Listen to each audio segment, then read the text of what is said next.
our home. Hey there, hi there, everybody. How's it going to Jaxer?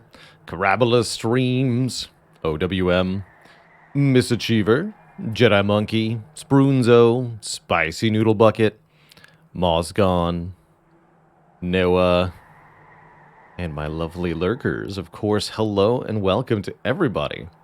Welcome to hell. We are closing in on the halfway mark, I would say, of filling out all of the clan combos here in our Monster Train logbook. In order to fill out all of these crowns, we have to get a max difficulty win with each and every different clan combination. And, well, that's quite a doozy, as some of these clan combos are especially challenging on the game's highest difficulty, which is definitely no joke. I wouldn't quite call it on the level of playing an Ascension 20 Slay the Spire run, but it's most of the way there. I see we have still not yet managed to get our Stygian Guard / Hellhorn win. And I would like to try that again today. So let's start a Hellhorn plus Stygian. I see that's what we had last time. We were doing Stygian primary, Hellhorn secondary. Let me just double check the logbook. Do we need both of those, or just Stygian primary? Just Stygian primary. Here's Hellhorn and Stygian. Okay. We need the other champ, but we're going to be achieving some of those with the expert challenges, which I'm planning on starting relatively soon here in our Monster Train save file. Should be a fun segment of the Monster Train content. Those expert challenges are quite a doozy. But since Solgar didn't work out for us last time, let's try Tethys here. Tethys and the torches. It's a lot of spells, but does it spell disaster for us, or does it spell success? I wouldn't know, because I can't spell. Let's see here. Getting 2 horn breaks to start is quite nice. We get some additional damage cards, which means this deck is almost entirely damage cards. And we also rolled 2 spell weaknesses. I am definitely a sucker for spell damage builds as Stygian, and this seems like a pretty spectacular start to one.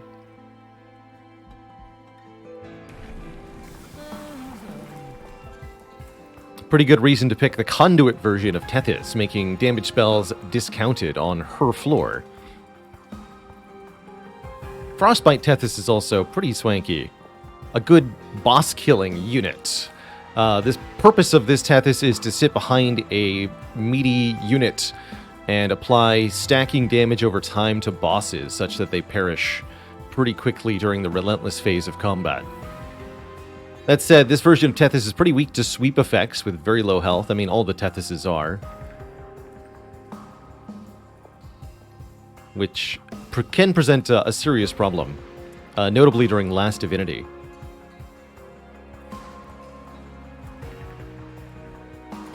Let's go Conduit here.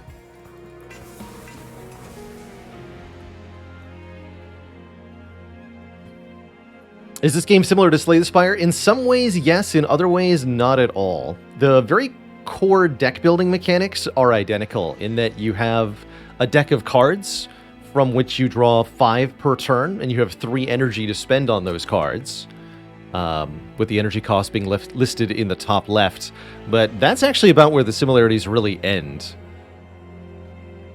The whole drawing and reshuffling of the deck is likewise identical, but combat in Monster Train is a completely different beast, being something analogous to tower defense, more than Slay the Spire's sort of one-on-one combats, where you are playing as a hero, all attacks are directed at that one hero, and you either block it or you lose health when you're attacked. In Monster Train, it's quite different, and we'll see that as we get into the first battle. That's true. Shuffling's not even identical, because there's something called a priority draw that's going to affect certain units that we pick up. So we don't actually draw our cards in a completely random order in Monster Train. Man, I do love me an early conscription notice. This gives us a free unit when we summon our champ. And it's a extra statted, extra small unit. So it can really fit into almost any battle line and be quite helpful. I'll grab this. Jack Strips is also not too bad. A little bit of chip damage, never hurt anybody. Or, wait. It's not quite true. Oh, man. Wow. So, this is a decision where we should look at the map to get more information. But we're seeing before us two of the most powerful artifacts in Monster Train. One unique to the Stygian clan, the Founding Seal, doubles incant. That means any effect that occurs when we play a spell. Quick head count here. We have 1 champion, 2 curses, 4 units, and 15 spells. So, yeah, that's going to be a lot of happenings if we find anything that has the incant keyword. Conversely, Gurg's Goad gives multi-strike 1 to any unit that's a demon, which is basically anything from the Hellhorn clan. And a free multi-strike is also an enormously useful thing. So here's where I pop open the map and I take a look and we just see if our path is going to involve Stygian banners or Hellhorn banners, because that distinction is going to determine which of these two artifacts is more likely to be useful, I think. So we either go to an early Merchant of Magic and get a Stygian banner, or the Merchant of Steel and a Hellhorn banner. And then after that, there is another Hellhorn banner, or a Merchant of Steel.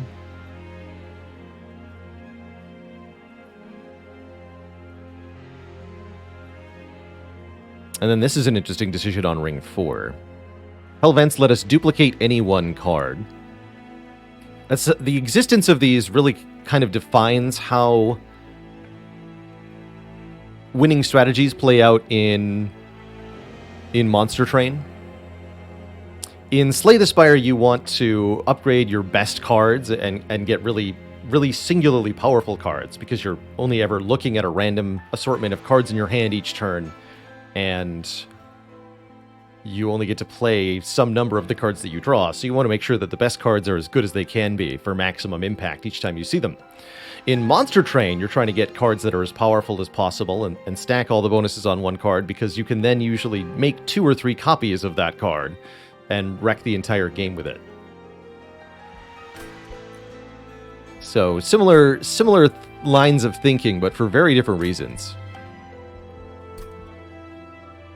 I really like this Unstable Vortex Merchant of Magic Stygian banner line, so I think I'm going to take a Founding Seal, and we're going to pick a lot of Merchants of Magic on this run. We're going to go Merchant of Magic Stygian banner, probably upgrade whatever we get from the Stygian banner here at the Merchant of Steel, and then remove 2 cards of the Unstable Vortex, visit another Merchant of Magic, and get our last Stygian banner as well as the Divine Temple at this time to potentially fuse those units. So I think we go Founding Seal based on the nodes that I'm seeing and the abundance of spells in our starting deck. OWM says, is Monster Train your second most favorite deck building game? In terms of playtime, it certainly is. I've put in, what does Steam say? We should be at over, 460 hours now, almost 500 hours. I have not put that kind of time into any other deck builder, aside from Spire, of course. How's it going, Wet Lotus? So, in Monster Train, you've got a 3-tiered vertical train. Don't think about it too hard. Anyway, enemies come in at the bottom floor of this train car, and each turn they will fight units that are on their floor, and then at the end of the turn they'll move up to the next floor, whether or not there are units of your own still alive on the floor. So they'll engage in combat for 1 round and then move on. The goal of the enemies is to reach the very top of the train where the last shard of the pyre resides. This is our health, essentially. And on the max difficulty here, we start at half health, you'll know, which is leaving little room for error. Imagine if you started to Slay the Spire run at half health. Yikes. Be very, very spooky. So we have very limited ability to allow enemies to reach this. They'll engage in combat with it. It's got combat stats of its own, 20 attack, 40 health, and it gets to attack all units on the floor at the same time. But any enemies that reach it will manage to deal some damage to it, because crucially, enemies attack first, and then your own units get to go.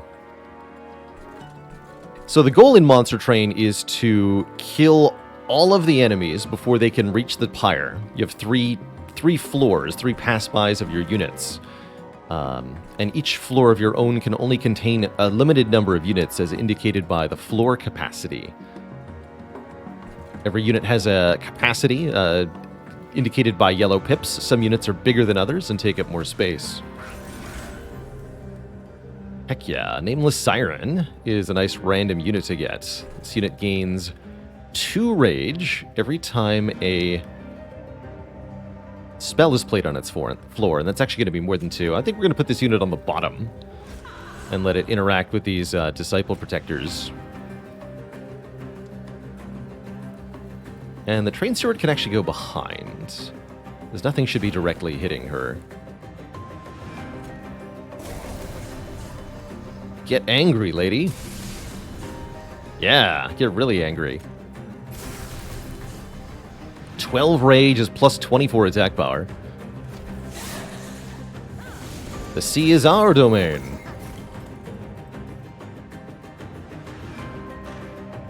Every non-major boss combat has one of these collector cherubs spawn on turn 2, sort of a little loot goblin.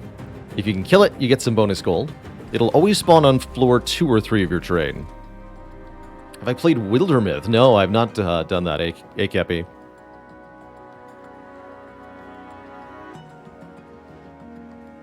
Ooh, this enemy has a lot of HP. Maybe I did want a Train Steward in front.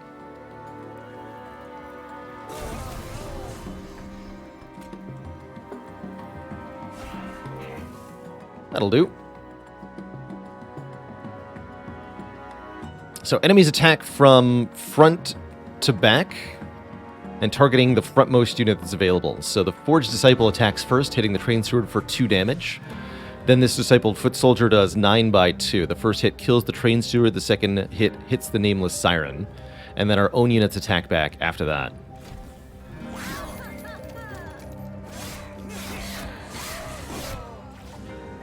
Cool, and that stopped all the extra difficult units we got.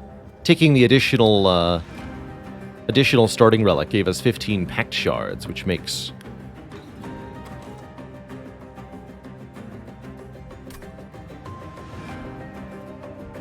enemies more powerful. So that archer had multi-attack, for example, because we took the Pact Shards. Contemplating killing our Train Steward here by playing the torches on it. That'll further enrage our Siren here. I'm going to do that. Get angry. Hopefully we're going to draw there's one last Train Steward in the deck. There's also Frenzied Swarm, and in either case we can use the very angry lady here to do a lot of damage to the boss, potentially. We get both. Perfect. So, plop down the Steward as a chump blocker. Snipe the nerd in the back. And then stun the boss. Which means that even though the Siren has very little health, she gets to attack several times before the boss can do anything. And with 81 damage per swing, this 150 health boss is toast.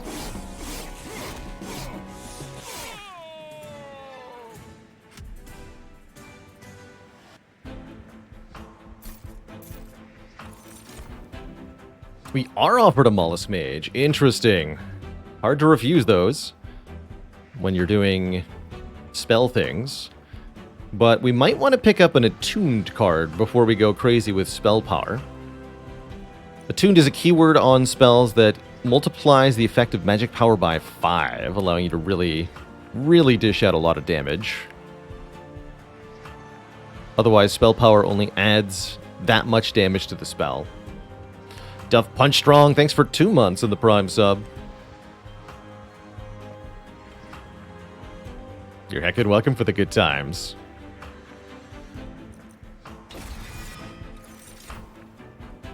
I'll get the Gratitude, and I'm thinking about Vent. I could also see having armor as being important here. Ascend could be interesting. We could use Ascend to overstack a floor. What I mean by that is exceed the floor's normal capacity by playing units on the floor below and ascending them to a floor that's full. They'll still be added as long as they respect the 7-unit hard limit per floor. And that's something we could do to stack a bunch of totems in the same floor space, for example, and really go crazy with the Founding Seal. You can also use it to separate enemies. I'm going to grab this. I've got enough damage spells at the moment. I want some additional utility options. And we definitely want to go, as we said, to the Stygian banners to look for units with the Incant keyword, since we're doubling on that. So we're going here first. I'd like to check the Merchant of Magic first, just see what upgrades are available. 20 magic power consume looks good. Probably put that on a Hornbreak. Alright, what are you? There's a real nameless Siren, and can't gain Rage 2. Extra noteworthy because we are Hellhorn secondary, there are some cards that interact with Rage we could find, which is pretty cool. For example, the Enraged Brute, I think is called, makes Rage more effective. There's a artifact we can find that makes Rage more effective, +3 per stack with Resonant Shard, for example. And more reasons besides, too. A card that doubles Rage. I like it. That'll be good as a base unit or as an infused unit. Adding Incant Rage 1, which is now Incant Rage 2, to whatever. Yeah, Rage doesn't decay, also an artifact we can find. Here, you do more damage. What's the play? Get angry. And I would like to discount... probably this Hornbreak. I'd also see making a Hidden Passage 0 cost in case we find holdover. We have $200, which means we can reasonably afford the reroll here. Question is, do I want that money for the Merchant of Steel? There's a money node that we can just take here. Okay, let's just, let's pay for the reroll then. We can grab another Ember Stone at worst.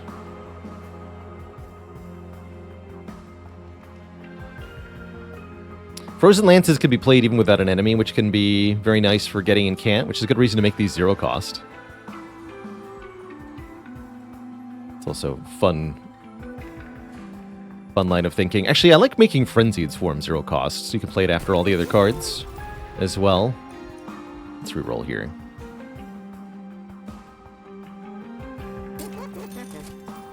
Double stack. None of these double stack upgrade possibilities are all that good. We could make this Spell Weakness 2 instead of Spell Weakness 1. We could make this Daze 2. That's not too bad. But I think I'd rather just buy the Ember Stone and the Power Stone here. Add 10 magic power to Titan's Gratitude, maybe, so it hits for 75.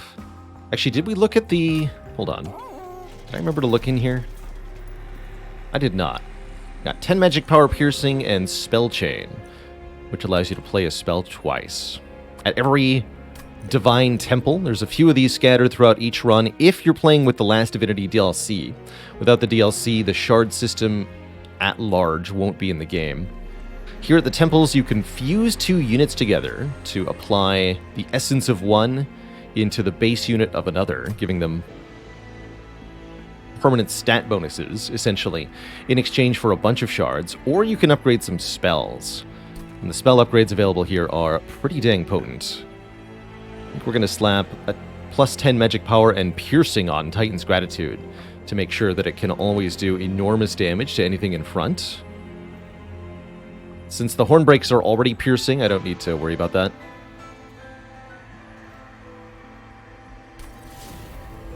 How much would a shop reroll have to cost in Spire? It would have to be quite a lot. The more options there are in the shop, the more valuable a reroll is. So something you'll note, you can buy a reroll in Monster Train, but there's only 3 things for sale in the shop.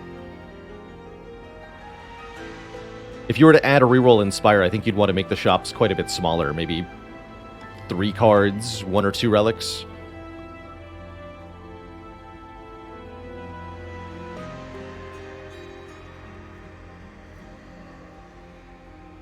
Do I ever just wake up and feel like I think to myself, I don't feel like streaming today? Sometimes.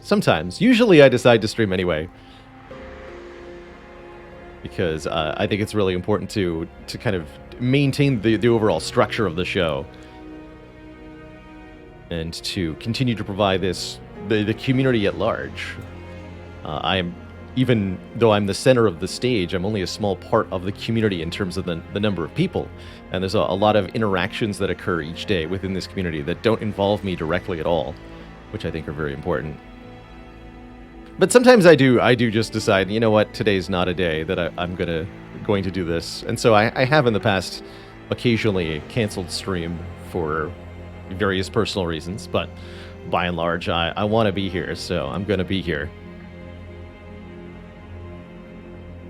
Exactly. Every job is like that. There's always a day that you're just like, it's not my day, and I would prefer really to just sleep in till 5 p.m. You know? That sounds great. Exactly, Ubla. Any kind of reroll does really encourage you to fish for the really strong thing, right?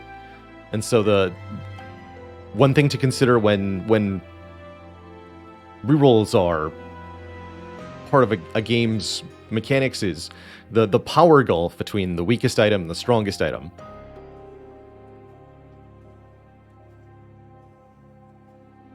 It wouldn't necessarily be good for Spire if every run turned into fishing for Dead Branch or Pocket Watch on Ironclad, for example, by just saving up as much money as possible and then hitting the reroll button as many times as you could afford until you can buy the really good relic.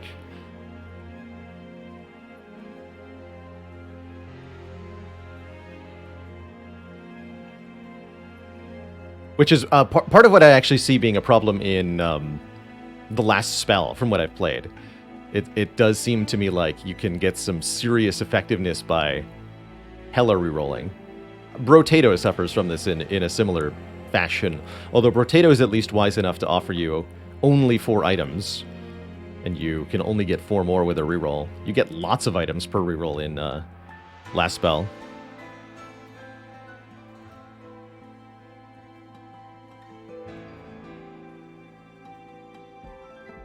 Scaling the actual cost of the items after rerolling is an interesting approach. I don't think I've seen a game do that before. So I just wanted that upgrade. I think I'm going to slap 10 more spell power on Titan's Gratitude, ? 125 damage piercing is a pretty good spell for now. Great way to deal with bosses or any chunky frontliner for the first half of the game. By the end of the game, enemies that occupy the front rank will have about 300 health, so we're going to need more than just this.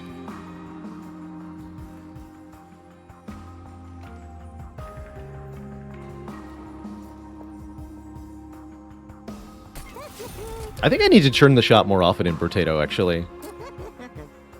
I'm too focused on getting maximum value by just accepting what I'm given, but I don't think it's quite working. Let's make this 0 cost. Putting holdover on that could matter quite a bit. Alright. On to our next battle here. Got a reasonable shard count. We definitely want to take a unit draft here. This is going to let us fish for more things with the incant keyword. And if we can fuse 2 incant units together, that would be the best possible option. Or just even have 2 incant units, period. Would also be fine. This will give enemies additional strength. We'll have to focus on taking them out before they hit us. And I think we've got the spells with which to do that. No problem.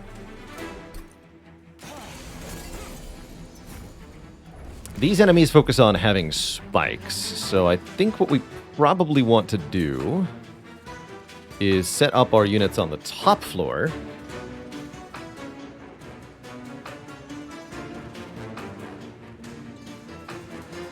And harass these enemies with spells as they ascend.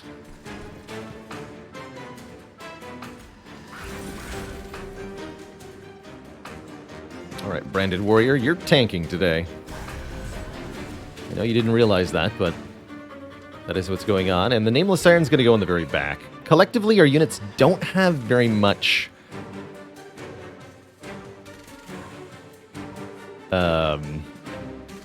health. So You have to be a little worried about that. Kill you with a spiky thing. You're going to go in the middle, and I'm just going to play this for the rage. Alright, where's the collector? Middle floor. Okay, we can get them with the torch, but that would mean not getting the conduit redirector, which might be a mistake. How big of a mistake? There are 1, 2, 3, 4, 5, 6, technically 7 ways to deal with that conduit redirector next turn.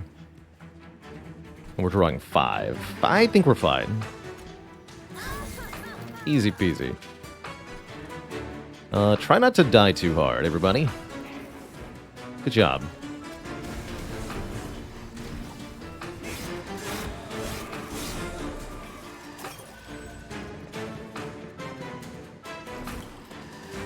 Perfect.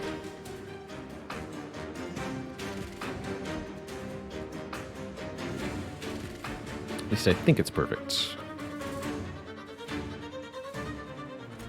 Deal 10. So we can daze all of them, and we can Hornbreak to kill the conduit redirector. That'll get rid of most of the spikes.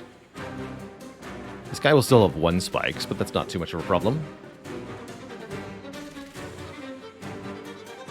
Does that mean that the discipled foot soldier lives, though, is my concern.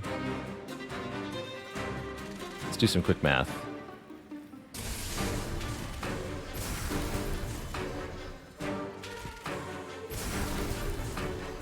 Looks like that's going to be a yes.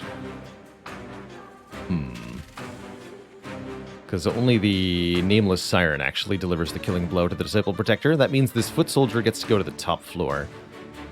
I suppose the Conduit Redirector does the same thing, right? So either way, we're losing around 9 HP on the pyre, but that's well worth it to get the reward here. So let's just do this.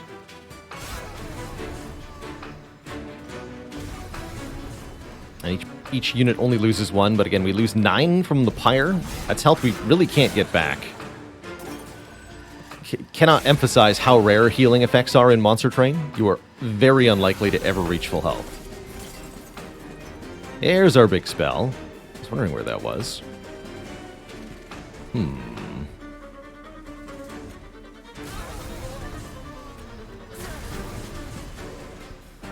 Okay, this unit perishes.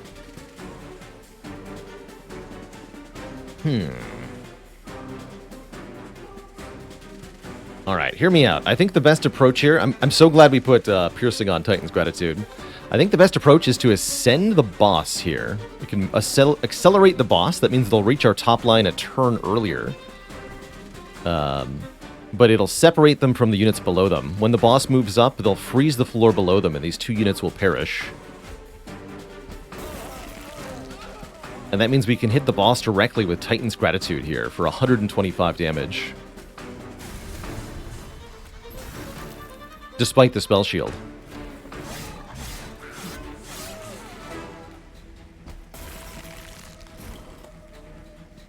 Easy peasy.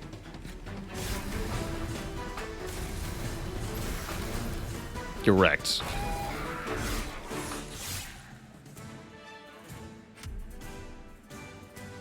Cool. That went pretty well. And I'm extremely happy to see all 3 of these options for additional spell damage. Helical Crystallis has a very high base damage, 25 times 2, and scales 2 times with spell power. Ice Tornado, 20 by 3, scales 3 times with spell power, and has the Permafrost keyword, meaning it retains.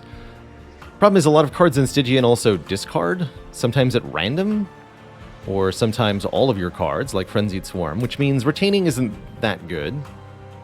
Another Titan's Gratitude, not bad either.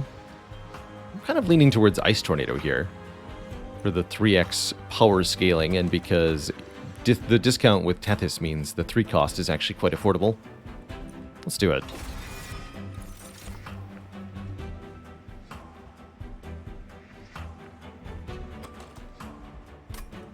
Now we can grab Vent. I do currently lack an AoE damage spell. I think we should grab one. You can also play that for 0 cost on the top floor to do incant things. Oh, we are offered a sweeper. Okay. So here's our unit draft. We get offered 3 units. Cold Kalia, which has sweep, meaning it attacks all units on the floor and applies Frostbite. The Alpha Fiend, gaining attack power each time it strikes. Pretty expensive unit at 2 cost. And it's large, 3 capacity. With a Titan Sentry, which is all about getting hit. Put this on the bottom floor and it applies Frostbite to all the enemies. I'm leaning towards the Sweeper here. Rage 2 per spell on the Sweeper means we can really scale up the AoE damage to completely blap an entire floor while using our damaging spells to weaken the most threatening backline enemies or further whittle down the frontliners that are tough. New sub, new badge, new you, fistfuls of cheese. With 19 months. Thank you for the Prime sub.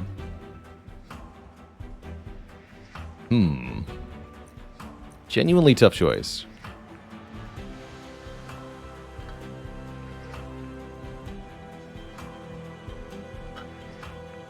I don't think it's ever Alpha Fiend here.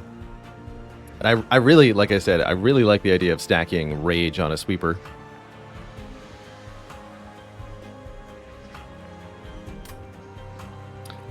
Sweepers do not like spikes. I think we're through most of the spikes for a while. Nobody likes spikes. Yeah, exactly.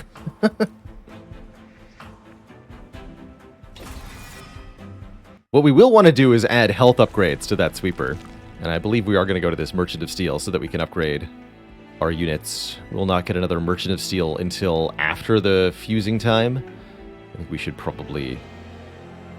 Yeah, we should probably go to this Merchant of Steel. And that was the plan after all. We also get 20 HP out of it, which is not to be sneezed at. Let's see, Multi-Strike is here. Okay, now we're talking. Probably just go Multi-Strike 25 HP and be extremely happy with that.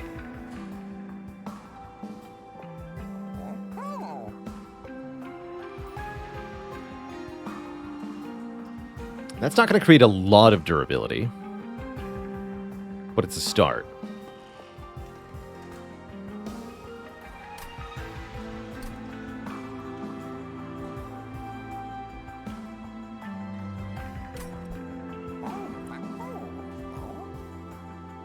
And we want to upgrade before we visit the cavern. Yeah, okay. So, multi-strike here. Quick on Sweeper is also very, very nice. We could have rerolled looking for quick. Large stone would also be an acceptable option because our Tethys is so tiny. And that would be a lot more health. So that's 2 out of 3 if we pay for the reroll. Although I actually won't be able to afford it, right? We'll only have 10 gold. We can take 100 from here, but the upgrade can cost 115 or 120. So, never mind. What do you got?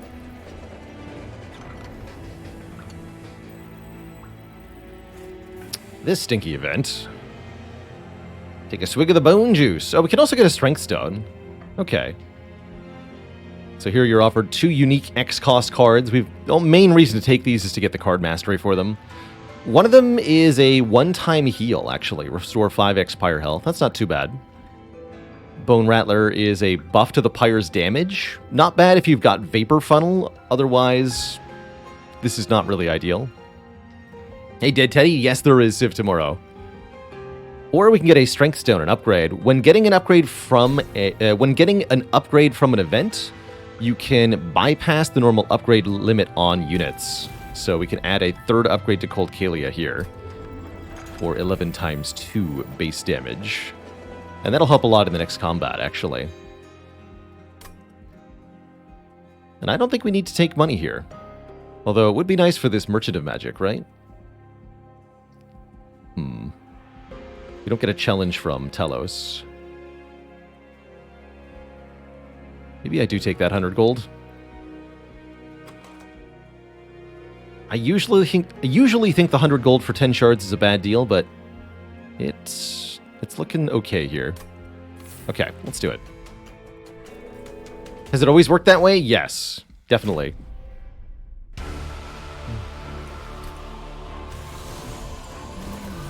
Oh, they angry though. Why so angry?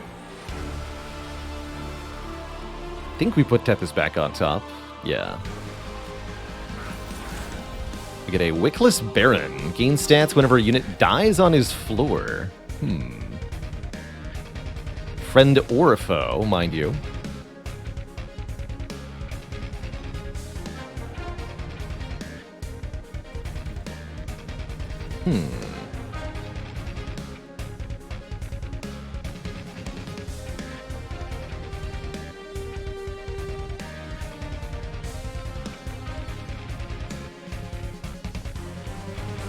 I guess we could put him in front. Put him in front of Tethys, I guess. That means I don't want to kill these immediately then. We want to get the stats off of them. Okay, okay. I accept this. I may also want to put a Train Steward in front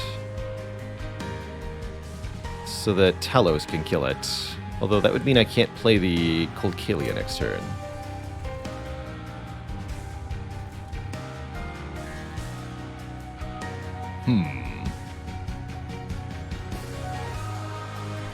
And we might as well use this on the boss, actually, now that I think about it.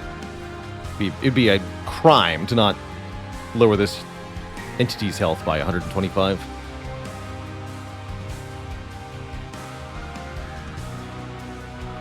I guess we can just lose some health on the Baron. That's fine. He'll be fine.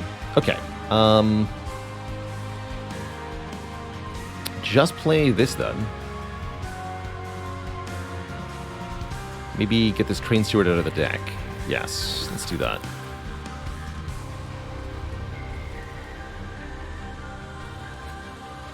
Might as well.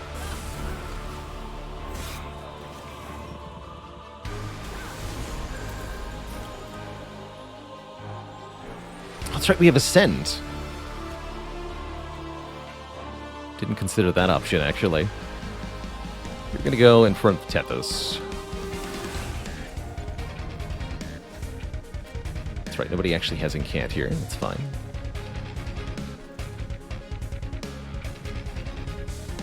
Actually, what we want to do is Ascend this guy so we can kill him on this floor without having to do fancy shenanigans.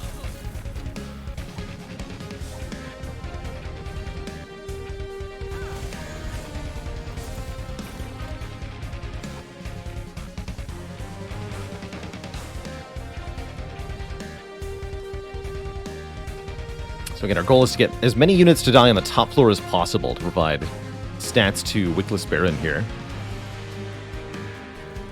Let's do some damage to you. And then wipe this floor. And do more damage. No, do more damage to you.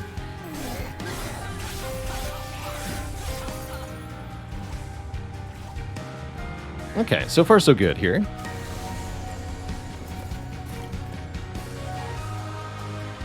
Frenzied Swarm looks very good for this floor to prevent a decent amount of damage. You can harass backline enemies with the torches here. Maybe I'll just kill this Clergyman, and then we'll play the Daze. Let's do that. This guy's too dangerous. Get him.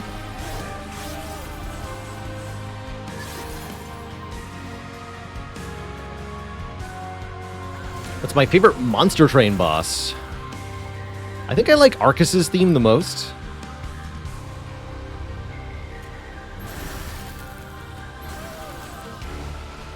Yeah, I think I would vote for Arcus's theme over most of the rest. And a dad joke for Stew Juice. How do the Hellhorn learn to be such good fighters? Their teachers give them a demonstration.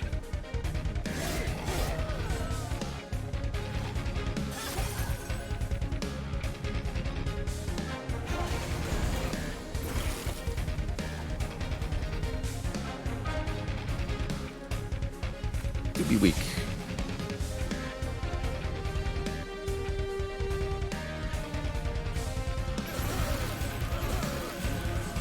Get rid of them.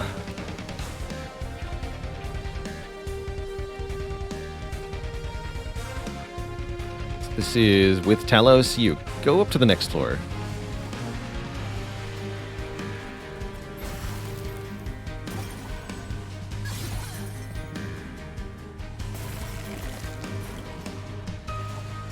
Excellent. Here we go. So if a spell deck is done right, you don't actually have to deal with the boss directly at all, because you'll be able to do things like this. Boom.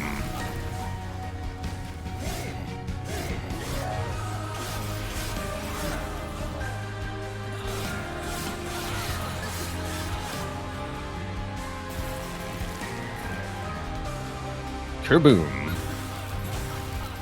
Not even close. Only 30 health left on the boss when they get to the top. You're wrecked. Cool. Alright, what are our pulls here? Deep Offering, one of the best for spamming spells. Discard your hand and draw 5 new cards. Bear in mind that Tethys makes most of our attacks, or our damaging spells, 0 cost. Means you can play a lot of spells. I'll take a Deep Offering. Hey, there's Incant. Ooh, Incant gain armor.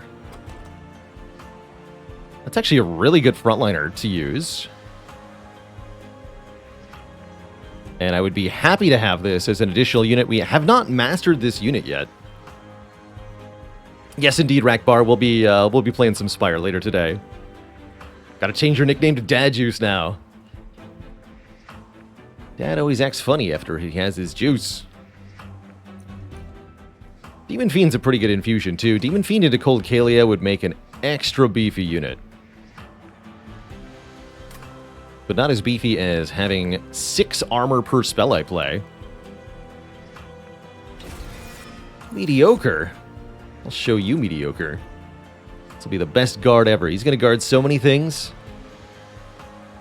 So, as for our upgrade here, what do we want? There's actually some reason to take Light of Seraph for more capacity. Although the Ascend makes that a little redundant. At the next node, we're going to be infusing probably Nameless Siren into Cold Kalia here. We'll be looking for a unit to fuse with Guard of the Unnamed, although we may not need an infusion for them. We do get a Stygian banner, so if I see Siren of the Sea, for example, we'll probably take that. Usually my approach in a situation like this is to take card draw. I think that's extra good with Tethys here discounting all of the damage spells. We just draw all of the damage spells and then make them free.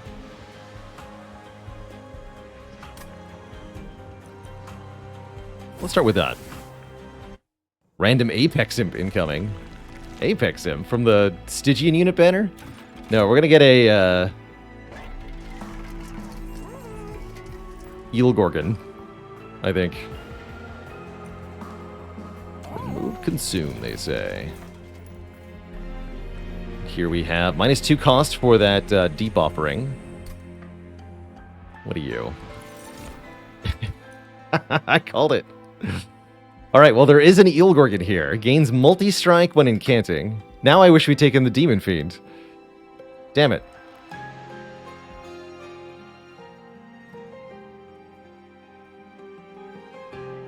Eel Gorgon with Founding Seal is pretty ludicrous, and I like the way it combines with the Guard of the Unnamed on a floor here.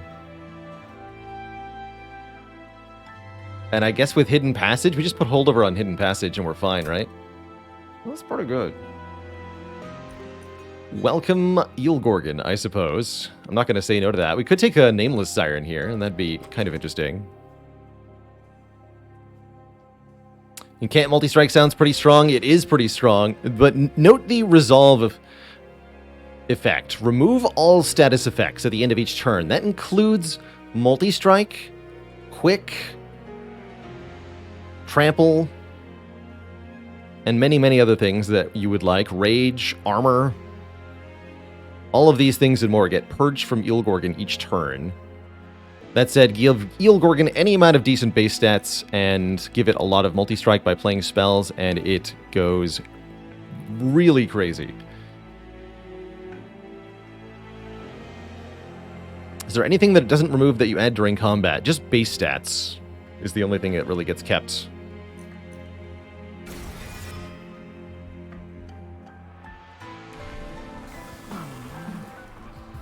And we're offered Frostbite Tethys, which seems like overkill if we were doing Eel Gorgon things. Let's just make sure the damage spells are cheap. Is it the strongest Stygian unit? Potentially. Definitely one with a lot of high damage output potential. That's for dang sure.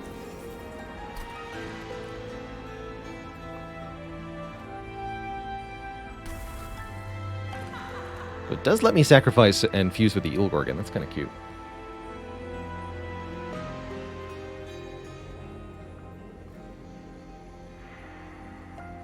We don't necessarily need to play this Eel Gorgon in each combat to win. And at the Unstable Vortex, we want to remove the Train Stewards. We don't have room to play them. We don't have energy to play them. We want to draw all of our free spells instead. Every turn. Forever. I think we also make this consume. Actually, consume Vent is pretty good. 20 damage to a whole floor, then it's gone. What does the C25 mean in our stream title? That means we're playing on Covenant 25, similar to Ascension in Slay the Spire. This is 25 stacking difficulty modifiers that make up the difficulty system of this game. With all 25 Covenants in play, the main things to note are that you start runs at half HP, you have a ton of curses and starter cards in your deck to begin the run. So your starting deck is very large and a bit inconsistent. The middle floor has reduced capacity, and you are penalized in the form of Ember Drain for playing a unit on the top floor each turn. Also, merchants are more expensive and all enemies have more stats. You know, the usual. Base difficulty Monster Train versus Covenant 25, definitely a very different beast.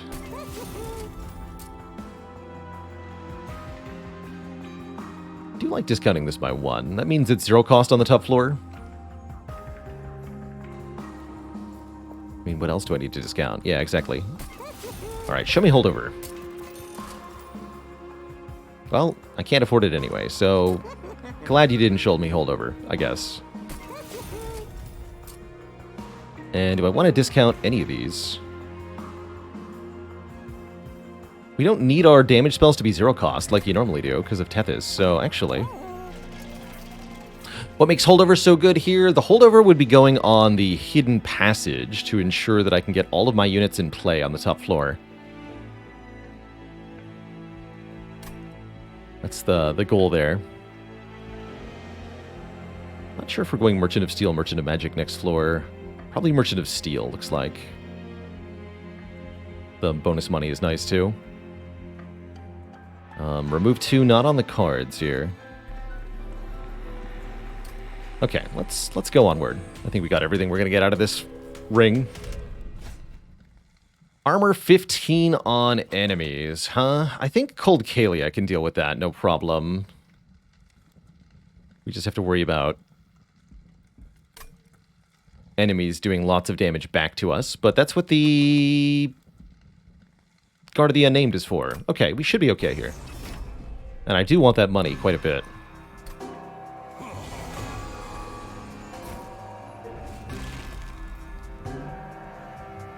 So I believe that means we're not playing the Eel Gorgon, at least not initially.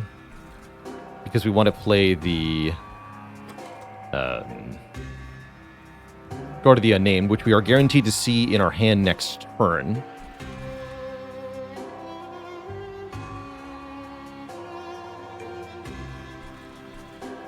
This combat features enemies with the haste property. They're going to move straight to the 3rd floor unless we can kill these backline clip conduits, and we definitely don't have the spells to do that every turn. We're guaranteed to see the Guard of the Unnamed next turn because of the priority draw system in Monster Train. Each turn, you draw a semi-random allotment of cards from the top of your deck. On the first turn, note that your champion actually takes up one of the draws. So we draw 6 cards per turn. We currently have 5 cards from the deck, plus our champ. In addition to that, for units that came from a unit banner, is the easiest way to verbalize this. The game never explicitly tells you which units have this property and which ones don't. In our deck, Train Stewards do not have this property, priority draw. Guard of the Unnamed, Eel Gorgon, and Cold Kalia do have priority draw. And that means we're guaranteed to see at least one of them per turn from our deck until we've drawn all of them at least one time. So what happened here was that Eel Gorgon was assigned as the top card because of the priority draw system, and then we got 4 other random draws. At least I think that's how it was. Maybe Cold Kalia was the guaranteed draw, and then these are the 4 random draws. I'm not sure. In either case, we got one of the other units at random. This was not guaranteed that we see 2 of them, but it was guaranteed that we got one of the 3 units. Either Cold Kalia, Eel Gorgon, or Guard of the Unnamed. That's guaranteed on turn 1. And now because we've drawn 2 of them, we're guaranteed the last one, again, on the final turn. I guess we could play the Eel Gorgon on the bottom floor if we wanted to.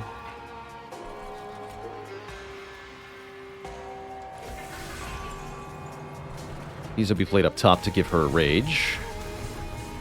Yeah, you can go on the bottom. Unless I think you want to go into the middle and be ascended. Since these enemies are skipping the middle floor, that makes even more sense, actually.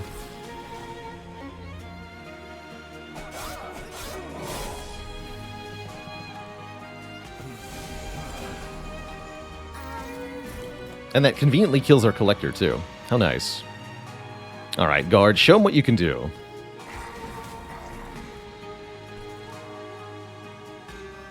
Don't think we want to Hornbreak you. We want the units to go straight to the top. Probably want to Hornbreak this guy.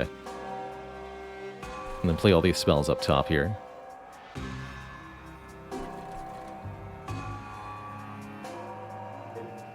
Actually, we want to kill this one, probably. That makes more sense to me. Oh, I should have... that's fine. But yeah, I should have done the torch first. Thanks.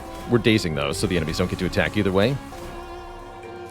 24 armor on the Guard of the Unnamed. That's going to be a lot of durability. So many effects going on in Monster Train. It definitely is a more mechanically complex game than Slay the Spire, but the actual choices presented to the player are fewer, which means it's easier to play, in my opinion.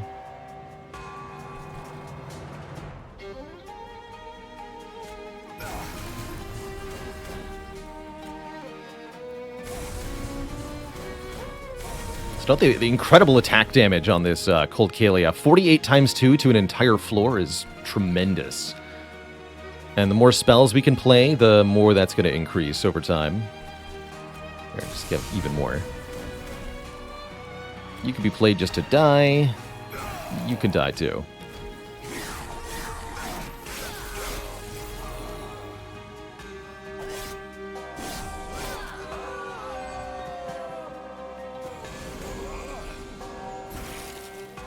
There's our Ascend. So with the Ascend card, we can add another unit to this top floor, even though it's normally full. If we have a unit that's here, we can just send them up. That's the Ascend keyword, and it's heckin' good. The power. Here, just gain armor from this. And play this down here.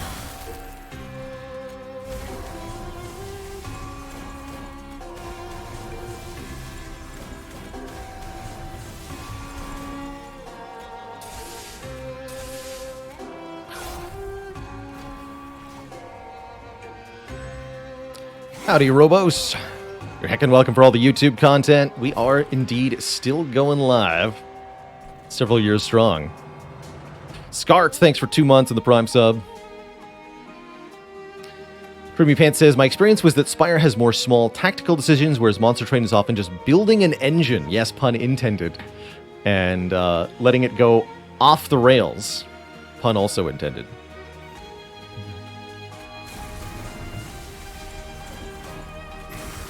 And that's definitely what a Monster Train run wants to do. You want to find one really strong thing that you can do, and then just break the game with it.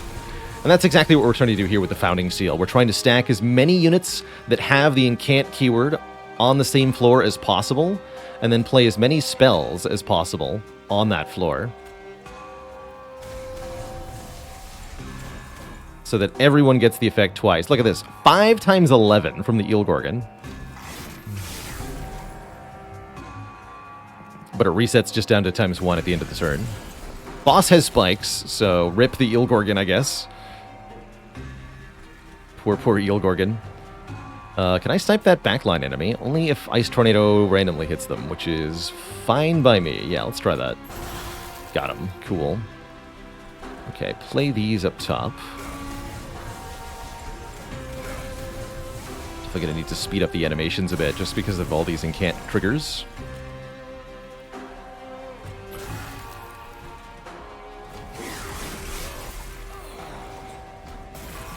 Fortunately, Monster Train allows you to speed up its animations quite tremendously if you want to.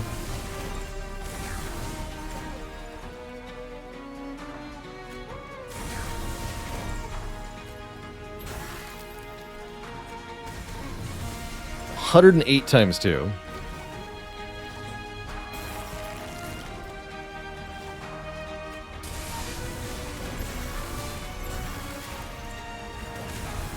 Yeah, rip the Eel Gorgon. Poor Eel Gorgon.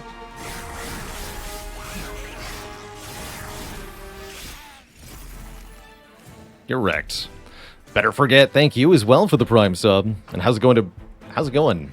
First time chatter, long time YouTube watcher from Germany. I just wanted to say thanks for helping you get from A15 to completing A20 and getting the Eternal One on Spire. Well done.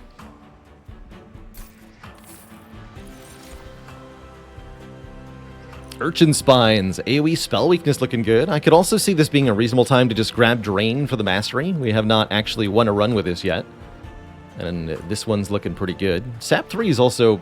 Sap got nerfed so many times, by the way. This mechanic originally existed as part of the Stygian Clan's toolkit as a way to reduce enemy damage, and it was so effective that it was an overwhelming playstyle during the game's pre-DLC phase, which led to a lot of the Sap cards being reduced to extremely small shadows of their former selves. This was back when enemies rarely attacked for more than 10 or 15, so being able to reduce enemy damage by 2 per stack was really, really effective. But with the advent of the Last Divinity DLC, enemy attack values are much higher, and Sap is much less effective. But the cards are still nerfed, so they really aren't that good anymore. You can still do some funny stuff with double stack and the right setup, but it's pretty hard to make it work.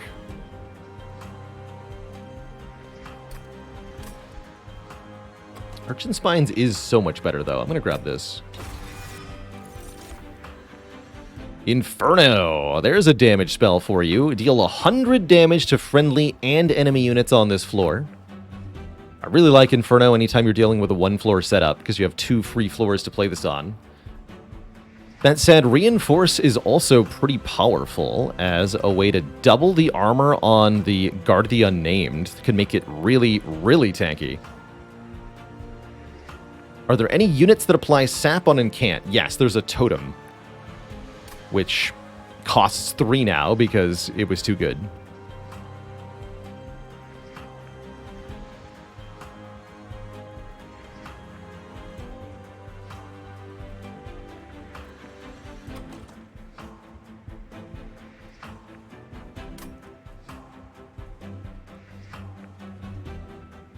I want to reinforce.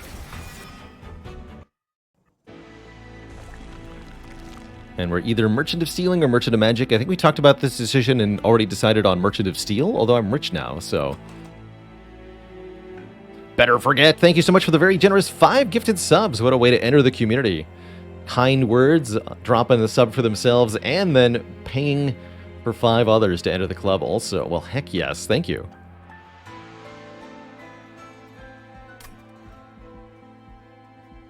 Yeah, let's go Merchant of Steel. We also get the boon of visiting a concealed caverns. The events in... Just like Slay the Spire, this could be a waste of a node, or it could be the strongest thing ever. The events are definitely a little all over the place. Endless. It's not actually that helpful on a tanking unit. Are we fusing anyone with anything? I don't think so, right? We could give Guard of the Unnamed multi-strike. That'd be cute.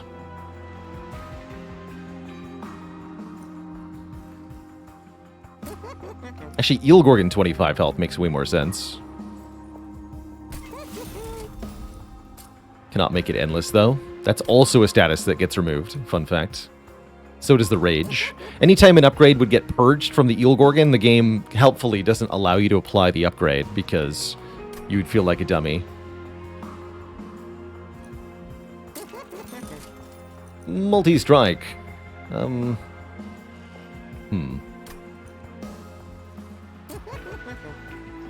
Alright.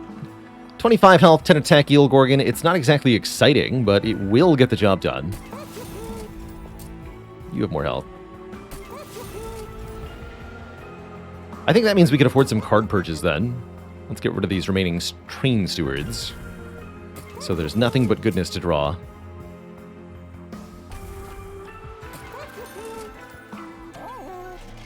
This run seems really fun. Oof. Summon abilities trigger an additional time. I don't think we're doing any of that. No, that's imps, mostly. Enemy units are slightly weaker. Again, this was a lot stronger before the last Divinity DLC was added. We actually have pretty good Pyre health, but having a way to restore more Pyre health is quite welcome. We do have a lot of consume cards, so this would be very substantial healing per battle. Let's do it. That means even if a couple of powerful units slip by our defenses, we'll be okay. And what do the Caverns have? Let's go an agreeable robot. Welcome. Bring on the rail spikes. We get a consumable card from Hellhorned, Awoken, or Umbra. A fairly limited subset of cards get offered here.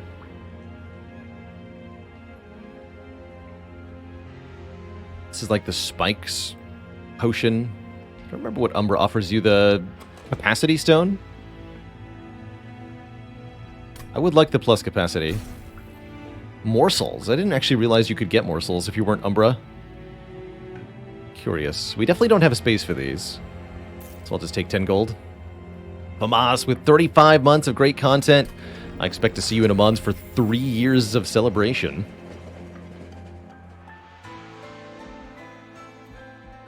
Yeah, we got all the ways to heal. I mean, there's some unusual ways. We did get Bone Shine, right?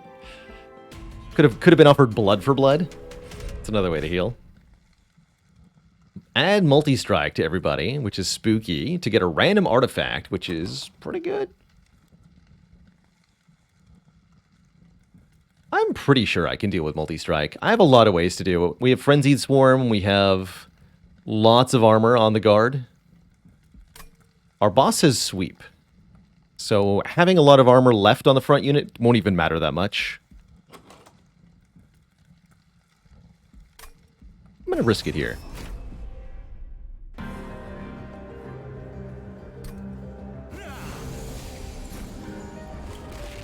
Stealthy, stealthy enemies.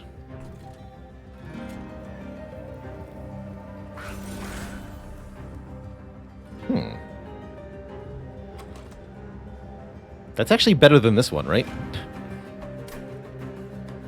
Does more damage and it's smaller? Okay. Sure, you go in front. It's fine by me. And we're going to kill these.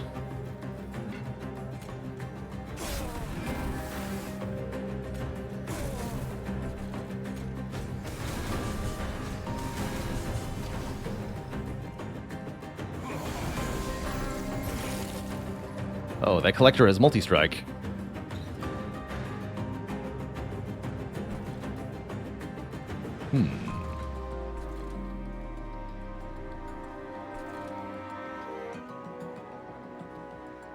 Definitely want the Eel Gorgon on the top floor.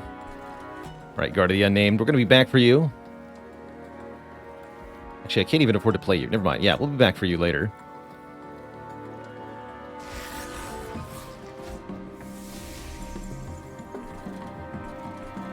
fine.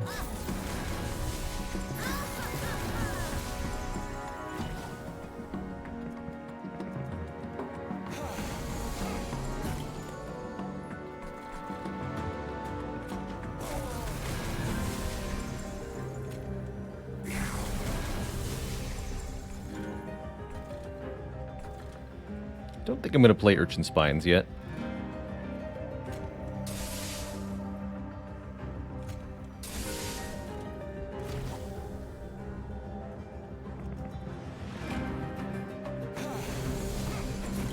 Okay, still no sweep good.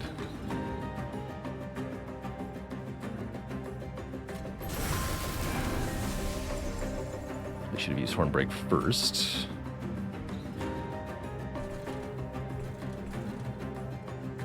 Probably. That's okay. We can wipe them out with a Consume. We should play the Titan's Gratitude actually on this guy. So we should go Frozen Lance, Titan's Gratitude down here. This is now fine. They get armor though. Shoot. Bummer. In that case, I guess we do this.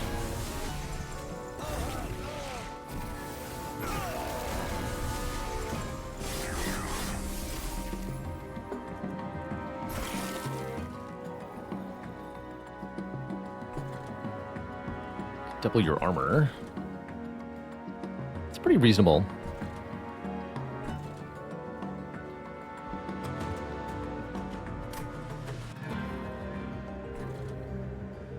This is all damage going to the front anyway. Sure, let's just cast a lot of spells here.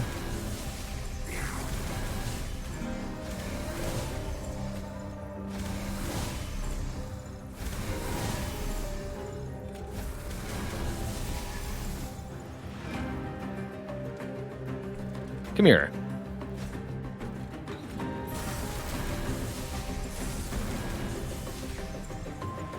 Guess this is better to play.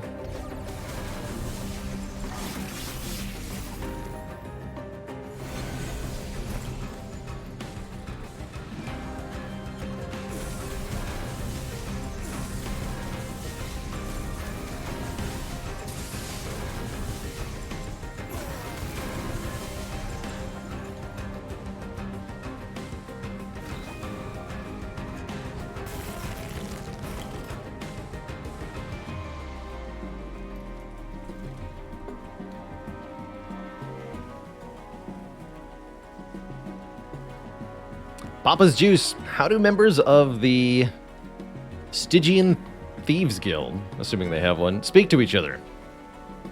Using Thieves in Cant.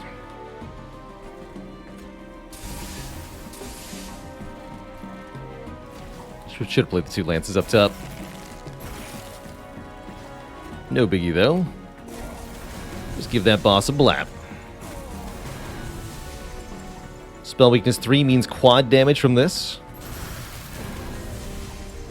Wait, how are you not dead? Unacceptable. You need to be dead. That's more like it. 15 times 11, by the way.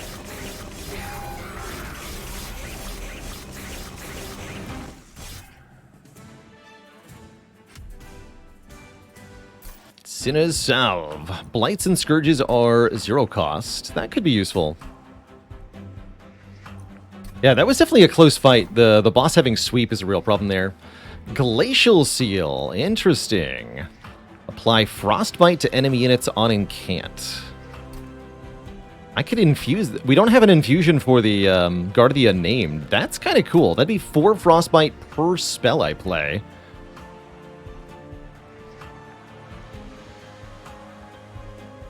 Seems pretty badass, actually. Although we'd prefer the armor totem, we're not likely to see any other totem-type unit that I could infuse. Yeah, everything is dead before Frostbite hits is a slight issue, actually. It's helpful for the bosses, mainly. Although that's what Eelgorgon is supposed to do. Deal with the bosses for us. Realistically, I think that is probably 75 shards we don't need to spend. Let's take another Urchin Spines. That's a good card. I didn't take Ashes of the Fallen. Okay. I do like March of Shields if I'm ascending stuff. So I can reassign who's in front. Or in a pinch assign armor to someone. And I think we want to keep going Merchant of Magic. We still haven't seen some of the spell upgrades we're hoping for.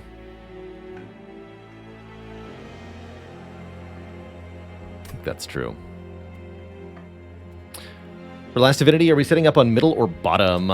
Probably bottom. It's going to be very difficult. You could also put Holdover Frenzied Swarm to set up on top. That's an option too, is Daze the Last Divinity.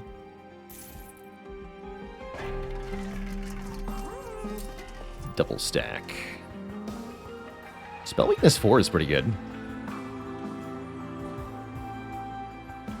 We don't necessarily have to overstack, mind you.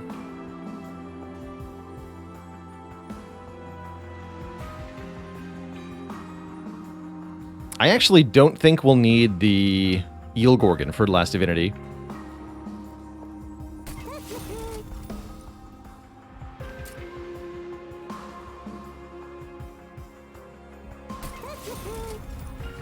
Do I even need this? Yes, on March of Shields. Actually, Reinforce is also good to discount. Let's reroll. Remove Consume. Well. That's interesting.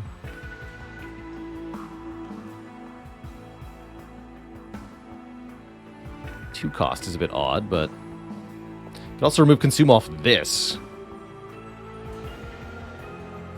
Deep Offering remove Consume is pretty good too.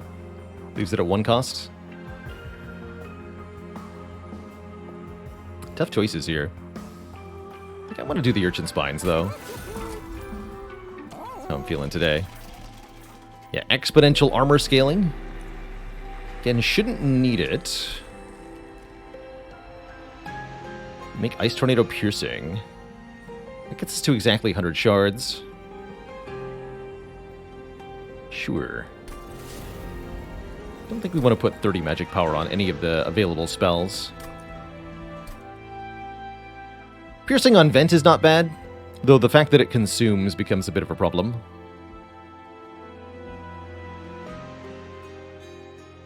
Staying at exactly 100 shards is a pretty effective way to win in my experience. The higher you go above 100 shards, the nastier things proceed to get. Meanwhile, the more shards you take, the less impactful each one is individually for you, usually. So, this fight is Arcus, and Arcus is essentially playing a giant game of Simon Says with us. Each turn, Arcus summons a dark shard that effectively forbids a certain type of card from being played on that floor, by penalizing you for doing so. This is penalizing us for playing units with Dazed. I'll just play the Eel Gorgon on the top floor, thank you. And once again, we get Guard of the Unnamed. Welcome, Guard.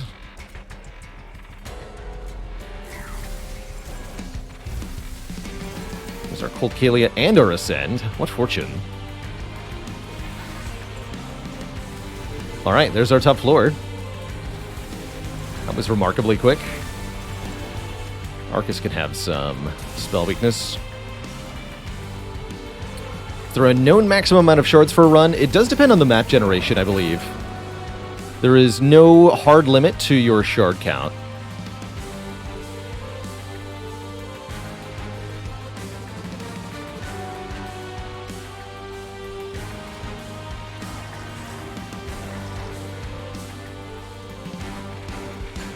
Make this quite a bit of damage. Let's see, this is penalizing for spells, so don't bother.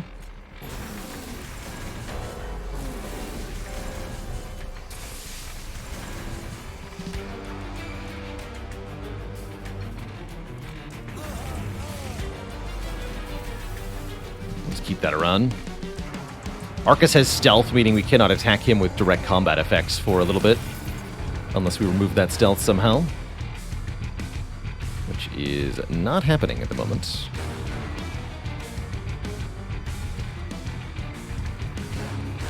I'm just going to play these up top.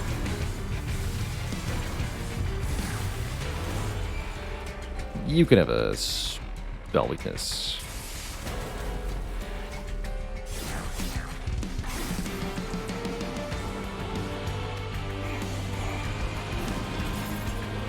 No spells on the top floor, says Arcus. Oof. But that's where all the spells go.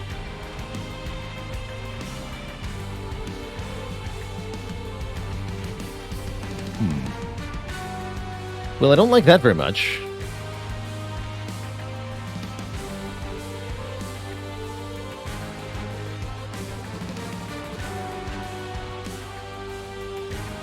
Yeah, we could cast one spell if we were to cast everything else first. Actually, what if the one spell is Frenzied Swarm? Does it work? I think that works. We're going to find out if that works. Yeah, we're going to find out if that works. I guess there's no reason not to play this. It doesn't consume, huh?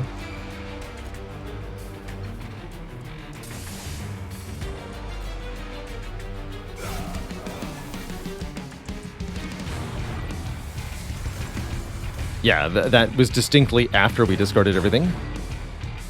And I see that all the cards in the discard pile are their normal price. That gave me just enough damage to kill these.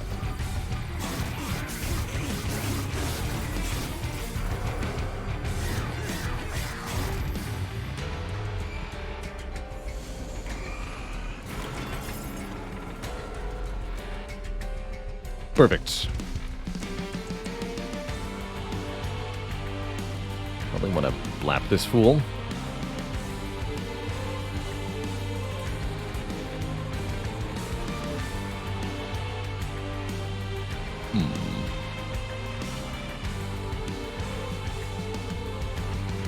I'd like to march a shield to this guard of the unnamed. Let's just give him some armor down here.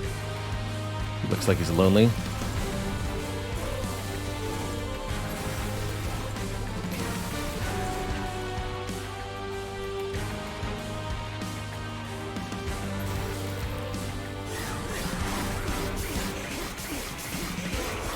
That multi-strike, though.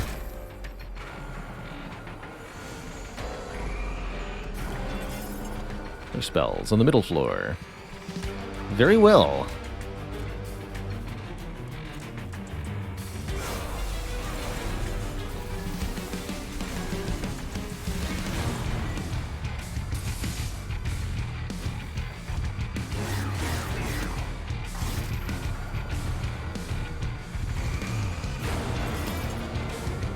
No units on the top floor. Perfect. Let the blapping commence.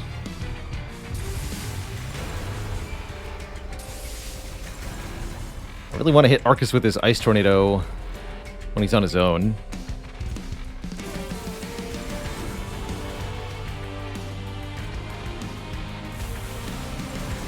The torch did 110 damage? That's amazing.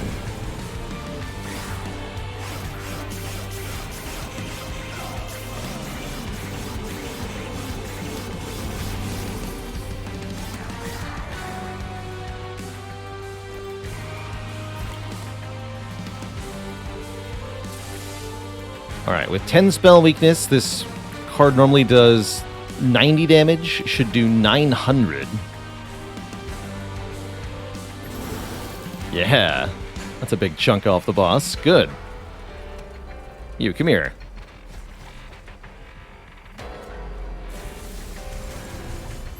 Everybody gets stunned.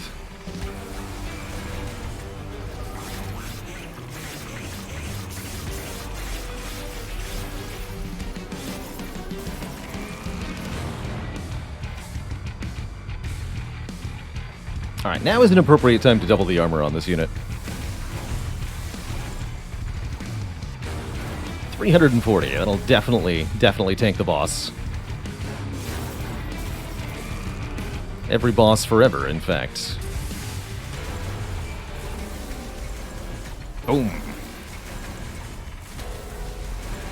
Although we did need about 90 health.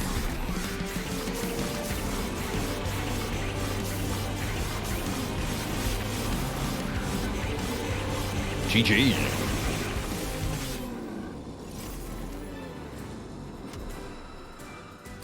GG. Ooh, good old Gifts for a Guard. If you want to draw all your spells at the same time, look no further than Gifts for a Guard. Normally the benefit making them 0 cost. That's not the case here. I think we'll actually skip this one. We do continue to take card draw, I believe. That's the answer here.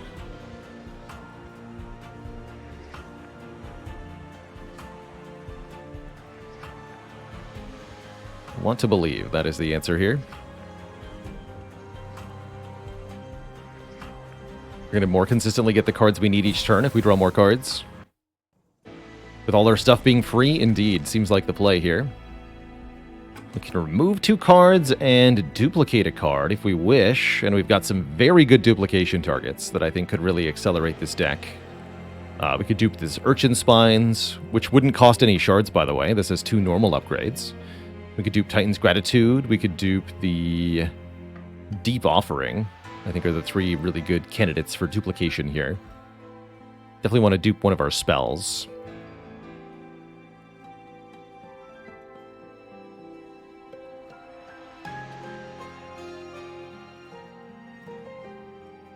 Bystar, thanks for the 5 months. Like me a good sunny side up egg. A little bit runny.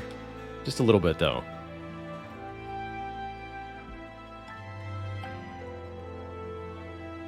Dupe Eel Gorgon, try to turn 1 bosses. Don't even have the Ember to play both Eel Gorgons on turn 1. It is a 2-cost unit. Now, if we want to do things on turn 1 more aggressively, I think Deep Offering might be the way. Draw more cards equals play more cards. If it's really important that we see the Hidden Passage, we could also duplicate it.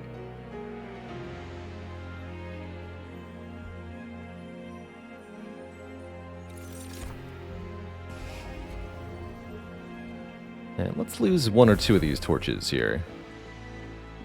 Frozen Lances can stay for now.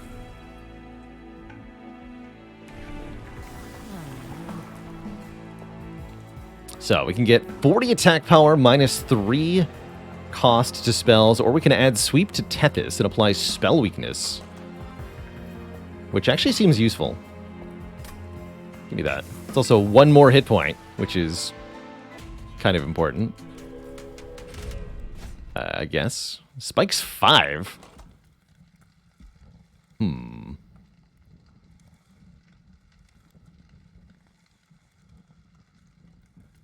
I kill the boss with just the Guard of the Unnamed? Probably not.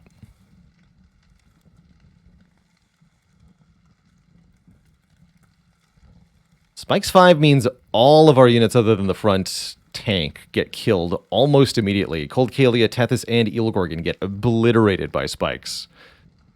This might be the one of the rare occasions where not taking the floor 7 trial for 400 gold is probably the correct move. Although note how much pyre health we have. It's not about the pyre health, though. The enemies aren't going to get by. They're going to kill our units, and then the boss will kill us from full health. That's the problem here. We don't have quite enough damage spells to nuke down all the enemies before they get to our units. I don't think we can handle this. So let's not handle that. It's too spooky, man. Oh, and we've got purifiers to deal with. Let's go bottom floor this fight, I think. See how this works for me. These curse-adding enemies, although they do cost 0. Yeah, they cost 0. You know what? Never mind. I actually don't care.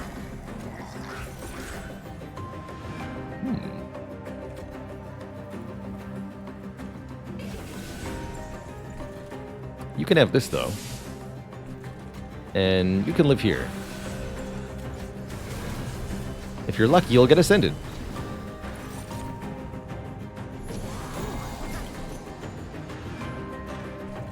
Torch is no longer good enough to kill the Collector, unfortunately.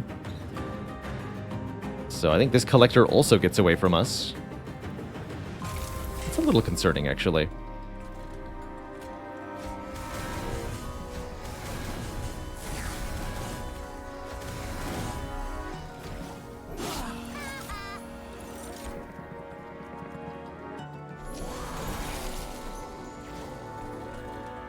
Don't have to pay energy for these self-mutilation cards, but they're still costing us card draws.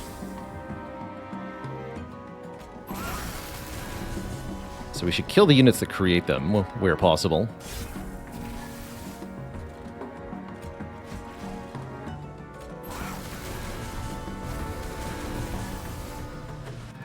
Like so.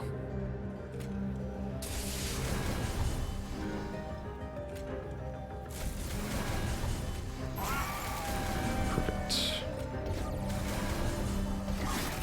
There we go. Took care of all of them. I said all of them.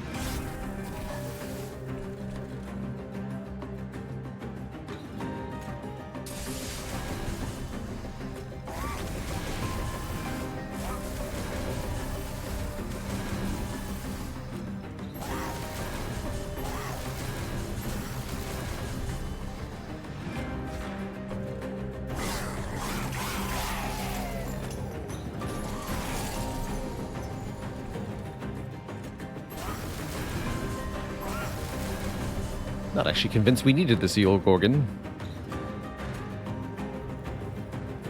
It's just a kill anyway, right? Alright, you get that.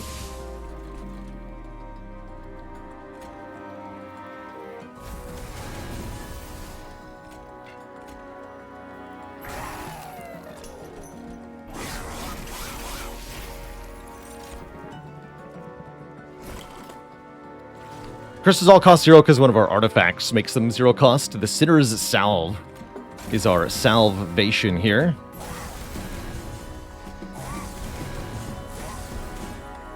Not the spikes. Anything but the spikes. No.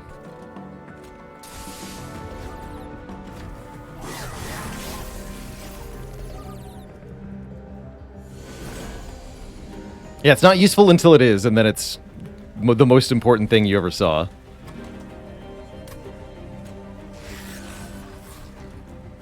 Exactly.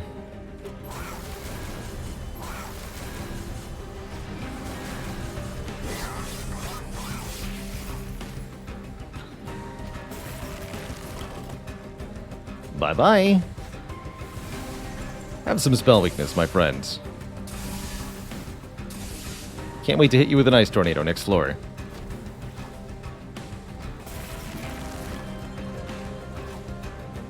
Or even better, the Titan's Gratitude. Dealing 1,000 damage to your face. GG.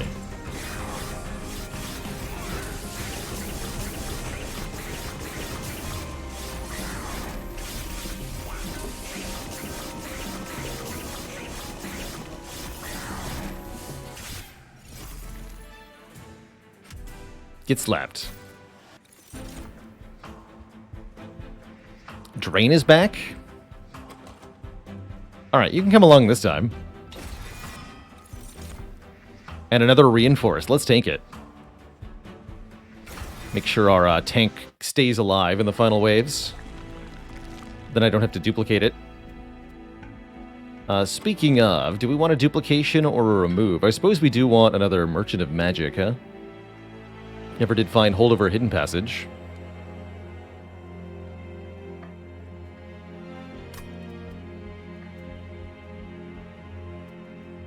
Okay, let's go this way. What could we have afforded with 400 bucks? There's Resonant Shard. Rage adds more rage per stack. We're 15 gold short.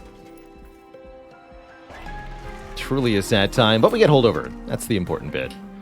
So we can either hold over Frenzied Swarm as a way to deal with the last divinity. Although that is kind of awkward with the deep offerings. If I'm doing bottom floor setup, I don't need Holdover Hidden Passage either, actually. What about Drain? That's also discard at random, though.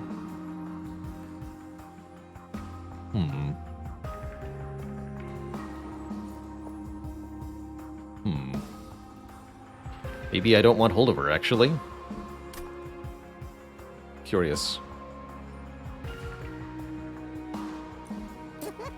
I guess we do want it Holdover, even if we're not trying to stunlock the boss. Yeah, let's take it. Don't worry about the interaction with the deep offerings. Maybe just take a second one for guaranteed stunning of everything. Yeah, we can dupe this. Let's dupe that. I'll probably only play one each turn, but that's not the point.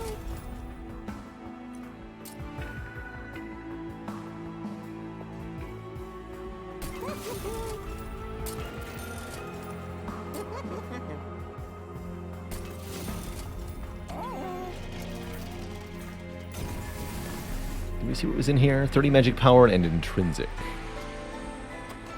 Intrinsic, one of the deep offerings. Is that good? That seems good.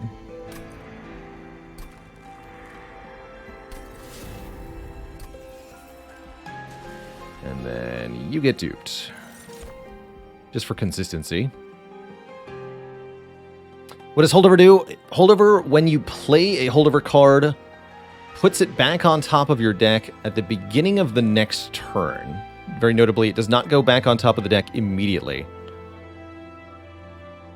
But you're guaranteed to draw it on the next turn, essentially. Gaiazilla, thanks for 14 months. Not going to self-infuse Sentry? I don't think we need to. Nope. Don't plan on it.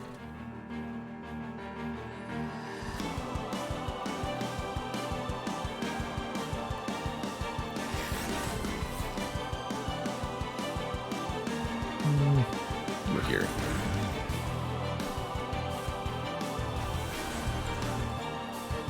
So whatever we play is going to get consumed. It's fine.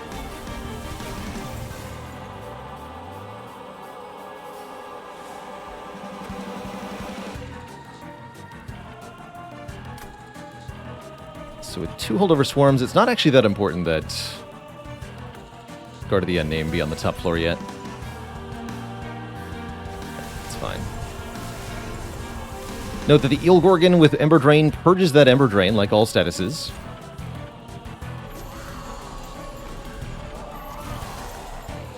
It's not real.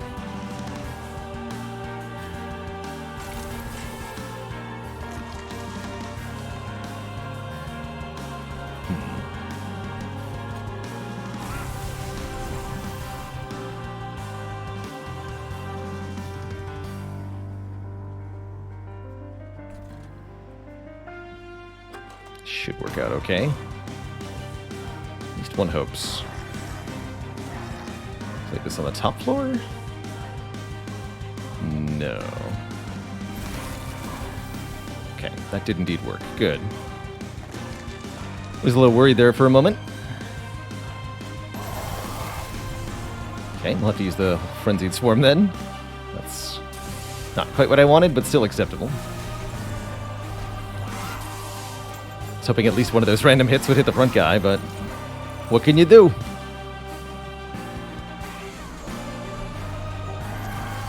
So glad we had Sinner's Zal for this version of Seraph. I forgot how nonsensical it was. Spooky, man.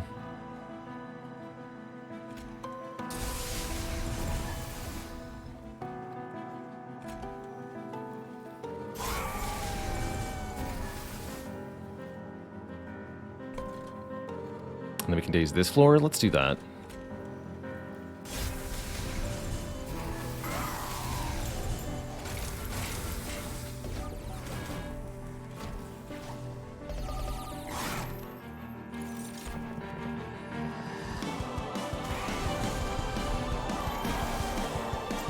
Here we go. Hidden Passage, send you to the top floor. March of Shields, send you to the front of the top floor. There we go. That's why we took that March of Shields. And we're just going to go ahead and stun everybody. Forget the Titan's Gratitude. It's sweeping time.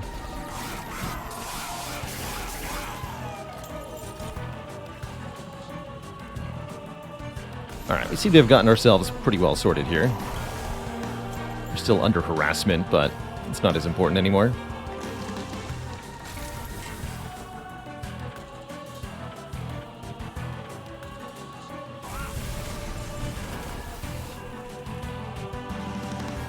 Vent down on the bottom to kill this one. Maybe we want to play one of these reinforces. We could play both of them. It's going to be a while till we see them again. We don't have that many turns left in this fight. Let's just play them both.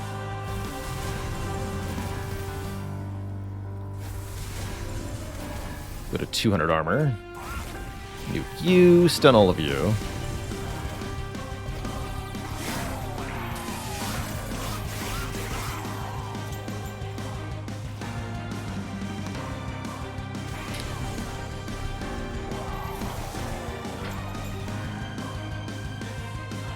$290 hit points. That's too many.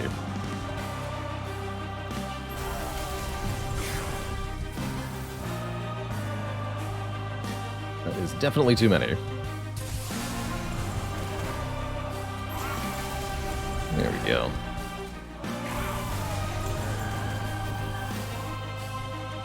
You can have that.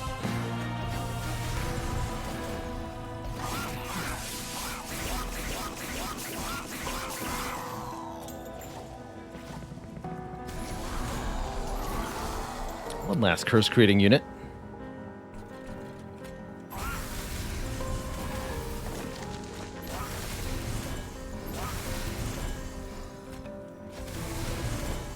We can play it on the bottom to skip the curse, or we can play it on top to block 37 damage and get the incants.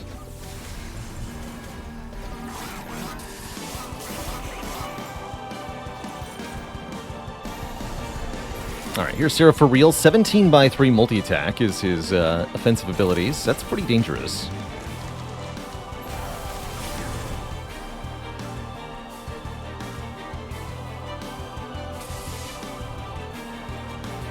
Might as well play this.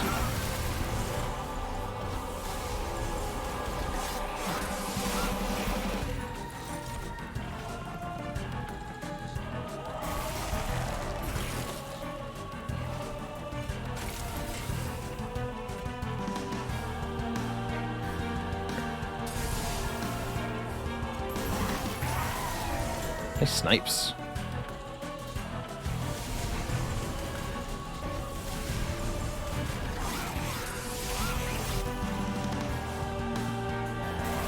Alright, Seraph.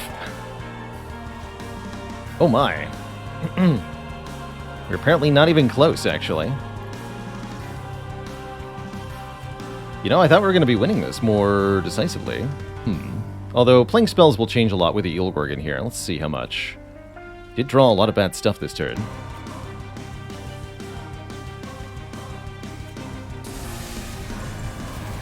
$2,500, $2,800, $3,000. This better be one hell of a frenzied swarm. X. Wow. Wow. The Eel Gorgon survives with one hit to spare. Holy moly. Easy. Wow, we needed all 400 armor.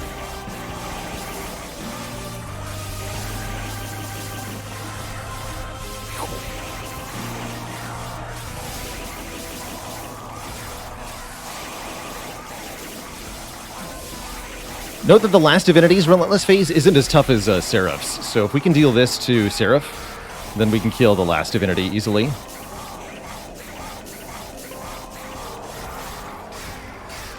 Wow.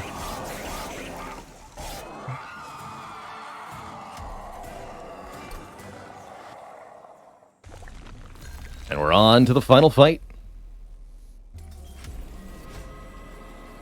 Health upgrade on Gorgon was huge, it sure was.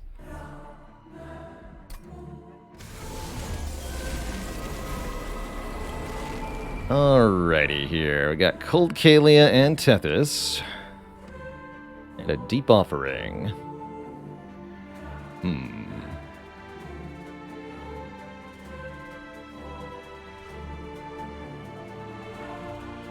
This is tough right from the get-go. The last divinity exists on all 3 floors simultaneously. And it's quite an offensive powerhouse.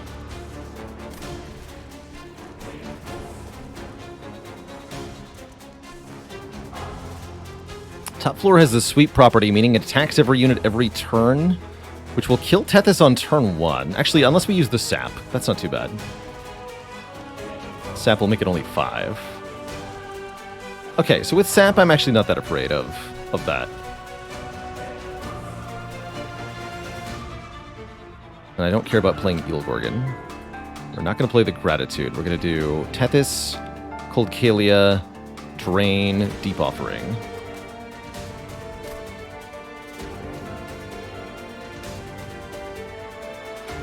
So I think it's going to be top floor setup. We get a Steelworker. Every turn, add armor 5 to all units on this floor. That is helpful.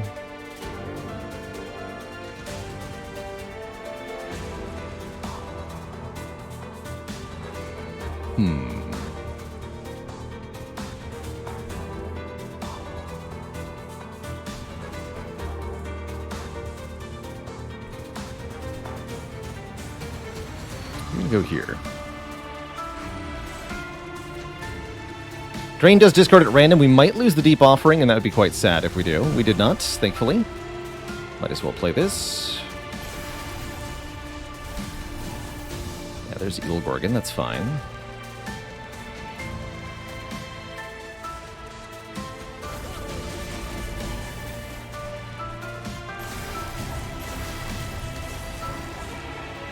Okay, that's our turn 1. Depending on what we draw turn 2, this could go quite badly.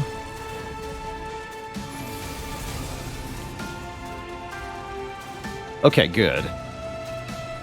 Got some important things here. You go in front. And we'll be dazing the last divinity. Excellent. Every turn from now on. Means this boss will never again do an AoE attack on the top floor. We are going to lose Steelworker, but that's fine. Yeah, that's fine.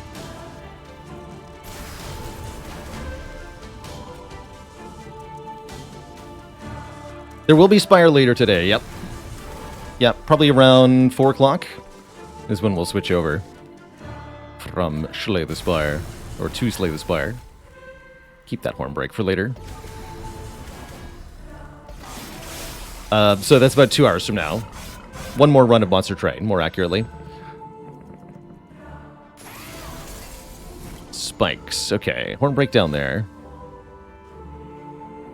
Okay, this is looking promising.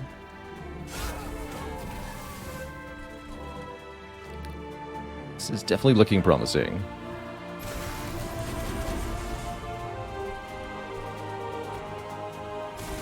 Stack all of this on you.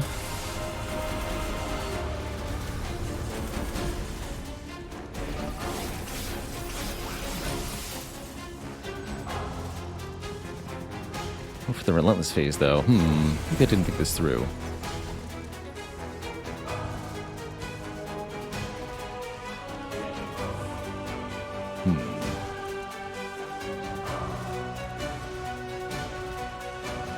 Yeah, I do foresee us having some problems later in this fight. Our top floor choice.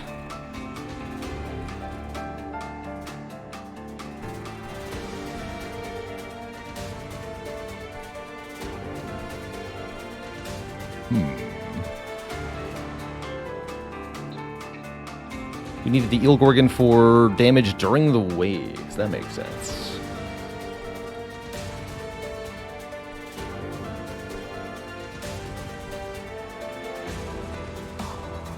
Okay, you're going to go up here.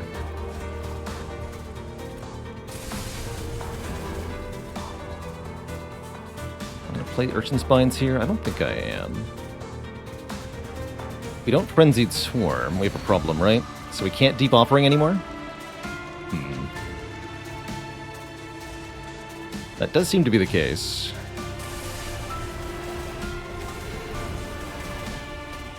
One enemy gets through, but we have plenty of fire health.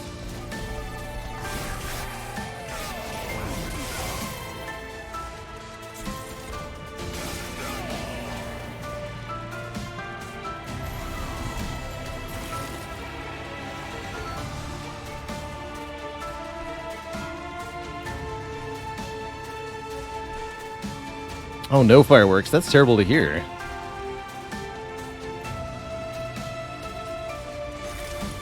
What a way to go.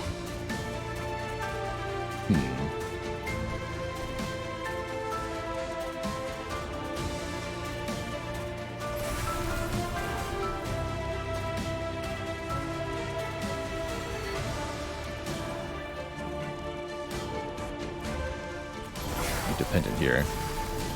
Yeah, 2 hits of 330 back there is good. I'm a little concerned here.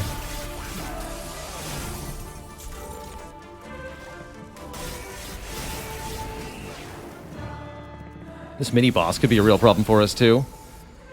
Oh, we got Eelgorgon and Ascend at the same time. What fortunes.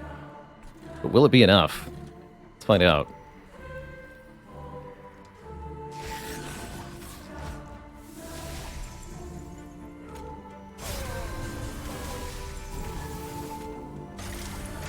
Looks like a decisive no. Are we dead?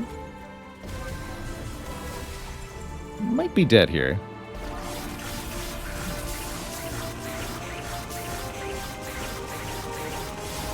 You can do the math on this. It's got lifesteal? Oh yeah, I think we're dead. Oh, not quite.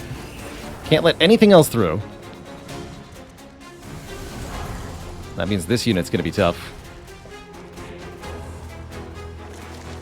This is a tough situation, let me tell you. I think this might be the case where we have to play the Deep Offering. There is another Frenzied Swarm in the draw pile that we can draw towards.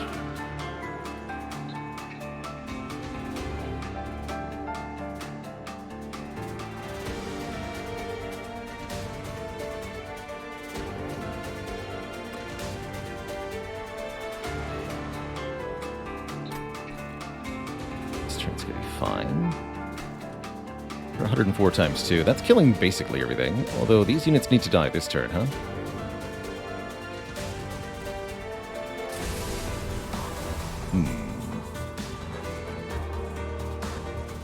Sounds like we need to play more spells, then.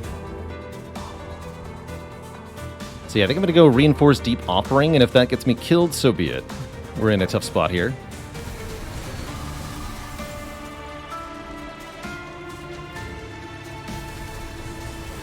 Did get me... Well, got Tethys killed. But it does let us handle the wave. I should have just played the thingy. We don't necessarily need Tethys, but life will be easier with them than without them, that's for sure.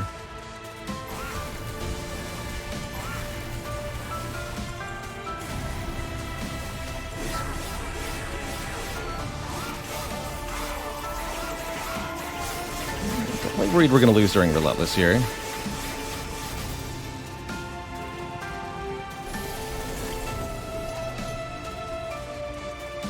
You having a lot of armor alone will not be enough.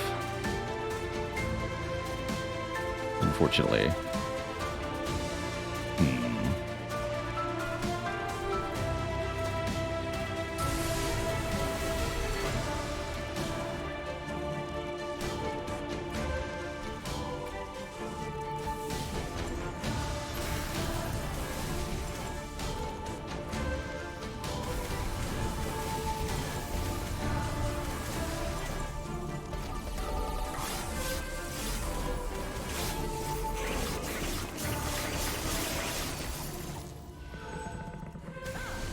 There's the essentially final wave. And actually, we go Relentless next turn. Yeah, I think we've perished here. Also, I think this guy's gonna kill me, actually. Not quite. Dang, not quite enough. Really needed higher base attack on the Eelgorgon. We had basically enough survivability. I do think that because of Sweep, the Relentless version of the boss would have also killed us here. So ultimately, this deck just does not quite have what it takes to prevail. GG.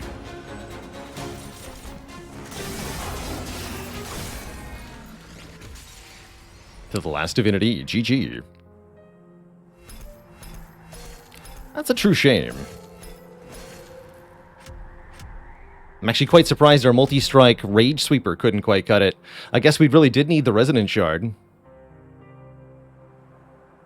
I also saw that our spell damage was largely ineffective during the endgame there. Our most damaging spells didn't have the ability to target the enemies we needed them to.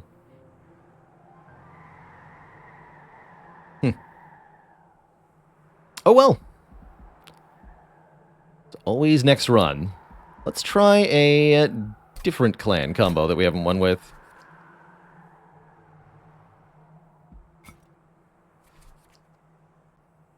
Let's try... Ooh, Wormkin Awoken. That's what I want to play. That's what our next run's going to be. Before we jump into the next run proper, I'm going to leave you at the run beginning screen. I'm feeling like Echo Right.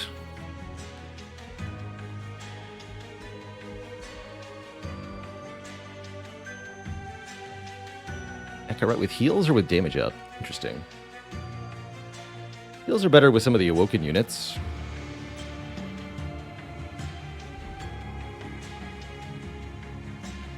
Let's try this.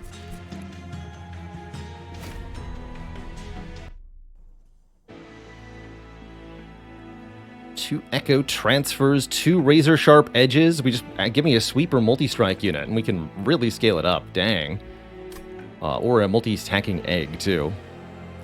And soul-crushing guilt. These are going to be the starting cards for this run, which we'll embark on in a few minutes. But first, I'm going to take a break, refill the water, stretch the legs. Back in a few. Don't go nowhere, Twitch chat.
Alrighty, we are back.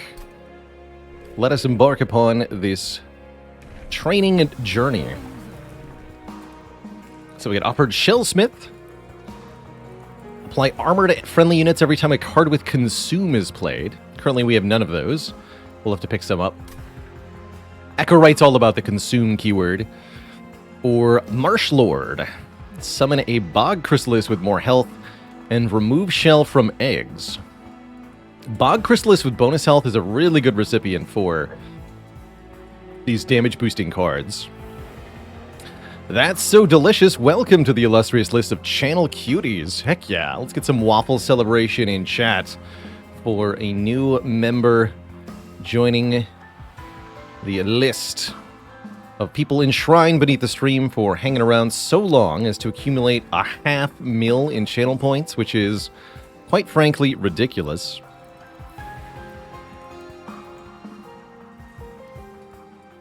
That or predicting things correctly. You know, however you got it.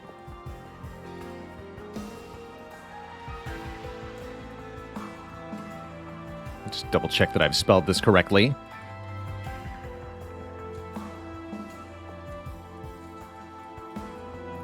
Yes, okay.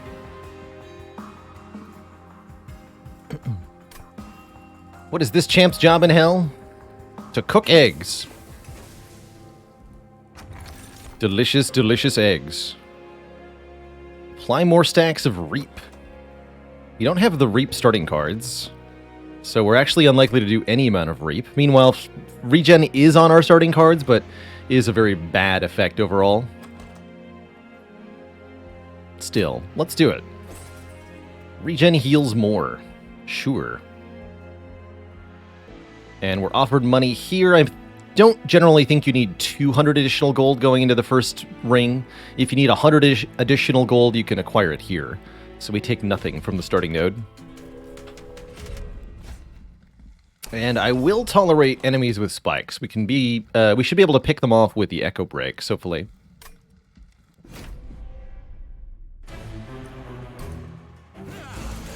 Or heal it back with our regen. Either or.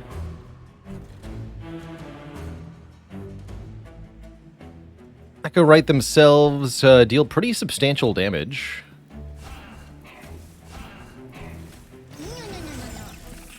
"20 attack power is nothing to sneeze at, mind you. Eggs come into play with stacks of an effect called Shell. Essentially, in order to hatch, the egg must be provided with 5, or however many shell they have, number of charged echoes. And once the egg has been fed enough charged echoes, created by the crystalline outlined cards that we have, then they'll hatch into a beautiful, beautiful pair of flies.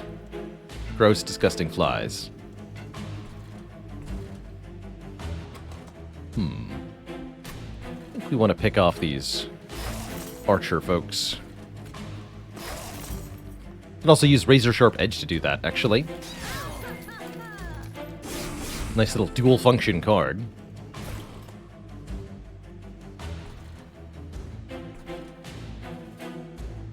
You might think this is primarily to be played on your own units for bonus damage, but you're also allowed to play it on an enemy. If they have 2 or fewer hit points, it'll kill them. Although if they survive, note they do get the damage up. We're going to play it on the egg, as the hatched flies will inherit the stat ups their egg parent was given.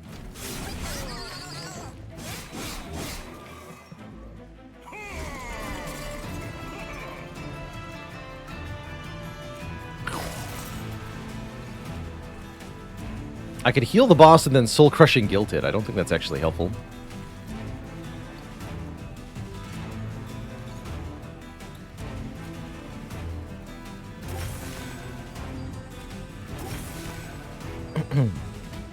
We can either progress the eggs toward hatching, or we can use Echo Transfer to give them a damage boost right now. Let's do that.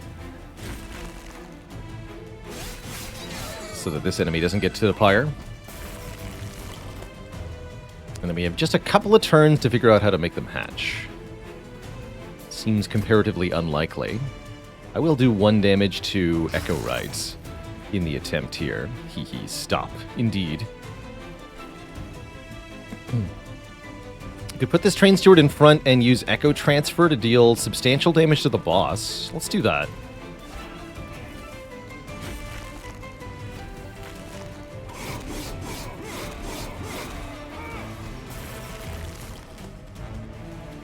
Oh, good.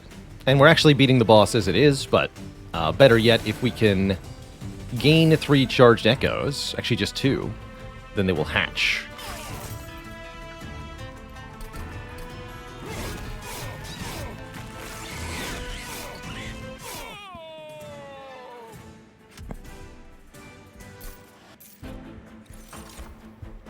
Good job. Cards that say consume on them are definitely appealing here because of Echo Right's ability. And I think cards that also are infused are even better. That's 2 shell off of an egg to play this. At 0 cost, even. This one's a bit odd. The +4 attack power would be passed through an egg, but the spikes won't. I like Vine Grasp to reposition our own units or enemies. Or to pick off low health enemies. Kind of a dual function. Seems like an attack spell, but you can also use it to rearrange your stuff. That's pretty good. Do we want a Awoken unit or a Wormkin unit? I think an Awoken unit would be pretty good on the top floor. We could have a 3 capacity unit alongside Echo Right and the egg. Although there's some good 3 capacity Wormkin units as well. We could go to this Merchant of Steel.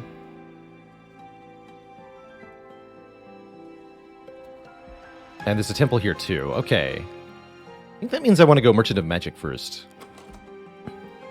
Discount one of our spells. Probably not going to pay for the reroll here. Although we could if we take the Divine Boons. Think about that. Would I take Holdover or anything similar? No, just spell power-ups on the Echo Breaks. I guess we could hold over Soul Crushing Guilt really early. That would be worth it. We get offered Remove Consume, which we don't want to do. What we want to do is add Consume to spells so that they remove shell from our eggs. Possibly we want to do this to Restore so that we can play it on our own units without needing an enemy on the same floor. I think we do that. And we also discount something. Probably a different Restore, but not the one that consumes. Yeah.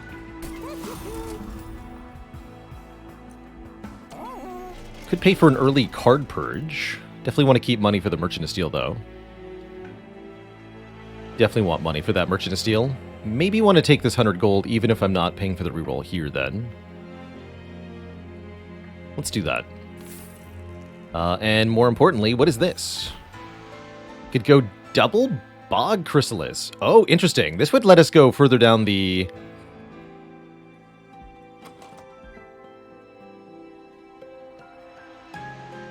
further down the egg line for Echo Right. That's pretty exciting.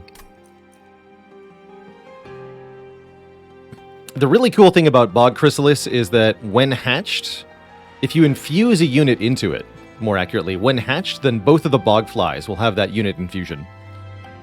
Another new entry to the list of Channel Cuties, Martin Scores Easy. Welcome to the list as well. Holy heck. A double cutie day.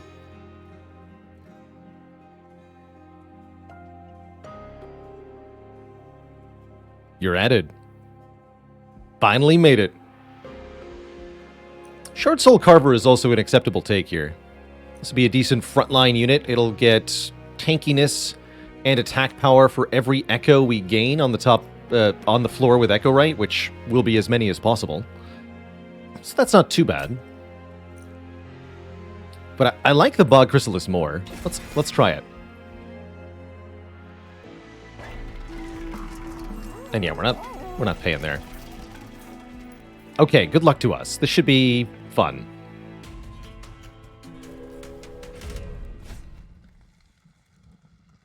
Okay, the sweeper boss is going to be a bit of a challenge, actually. That's a bit worrisome. We do have soul-crushing guilt, though. So if we can line that up, we'll be fine. Do eggs compete for echoes, or do they share? They compete, I think, from front to back? They definitely compete.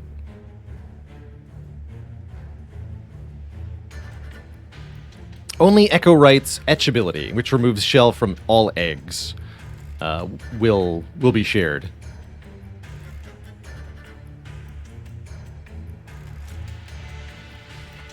That's a lot of damage, actually. Well, good luck to us.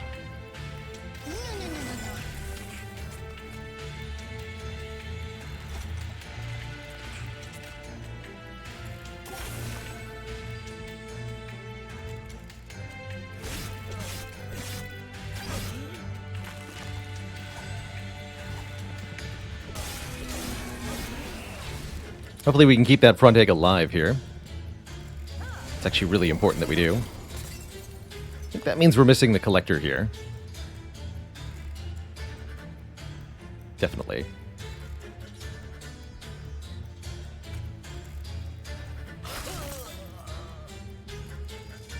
And then we restore is one option, or we Echo Break to kill another one. Take one less pyre damage if I Echo Break. Gonna be at 2 health if I Echo Break. 3 health, counting for regen. Really wish I could afford an Echo Break down here, but we can't.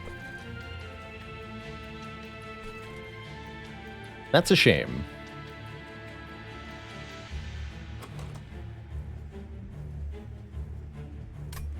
That 1 health could matter quite a lot, actually.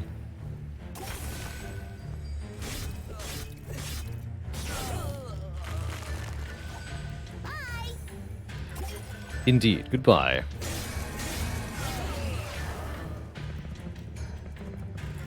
This would be a great turn to draw 2 consume cards. Perfect. Okay, we can immediately hatch the egg. We also just heal it to full. But when the egg hatches, it immediately is healed to full health anyway. So we don't need to.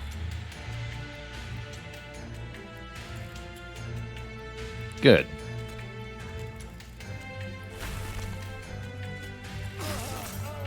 Oh yeah, don't forget to get your votes in for this month's game vote. Help me pick one of 8 games to play on stream this month.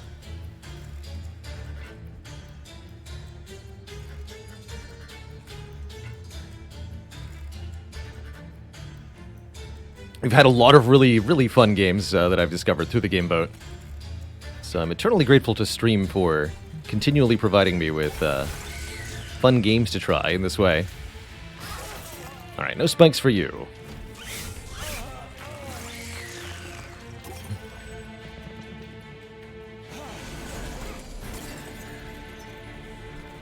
Now the razor sharp edges appear. Oh well. Since the boss has sweep, we probably just want to buff the one with the most health. We also want to pick off this spiker behind the boss.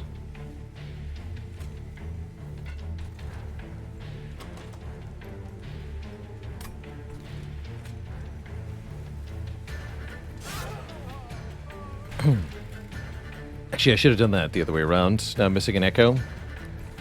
We can use the razor sharp edge here, actually. It's a fun line.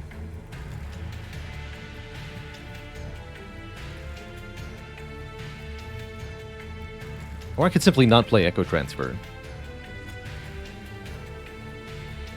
Might be wise.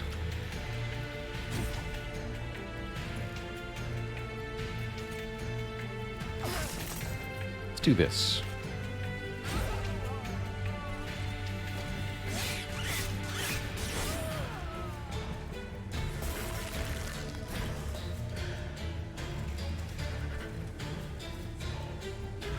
So we're hoping that we draw the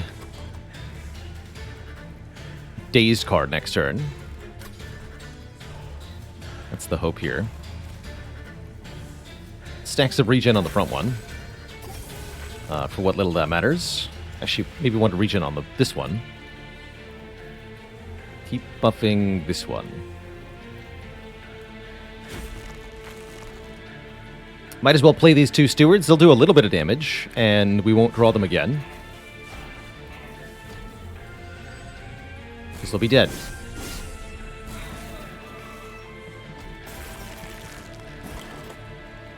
Alright, bad news. We're not winning currently.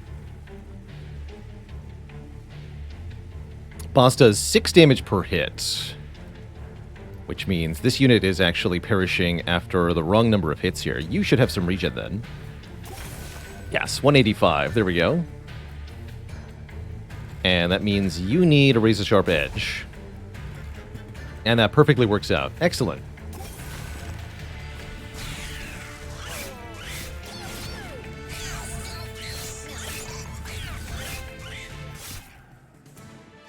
Pretty difficult second boss fight, but I think that's often the case if you skip the Merchant of Steel on the second ring. Another Echo Snare for immediate egg hatching. I think we've already got 2 Echo transfers. That's plenty. Keep giving me Echo cards, please.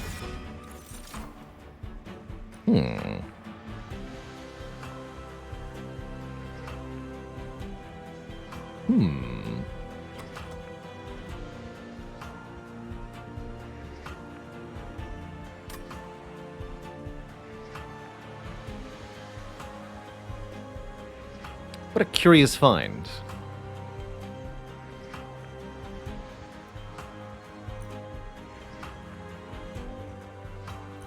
Kind of contemplating infusing this Wildwood Custodian into the Bog Chrysalis. Because then, after hatching, we would be drawing 2 additional cards each turn. As long as they were alive.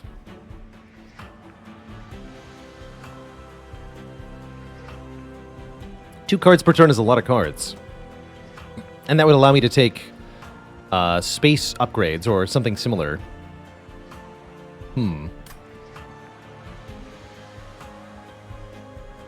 I feel like we could probably do better, though.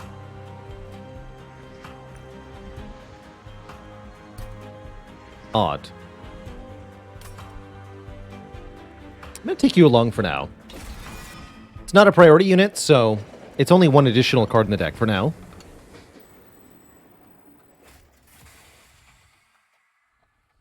The Divine Presence offers a divine artifact to help out the next fight.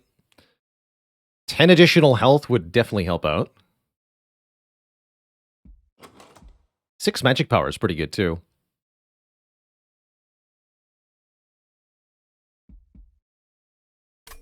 You are allowed to refuse this and take 25 gold, which you should do if you're overpowering the next combat, but I think we're in need of a little help here. Let's see, which Talos is this? Or Daedalus? That's right, Mr. Bomb Man. Let's take a bit more health then. Lame Swift, thanks for the Prime sub in 7 months. Heck yeah. Alright, we definitely need to go Merchant of Steel. We're going to look at the upgrades available. We see Multi-Strike and we get excited, generally. Spikes are also interesting. Then we just check the Temple. -2 cost and Purge. Nothing really important to do there. Now we look at the Banner unit, knowing that we can give it Multi-Strike. Ooh, Kinhost Vessel and Keeper of Echoes are both really exciting finds here. Keeper of Echoes, huh? Apply +1/+1 to all friendly units on the floor whenever an echo is gained. How exciting.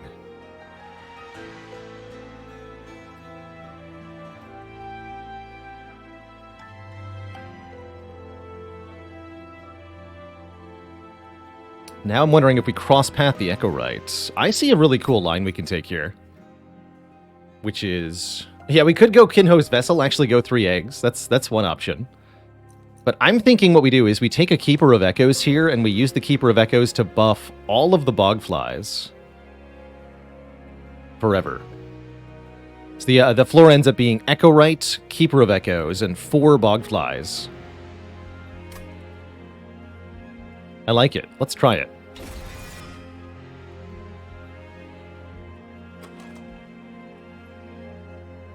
And then we probably infuse the Wildwood Custodian into the Keeper of Echoes. That seems more reasonable.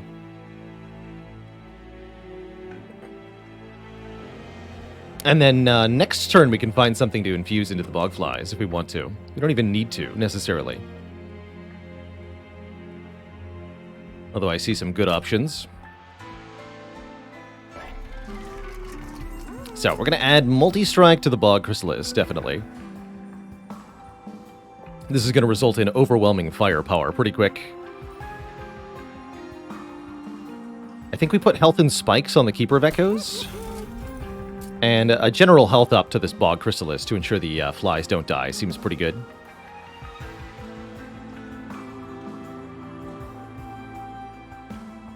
Could pay for a reroll. We could get Endless. We could get Quick. And we could get Large Stone. We don't have room for Large Stone with what I'm trying to do here. I don't think I want any of those. I think I'm just going to take the upgrades I have. I guess that means I didn't need the money, huh?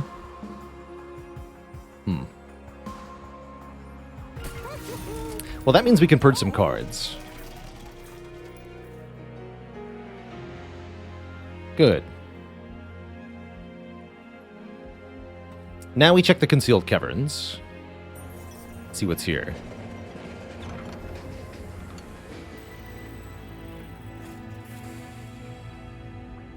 Get a rare draft pick from one of the other clans. Hellhorned, Remnant, or Stygian Guard. Interesting. Stygian Guard giving us gifts for a guard would be really nice. As an immediate thought. Adds consume to other cards. Does some cool spell stuff. Cannot get units from this. This is only going to be spells from that clan. Rare spells, specifically. So let's take a quick look here. If we take spell rare for the Hellhorned, I think these are the only options. Alloy of the Ancients would be pretty good. We don't have Rage or Armor to reinforce.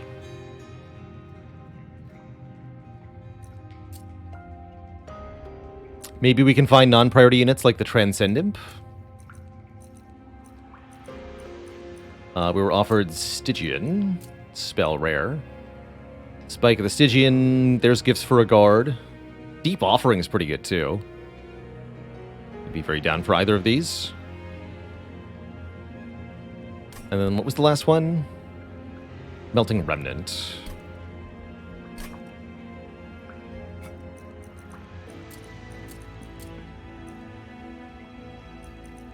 And I guess we can also have units.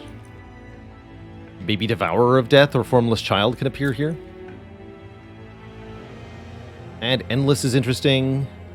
Most of the rest of these are pretty specific to Remnant, so I think I'll take Stygian here. Looking for either Gifts for a Guard or Deep Offering.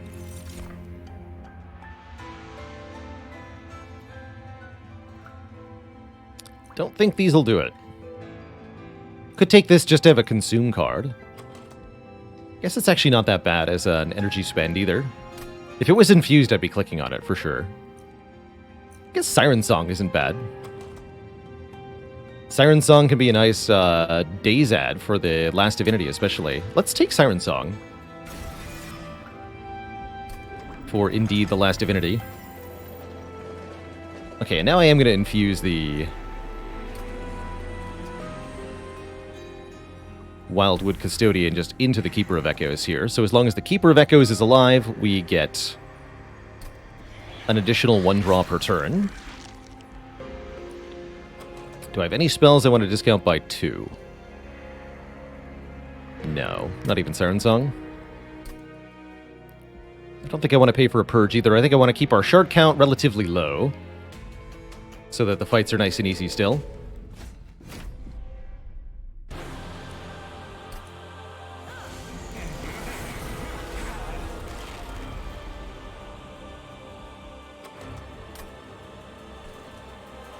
So we don't draw the Keeper turn 1. We can't play the Keeper on the top floor, but that's okay for this fight.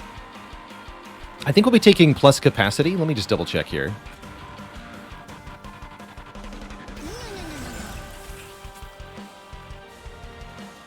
Yeah, if we take capacity after the boss, doesn't matter what order we draw them in, as long as we don't hatch any of the eggs on turn 1.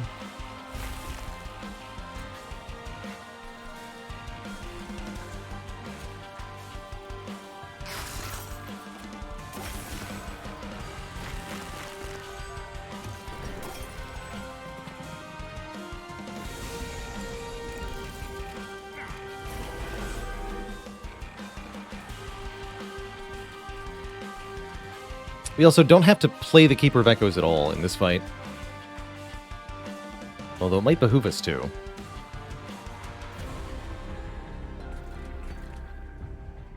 Spikes 3.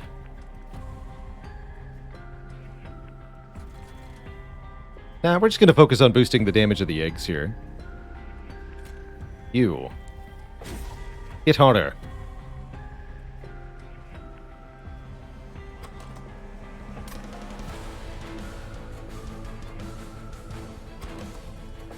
Trying to figure out if I want to hatch the front one right now.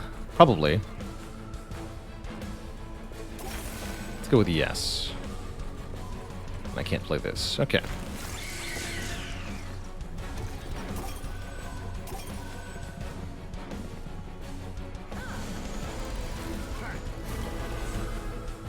Oh, nice. I'm pretty sure this works the way that I want it to. Let's find out. Daedalus gets dazed. The bomb gets dazed. Everyone gets dazed. Good. Excellent. Here, you need to die before you could do stuff.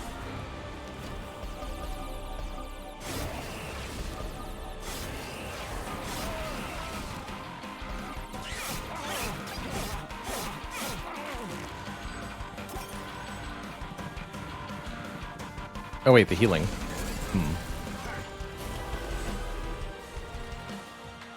Oh no. Put my face. Oh well.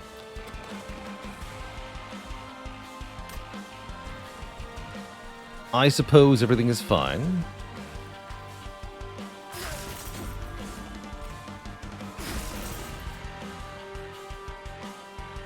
If I play this, the egg will hatch. We could actually just daze this enemy, too. I'd really like to Razor Sharp Edge again before hatching. So, let's do that. Let's daze you. Actually, I guess that takes fire damage, huh? Didn't think that through.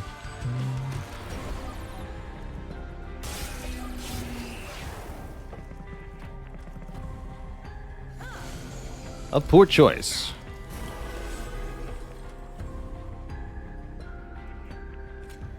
Okay, now we can hatch the egg.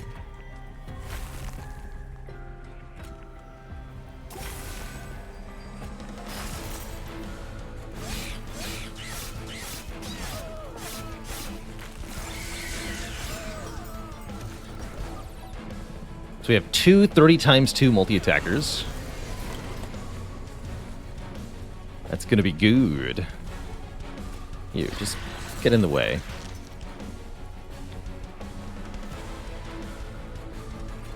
You can be even bigger at attacking, although that does reduce the number of attack power of all the flies. Each one of them gets +5 attack power per echo we have, so probably better to just go to 4 echoes and stay there.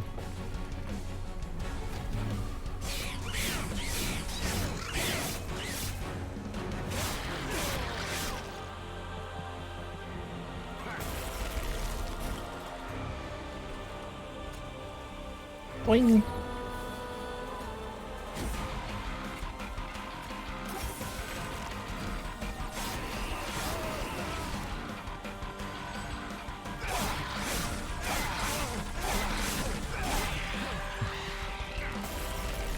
Yes, we need to take an extra space artifact to put the Carver on top. Because we took the plus draw infusion, though, it's going to be kind of like we took the draw up and the capacity up.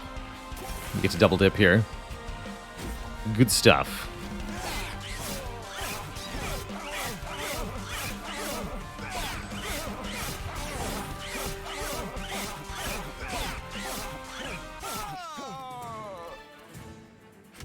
As for our champ upgrade, we've got an interesting problem, actually, which is that we... Additional max echo spots is pretty good. Let's take one unearthed remains for this deck.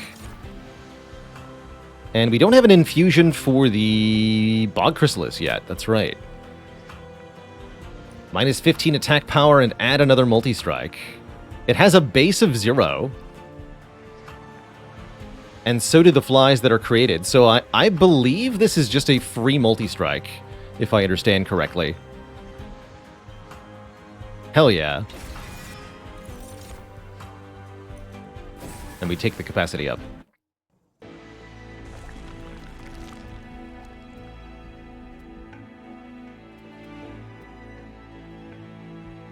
Yeah, I'm pretty sure that as an infusion, this works because a unit can't have a lower base damage than 0.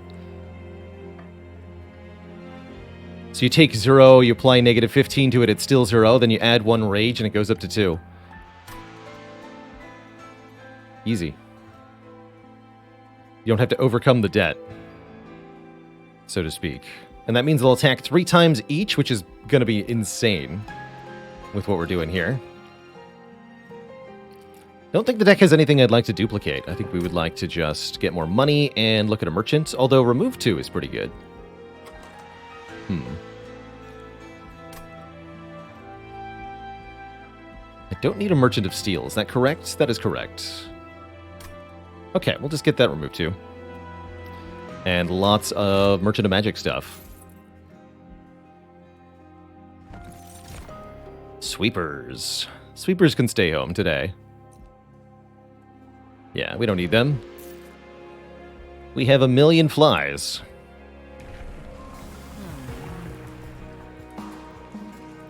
So this is a fun situation with Marshllord here. Because of the particular strategy we're employing, we actually do not want to change the type of egg that Echo Right creates. So I don't care what this offering is. Actually, Shellsmith is the much better one. But the only thing that really matters here is that we do not take another Marshllord upgrade in order to always be getting a second Bog Chrysalis for more flies. Because more flies are going to benefit more from the stat bonuses provided by the Keeper of Echoes.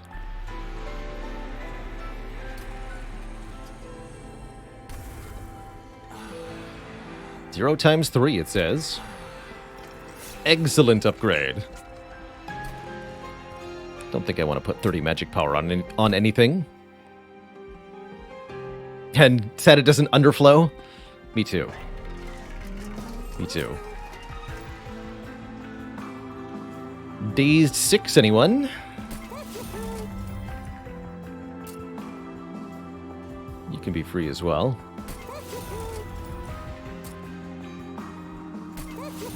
And I'll pay for 1 reroll here. Just had to know if we got offered holdover. Adding consume to more stuff is also quite good.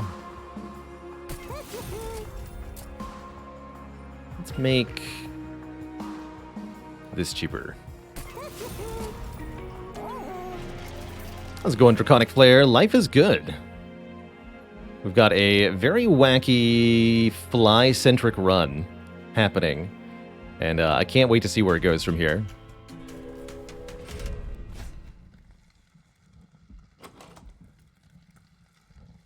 Surely I can handle a little bit of armor. You see how many flies I've got? Oh good, we got the Keeper on turn 1.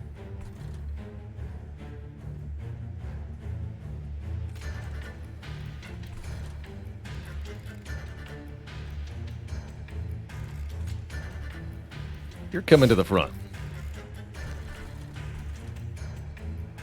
You're going to the front.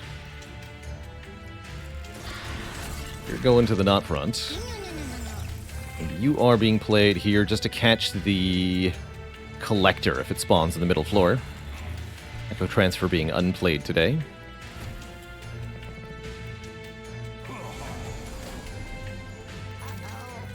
Top floor Collector, okay.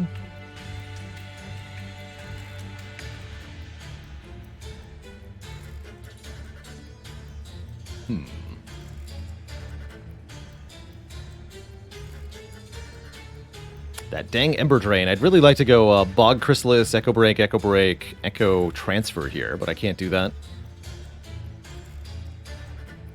I guess it doesn't matter at all if this 65 health enemy gets to the pyre.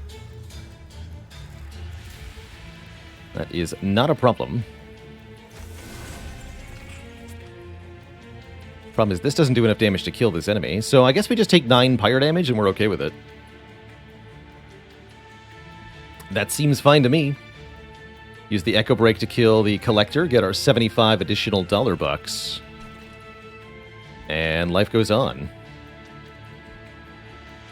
Although not playing Restore could be a problem. This is a much more pressing issue here, actually.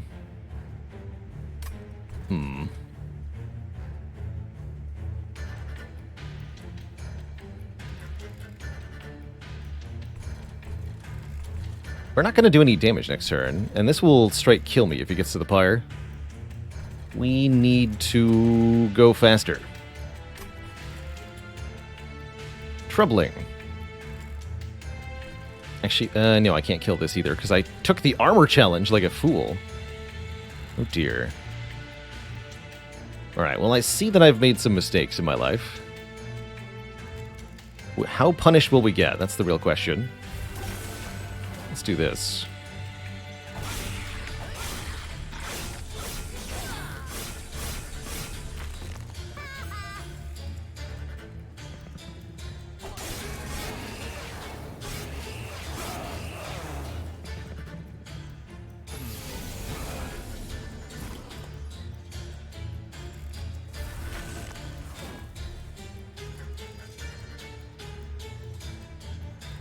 So we can hatch the front egg.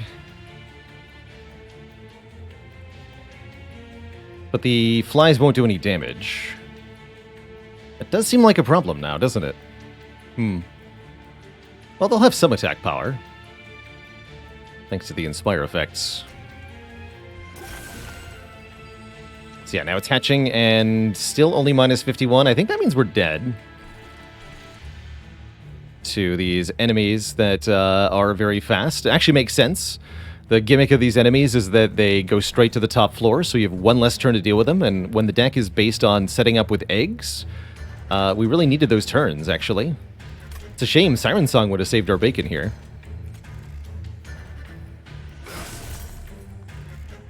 I think we're just straight dead. Dang. Feel compelled to retry this clan combo.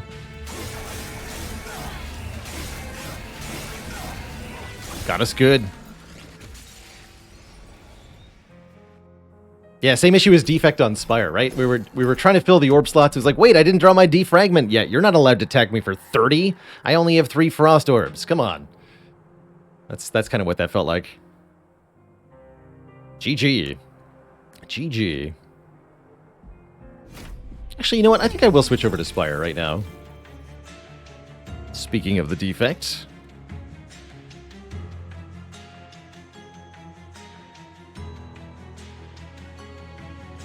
I remember if we're at 317 or 318. We mastered something yesterday, didn't we? We'll have to look.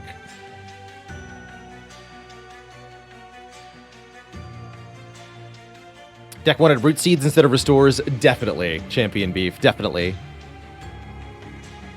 I was trying to find a situation where the restores might actually be useful on Awoken, but it seems like every non-Awoken main wants the root seeds instead, for the most part. It's a shame. Gonna do any Brotato today? That I don't know. Let's see how our Spire treats us.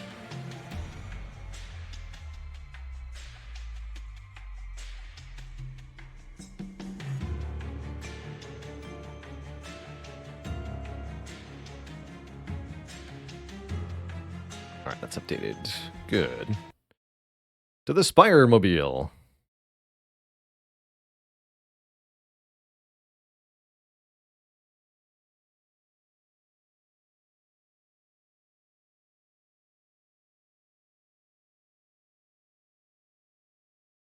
It says, I generally like to commit hard to keeper of echoes if you include it. Usually 2 or more makes a world of difference. Definitely.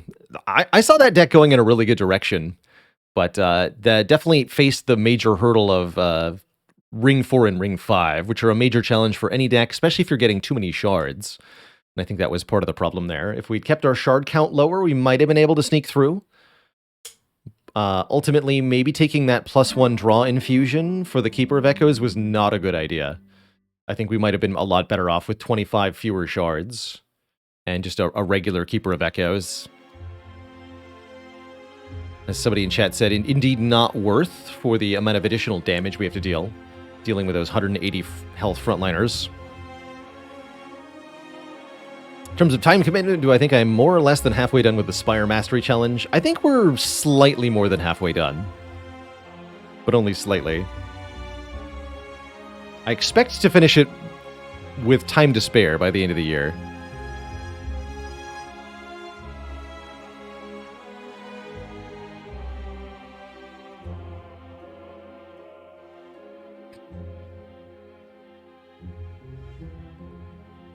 That's amazing, Philly.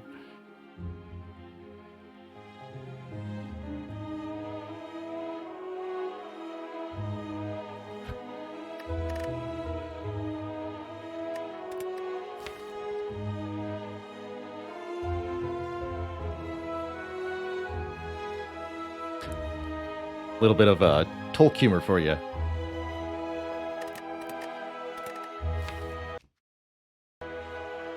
So, our last defect run almost made it to the very end. This was a really close fight.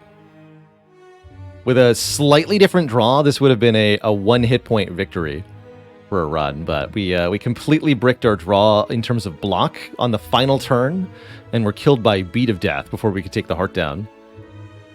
This run would have mastered Reboot, but did not. So that means it's Watcher time in our Spire Mastery Challenge.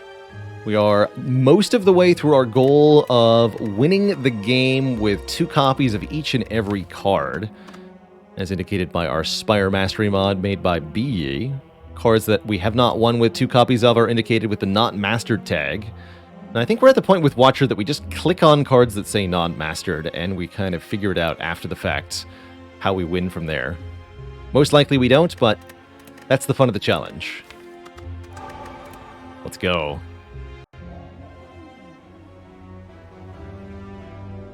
Do we take a random rare, which could be an unmastered card? Transform 2 could also be an unmastered card. It could also be a curse that we haven't mastered.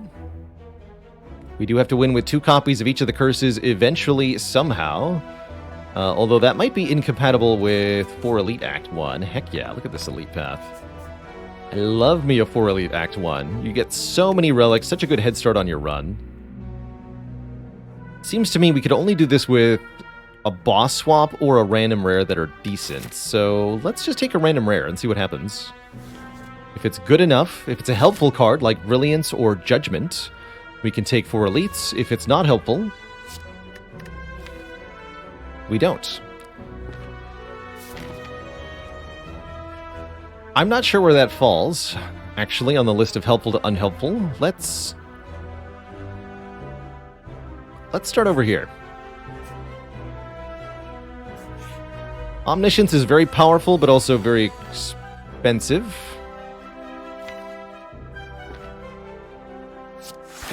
Interesting turn 1.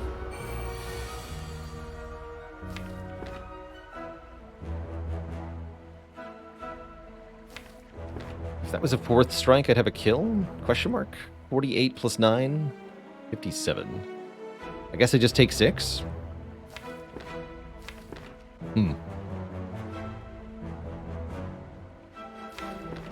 Next turn might be bad, too. This is a weird draw. Okay, that's not too bad. And I still might need that miracle for the Omniscience. Yeah, here we Omniscience. So play Miracle to go to 4 energy. Omniscience Eruption. Eruption gets played twice for 27 damage, and Leaving Calm gives us 2 energy back to strike. Definitely a weird cultist fight. I've played a lot of Watcher runs, and Your opening hand being 4 defense and vigilance is very, very rare. What about a just lucky? It's better than nothing? Question mark. I'm not sure if it's better than nothing.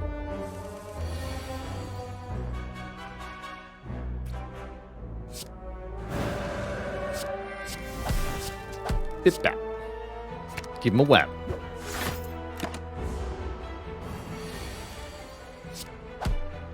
Okay, much better second fight. Gambler's Brew is encouraging wheel kick. Here we go. What we want at the moment are big, powerful cards for Omniscience to double. Wheel kick certainly counts as a good one. I'll take that.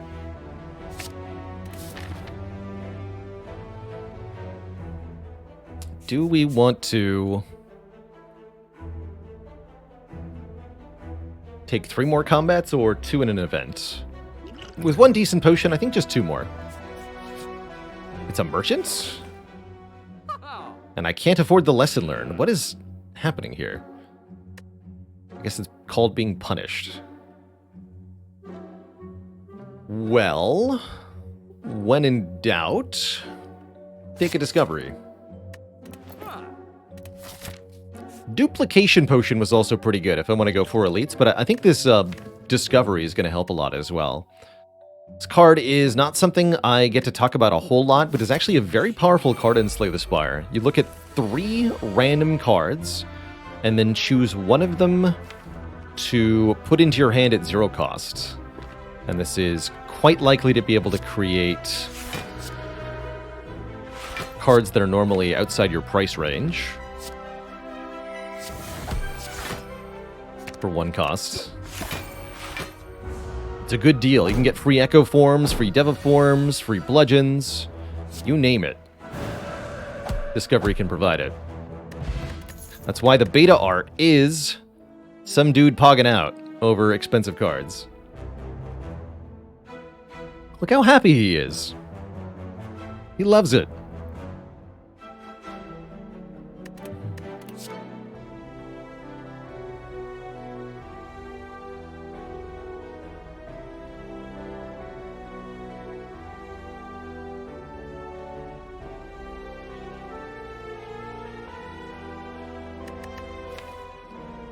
Wondering if we take any of these. I don't think we do. I don't think we need any of these cards.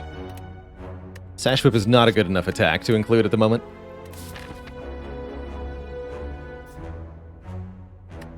Yeah. How did the real art get into the beta art? It can't possibly be beta art if it's like the book cover where the book is on its own cover. How did they make the book cover before it was made? Doesn't make any sense. Ridiculous. Ridiculous.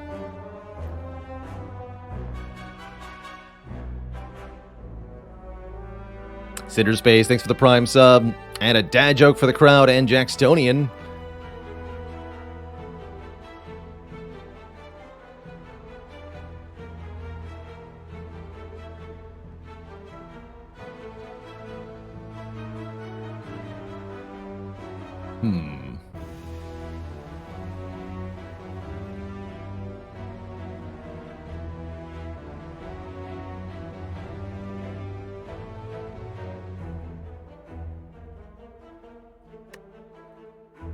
What Slay the Spire card is also a dance?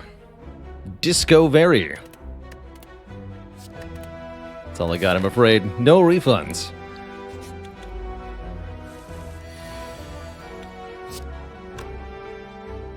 Is anything being Omniscience good enough? We could Omniscience Discovery as a Hail Mary here. I think it's rather better to take 10 and play Vigilance Just Lucky. Could even Miracle to Wheel Kick weaken this thing a little bit. Although that depends on what we see on top. I think we just discard that. Keep the Miracle in hand. Onomatopoeia, thanks for the 10 months of support.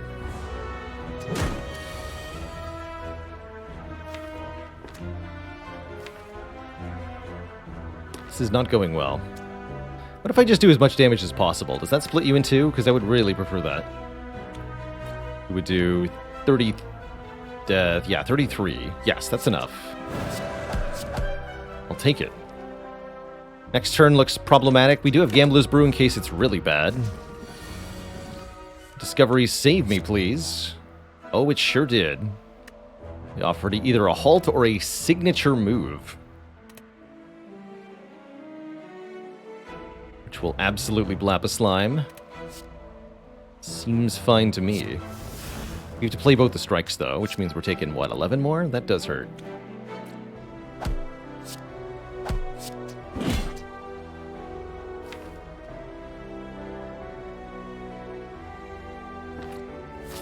Health to keep this potion. And there's actually not that many hits, right? 1, 2, 3 is it? And technically the defense are hits. No, they're not. No, just take 11. Okay, this was not good. Definitely lost way more health than we would have liked to, but sometimes in Slay the Spire, the health loss that you take is sort of front-loaded. You take it initially, but then after you've paid the price, you're fine because you got good rewards from the combats you struggled through. That doesn't seem to be the case here, at least not yet. I guess I'm okay with the crush joints. Having an ability to apply vulnerable could really make for some very powerful wheel kicks. But I'm a little afraid going into this first elite. Okay, turn 1 Eruption is definitely good against Grumlin Knob. And with the Gambler's Brew, I think we can do the rest that we need. I may wish to keep the Miracle in hand so that I can Omniscience Wheel Kick. That would be 60 damage. Which would notably not kill the Gremlin Knob. Or I can Eruption, Miracle, Crush Joints, Strike to deal 9 plus 16 plus... I guess we do an additional 18 now. I think just Eruption, Crush Joints. Brig of Gold, thanks for 3 months of the Prime sub. It's a heckin' great community, this game. Alright, show me top card Omniscience so I can Gambler's Brew for 1 and win. Dang it.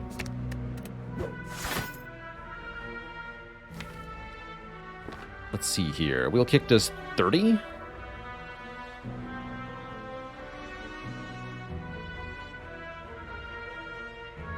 Currently taking 14, which is not even that bad. And I could keep this Gambler's Brew. We'd probably have to rest here. No upgraded Eruption. Seems stinky.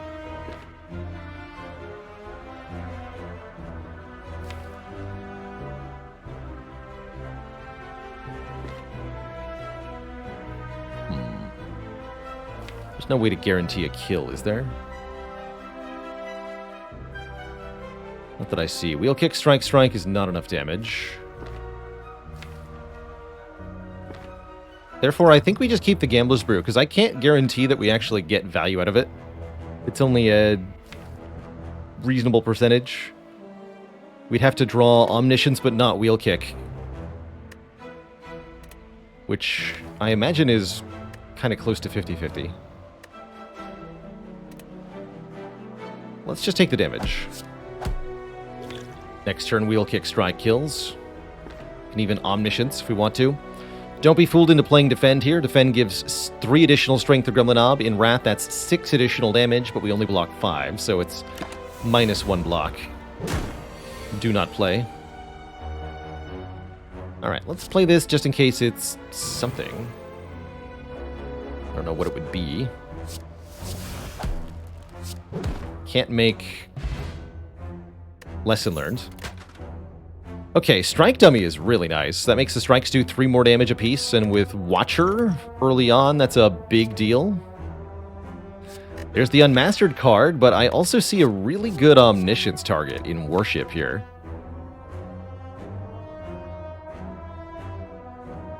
Also, it's a really bad Wreath of Flame, and we're already struggling, so I'm going to click on Worship. Gives us 5 Mantra. And I think we need to sleep. 21 health into the next 2 elites is spooky. Upgrading an important card like Wheel Kick, or better yet, perhaps Omniscience, could really make a big difference. But we have to do everything almost perfectly. And there's no tolerance for an abysmal draw order. Let's sleep.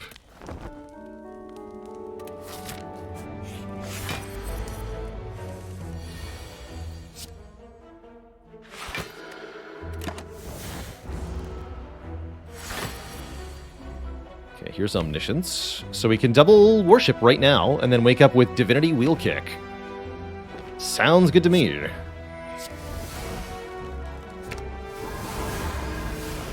Hello. Bonk.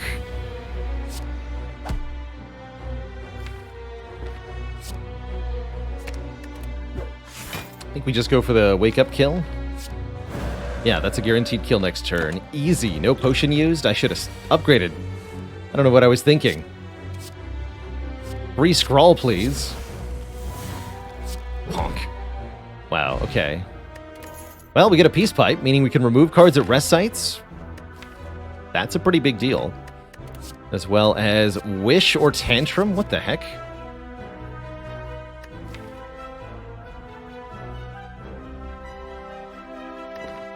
Olivia 5K, thanks for 17 months.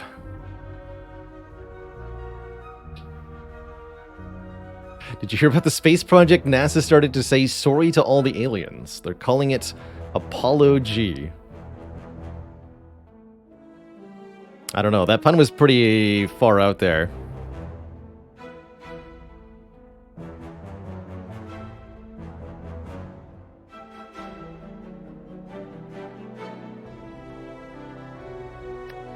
I don't think we're taking Wish. That sounds too stupid.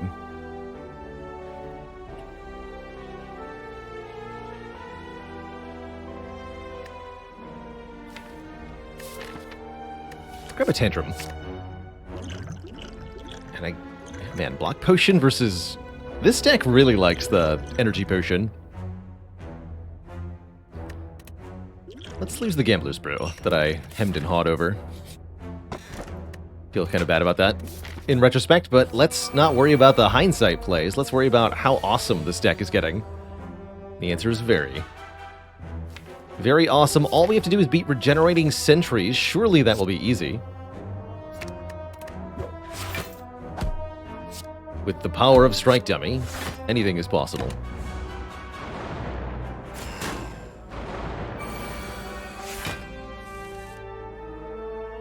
No Omniscience, unfortunately. Good news is Wheel Kick and Strike kills the front one here. Let's just do that. If I really want to, I can use the Energy Potion to Omniscience now. What does that actually get me? We Omni Worship. We do triple damage. This does 24, this does 27. We can kill this one.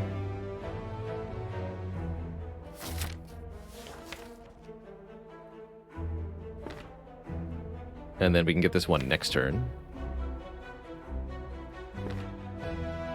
That does seem pretty good.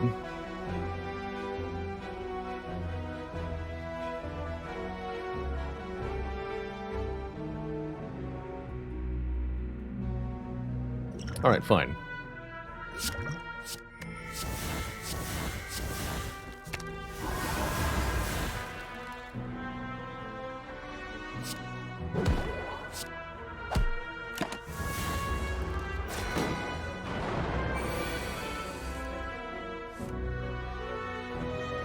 And with Guaranteed Kill, I don't think we bother playing Discovery here. I think we just go Defend, Strike, Strike. Although there's a wide range of things that Discovery can make that we benefit from. Any amount of block and any amount of damage are all fine. Let's use it. This is better block.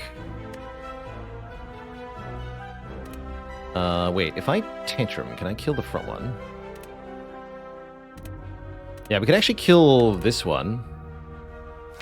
This turn if we wanted. Although we're very likely to brick our draw next turn.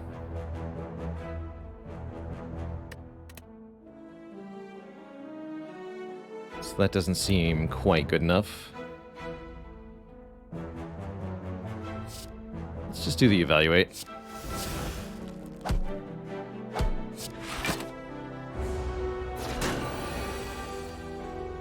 Would have been fine. I don't think we play this Eruption. Let's Seems too iffy.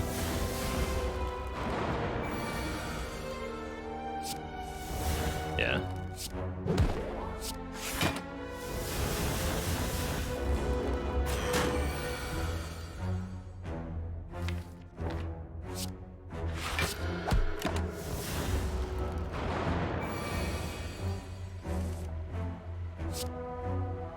Nice.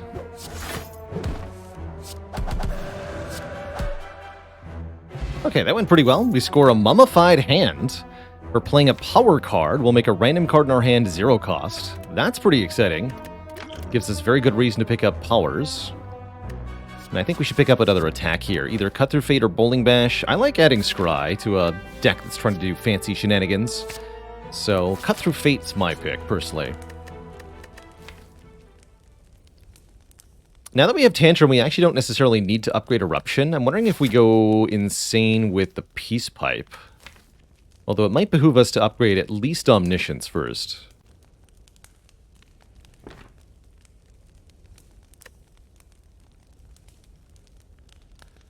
We'll start with that. Card's very expensive.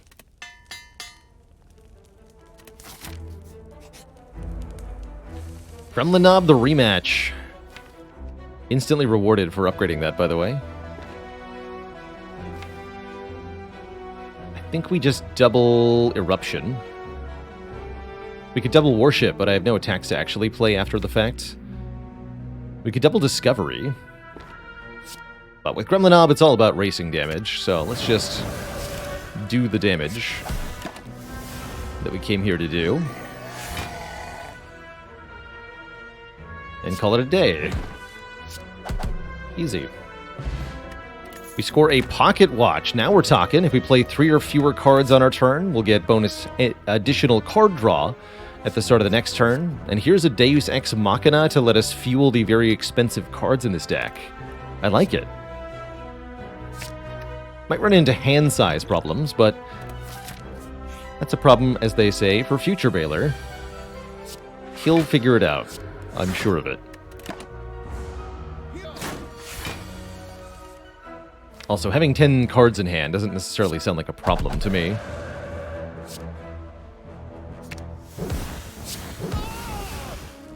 Sounds pretty good.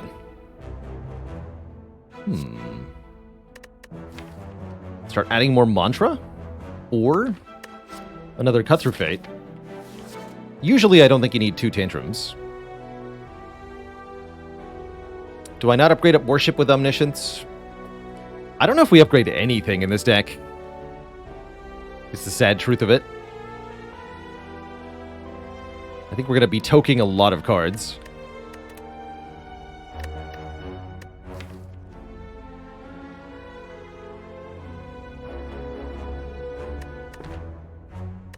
So let's try not to take too many more cards then.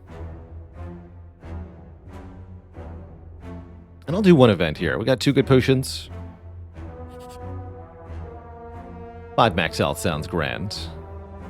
Technically, we haven't actually won with regret. I would be toking it anyway, though. Take 5 max health. Is the stream title updated? It should be. I'll click the button one more time just to make sure it definitely is. Crush Joints upgrade is good? Definitely. All the upgrades are good. Problem is, so are the card removes.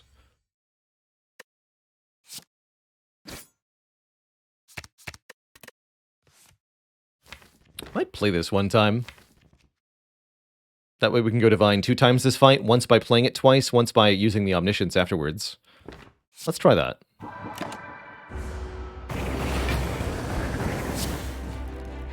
Wow, what an offensive hand. Interesting. We could Omniscience the Discovery. Don't really want to enter Wrath here. It's too much damage headed our way. Guess I could use the potions to do it, but I don't think so. Meanwhile, if I Omniscience the Discovery, we can make some stuff that can change this turn. Let's do it. Pressure points. Interesting. Prostrate makes Divinity more accessible here. Evaluate's no good. I think Pressure Points is actually pretty good against Hexaghost. Let's do it. And Indignation, or perhaps better yet, Tranquility. Tranquility lets me do the Wrath thing this turn. And exit with Calm. Let's take that.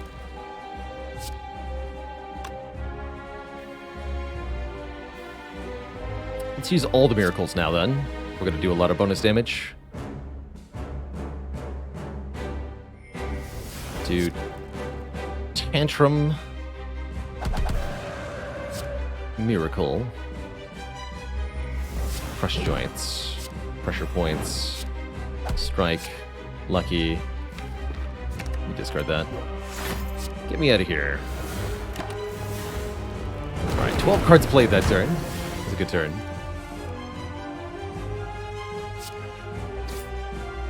Worship is back, huh? I think I'd rather have that next turn. So let's just do Defend, just Lucky. Draw 8 cards and go Divine with that. Yeah, that way we can do Worship, Crush Joints, Wheel Kick. Now that's some damage. 24 plus 67. And each strike is 40 damage. Dang. Who needs to Omniscience anything when that's your damage output? Holy moly. Vault, Scrawl, Judgment. Very funny.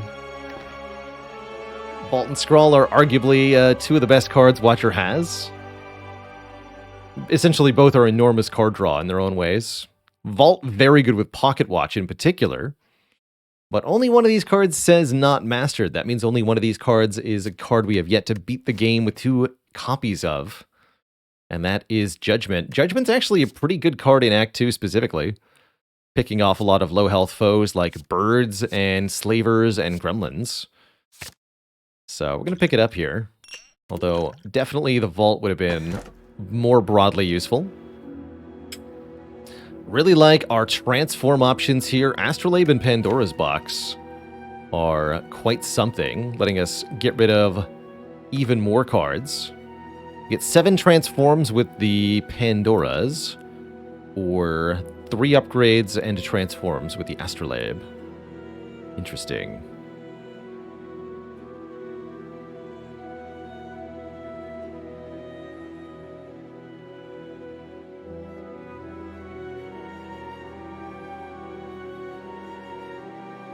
Strike Dummy does weep.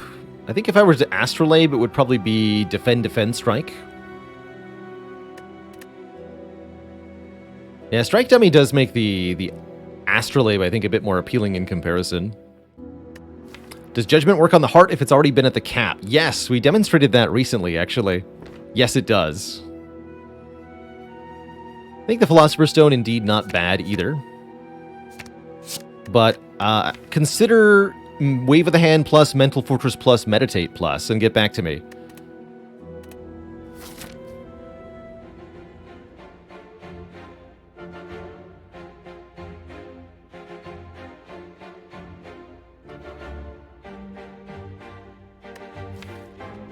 Those seem pretty good. Meditate with Worship in particular, very strong. If only we'd taken the Vault. Actually, does feel like a deck that does appreciate Judgment. So, rest sites are pretty important, huh? In some ways, they're better than shops. In other ways, they're worse. I do think prioritizing rest sites is likely to be the correct path through this act. Although this is more elites than I... Well, actually, 2 elites is reasonable. We can do 2 elites. In fact, I look forward to fighting 2 elites.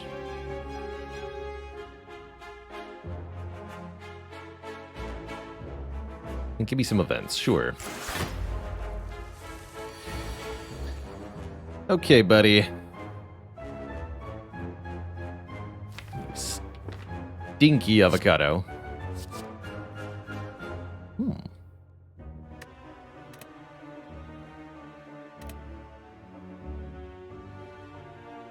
Powers also make something free. I'll take the fortress here.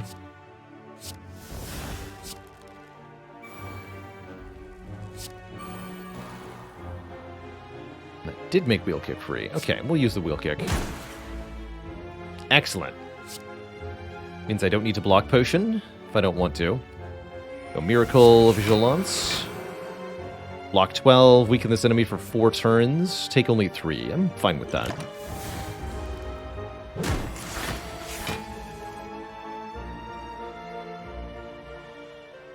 Could actually enter Wrath here if we wanted to.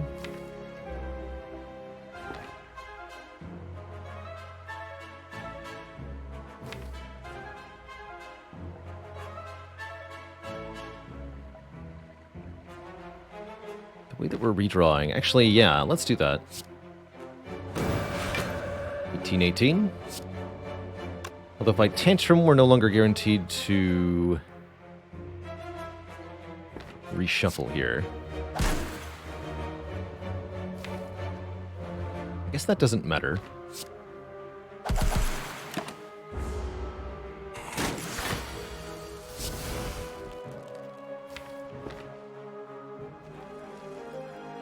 You can just do this.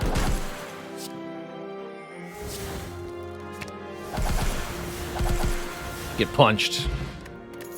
Very good avocado fight. I might actually be tempted by a Bowling Bash if it had an upgrade. If you're in Act 2, we can be offered upgraded cards at random, and with the ability to remove cards quite aggressively, I think we want to prioritize that. Upgraded cards, that is. And removing the unupgraded stuff. Not going to take Apparitions, giving up half of our max health to be intangible for a few turns. Really good if you've got a solid damage plan, but not much in the way of defense. This deck is starting to form a defensive plan. Choose one of 20 cards to add to the deck. There's a lot of good options. Let's see. Rushdown in particular is appealing here. Collect is the only unmastered card. That is a stinky card for the most part. Rushdown's going to go really well with the Mummified hand and with our Tantrum. And the Mental Fortress thing, too. Yes, give me a Rushdown. Quite heavily.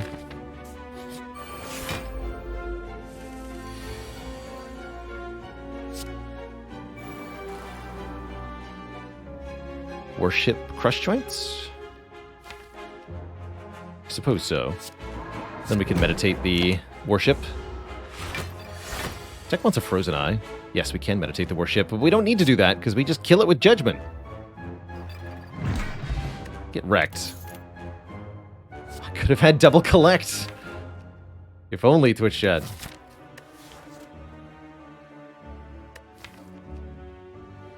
I'll take this one.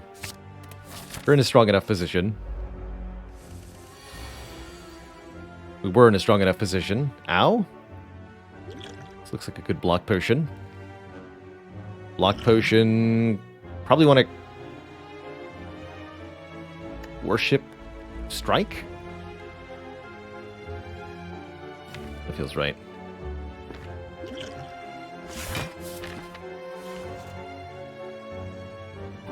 Means Mystic is likely to buff their strength next turn, which I'm fine with.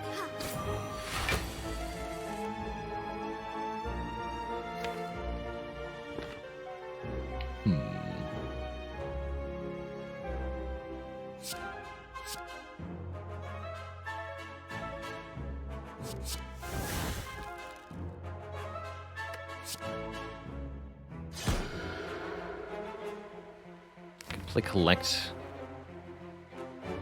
Lots of energy. We need to do more damage to this Centurion, though. Now we're good. So don't play Collect, don't play anything. Alright.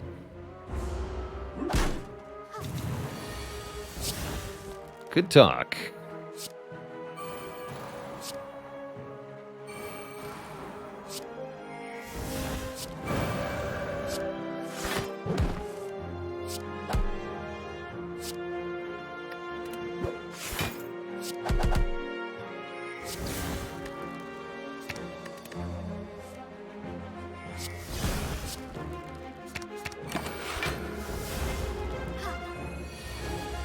Cute. Okay, we do get a potion back. And lesson learned versus talk to the hand with an upgrade already attached. Talk to the hand with upgrade, very nice for wave of the hand. Combos extremely well with Tantrum, with Just Lucky, and with most Watcher attacks in general. The lesson learned, meanwhile, can gradually upgrade cards in this deck, which is pretty sweet combined with our ability to remove the unupgraded ones so easily. Actually, that lesson learned does seem quite fantastic, considering that we can easily purge all the bad stuff. Yeah, I'll take lesson learned, because we can toke.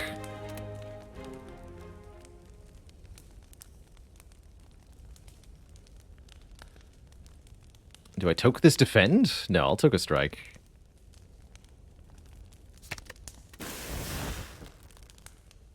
Okay, our first elite is the Gremlin Leader, arguably the easiest of the opponents here.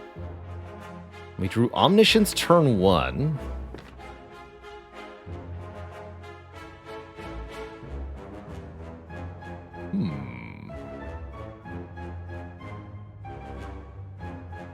And I have a Liquid Memories in my hand. That makes me very tempted to just Omniscience the Warship.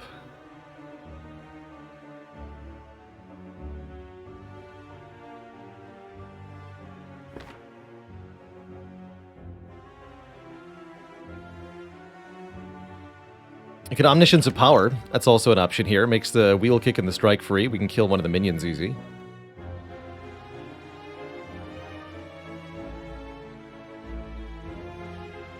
But no, I think I want to do the following.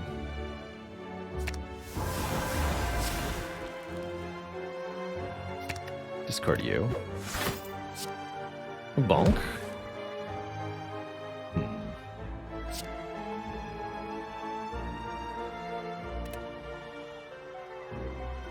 Good memory is this. Do that again.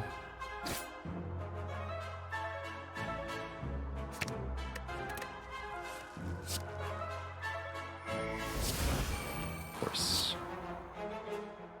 So we could kill Gremlin Leader right now, but there is a lesson we would like to learn.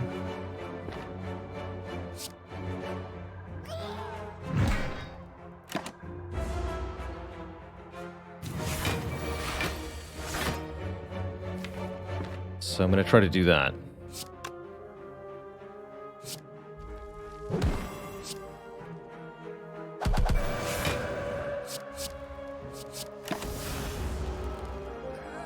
Here it comes.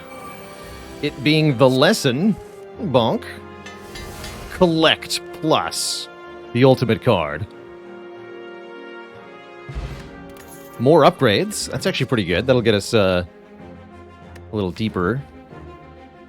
I wonder if I want this third eye. We removed all the regular blocks. Third eye's a pretty good block. Welcome. Just Lucky upgraded. One strike upgraded. Alright, strike plus. You can stay. Alright, let's lose this defend then.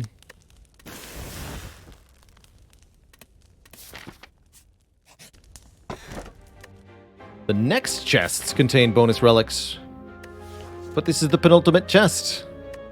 I think it's too late for the Matryoshka to be a reasonable payoff, unfortunately. Oh man, and we got Omniscience on turn 1 again, which means we can learn a lesson on turn 1.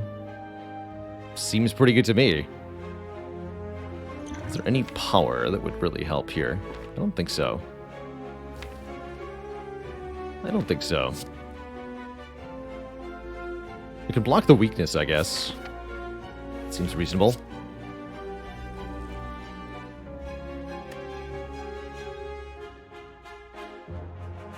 And our dad joke for Furwo Kid. What is the Watcher's favorite flavor of chewing gum? Judge Mint. Delicious, delicious judgment.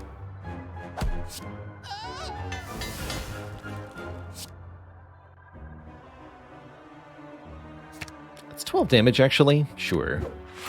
You can keep that. Get learned on, nerd.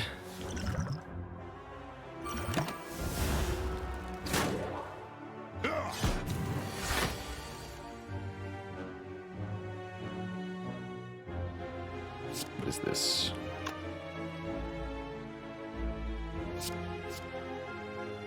Sands of Time for free. Okay, wow.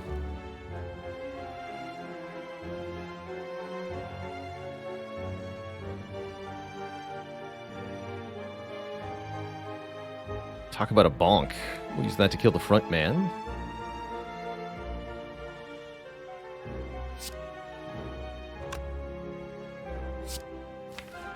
I guess I want to do it this way.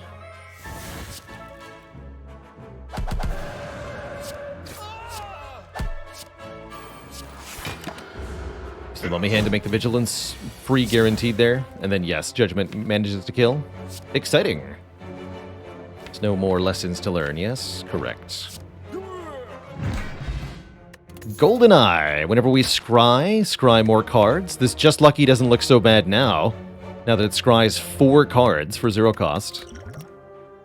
And here's a scrawl apropos of nothing. Just a free scrawl. I'll take it. Okay. Now things are starting to shape up. Really like it, actually.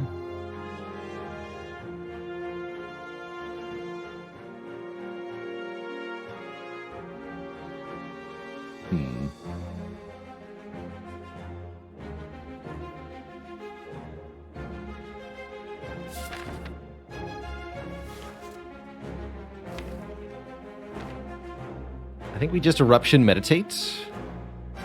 Although I'm only going to draw 1 bonus card from Pocket Watch. Because I have 3 Miracles and Eruption in my hand. If I do Tantrum Meditate, I don't get the Eruption, but I get 1 more random card. I think I'd rather have the Eruption. If I Miracle Tantrum Meditate, then we don't get to Pocket Watch. So, I don't think I do that either.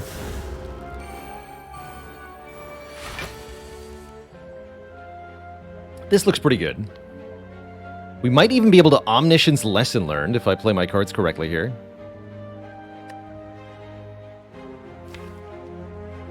Although we're currently not doing enough damage for that.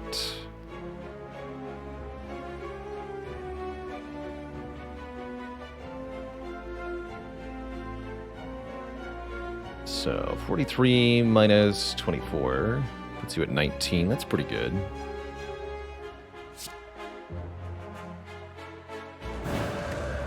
What are the top 4 cards of the deck? Discovery, Cut Through Fate, Wave of the Hand, and Rushdown. Those are all pretty good.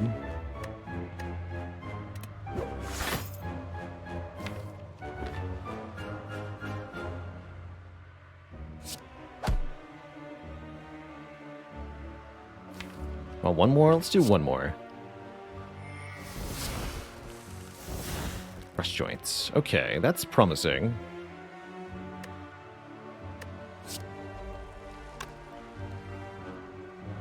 More energy. Although we could play powers to make stuff more free.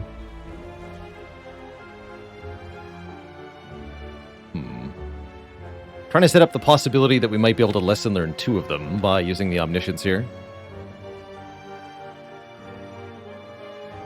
If I go Crush Joints here, Miracle, Miracle, Omniscience, there's a faint chance we can get 2 of them.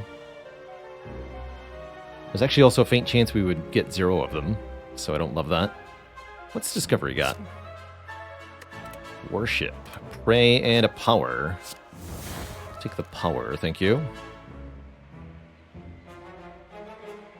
So, can I make everything free? That's the real question.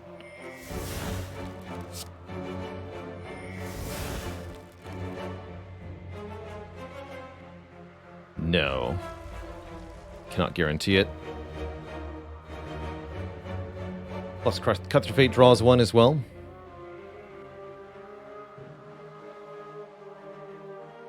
Bummer.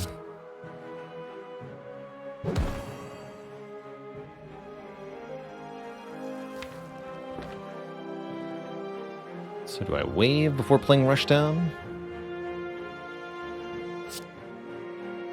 play the rush down. Cut Through Fate becomes free.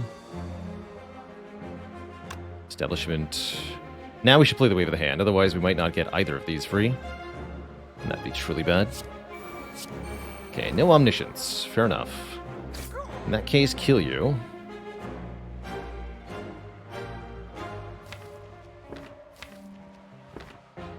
And consider a few facts for next turn.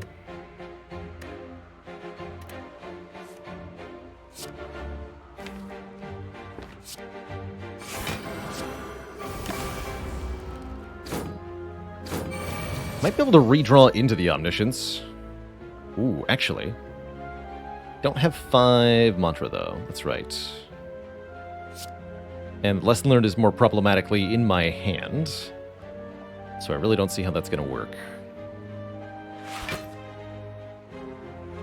Who to talk?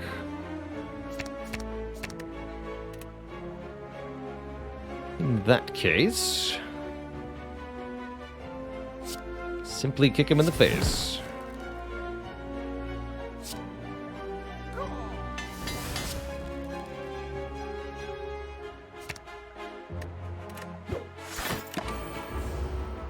Establishment. The power.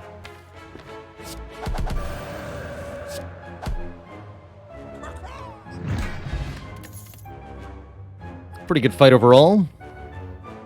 Halt could be an interesting way to block in this deck. I like that it's a 0-cost block for Wave of the Hand. Works well with the Wrath stuff. Cut Through Fate scrying so much with Goldeneye? No, Cut Through Fate's gotta be better with Goldeneye. Too strong, man. Become cursed with a Writhe. So trade 1 card remove for 1 relic here. Essentially, trade 1 remove for 1 dig. We're getting close to the point where that's correct. Sure. Get a Maw Bank. Alright, that definitely means we're not going to this shop. Cool.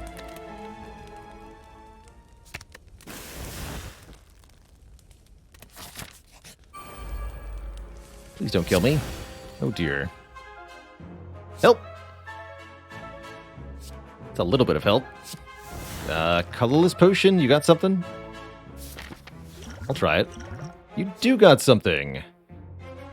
Hand of Greed, no.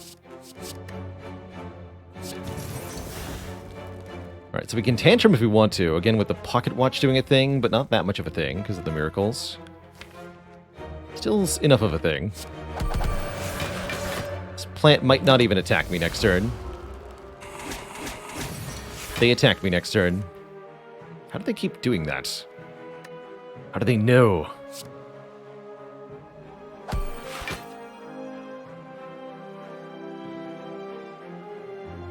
It's not quite enough.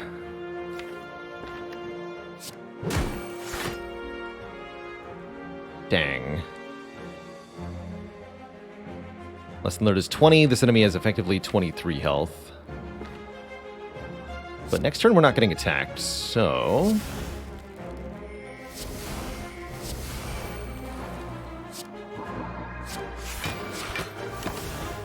I can just meditate it. Or something.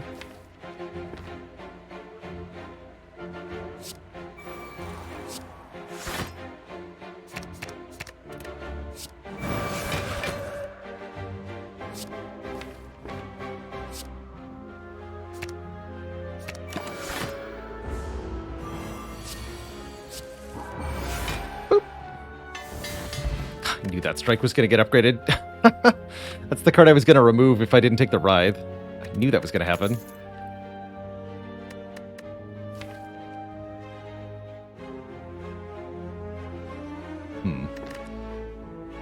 Don't want this flurry.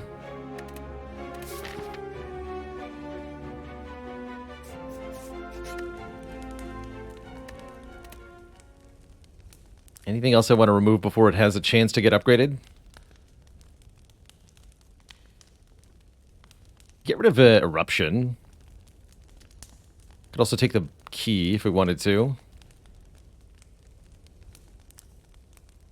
The Crush Joints has purpose. The Cut Through Fates have purpose. The Wheel Kick has purpose.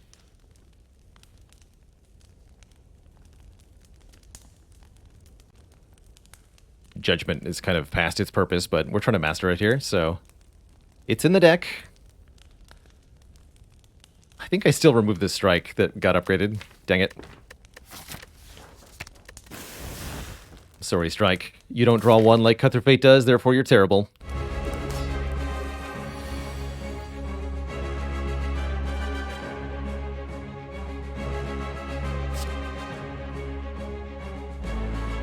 So our plan in the champ fight. Go Divine and then kick him in the face.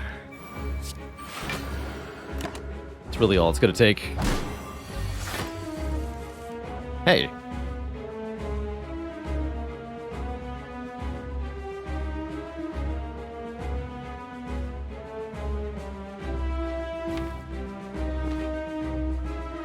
Rude. Definitely gonna get to use Collect here at least. Do Collect, Miracle, Meditate. That's kind of interesting.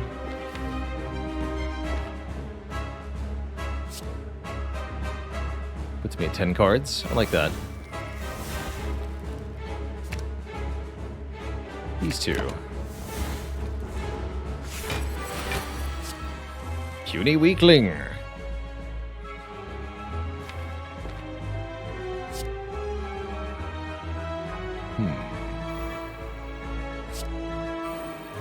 So many cards, so little energy. Oh, we can double Mental Fortress. Here we go. Now we're talking.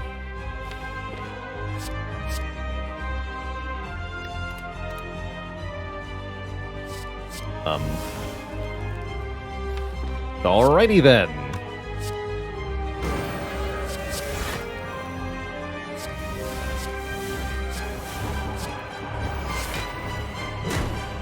And draw 10.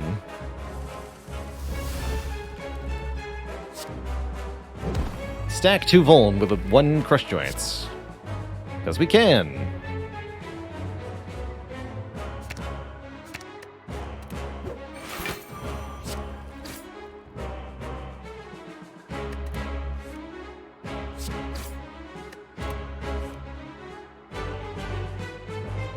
I'm really tempted to worship Meditate, so we can do that again.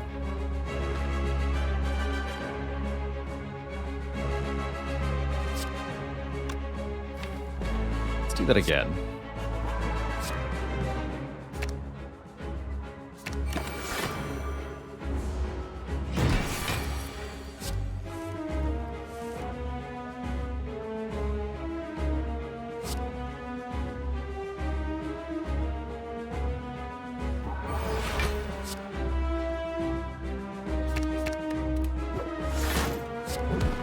Glorious cycle of divining we've landed ourselves in here.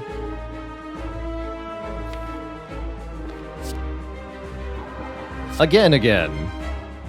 But this time with more miracles.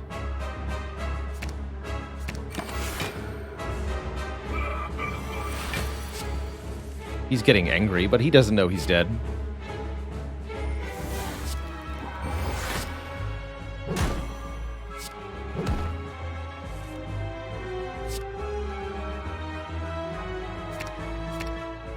Actually, Eruption drawing 2 seems pretty useful right now.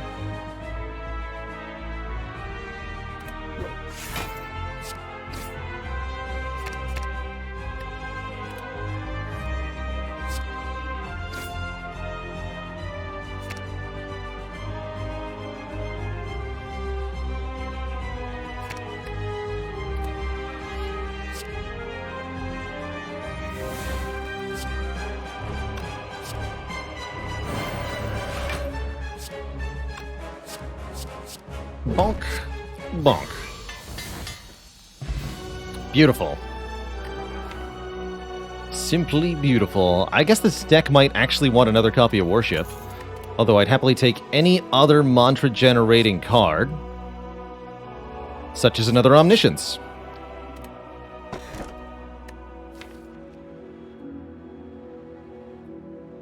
Easy. We also probably would like some more energy here. Violet Lotus and Slaver's Collar, both pretty appealing. Slaver's Collar is bonus energy during bosses and elites. Violet Lotus Bonus energy every time we leave calm, which could be as much as once per turn. Are we trying to master collect? We're hoping to find another one, yeah. Maybe you should have taken that Spirit Shield, because it's yet another unmastered card, but...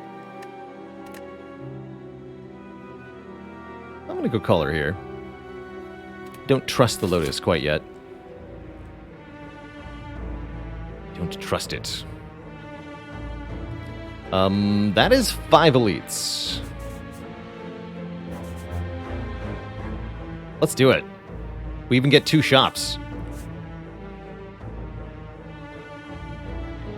Hell yeah.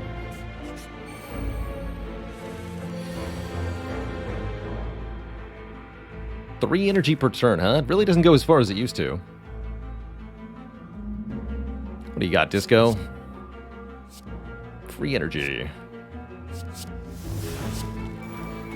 Free lesson learn. Alright, let's see if we can manage to win on this turn somehow.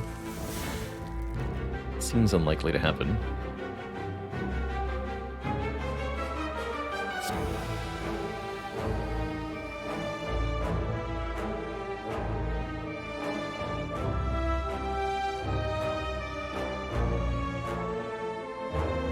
Draw towards Rushdown. Actually, yeah, we can make this sort of work. Although I won't be able to play Tantrum after playing Rushdown. Never mind. In that case, just play the Vigilance, I guess. Be back for you.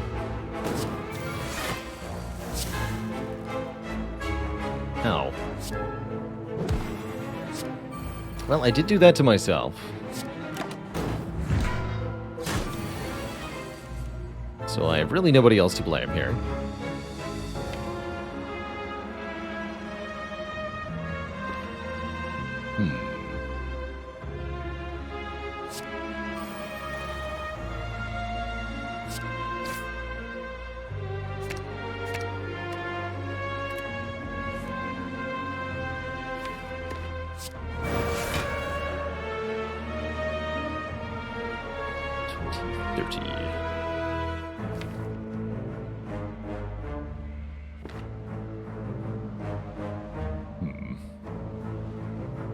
This isn't quite right either.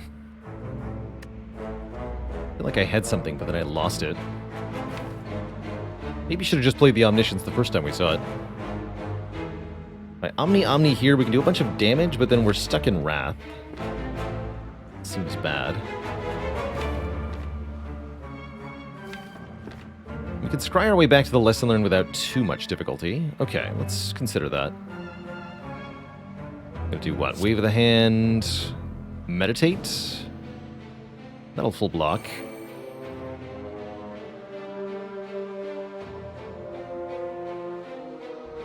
So let's do Collect plus Miracle Meditate. Get back the Scry.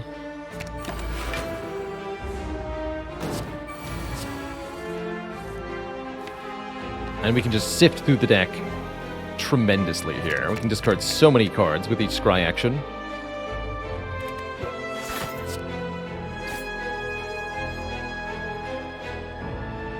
Welcome back to my hand.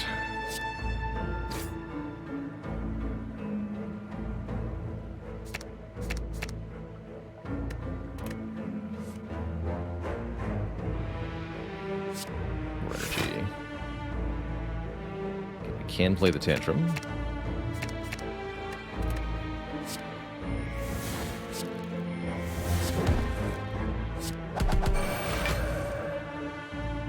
Although, again, that doesn't actually get me the kill quite yet. So, once more with Feeling. We do the same gimmick. Get back the Scry. Actually, we can just get back Omniscience this time, right? Omniscience Eruption ought to do it.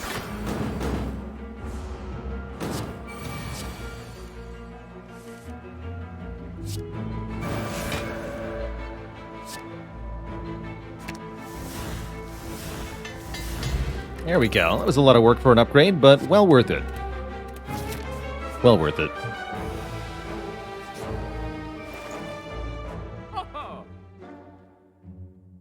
Lots of powerful things here. Master of Strategy, Rushdown, Ragnarok, Talk to the Hand. Preserved Insect going into 5 elites. Seems pretty good, too. Meat on the Bone might be a thing. Wow. Good shop, that's what I'm saying. Master of Strategy is a card we haven't gotten in duplicate yet, either.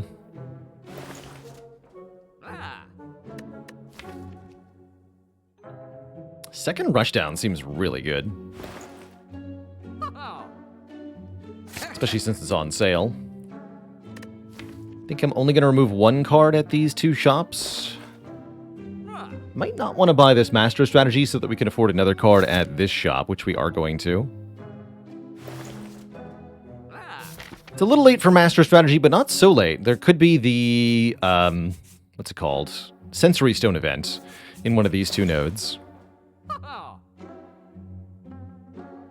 And that could easily offer us a Master Strategy.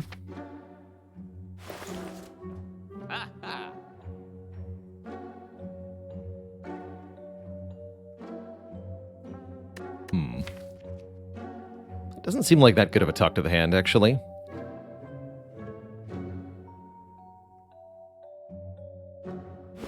How valued is Medkit usually?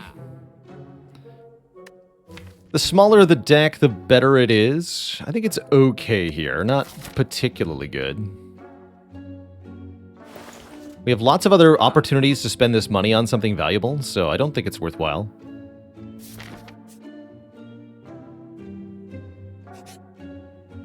There it is, Sensory Stone. Show me 3 colorless cards.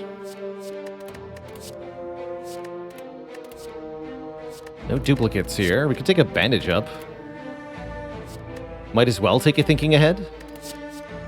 I don't want a Metamorphosis or a Finesse. I'll take Bandage up, though. Seems fine. That gives us a lot more options for cards we could find another copy of. Sure. And we could lose all that money for the Red Mask. Not today. No duplicates here. If we want to look for duplicates, we can choose Orrery, look at 5 card rewards, try to find another collect or something. Shovel is here. That's pretty funny.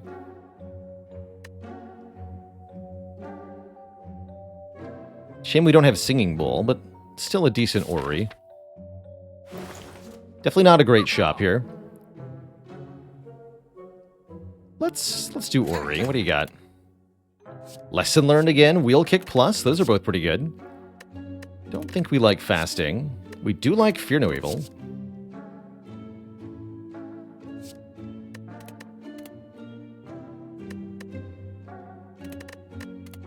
I'm okay with Wheel Kick and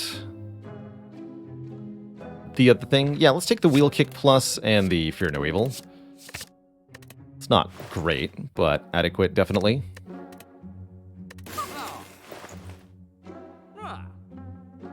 We don't need 3 Rushdowns. It's a pretty decent regen potion. But I think we're okay. If I need to rest, we can rest. Don't really want Purity. Or as mentioned, 3 Rushdowns. Uh-oh. Ooh, I like Just Lucky plus Thinking Ahead. That's really good draw power.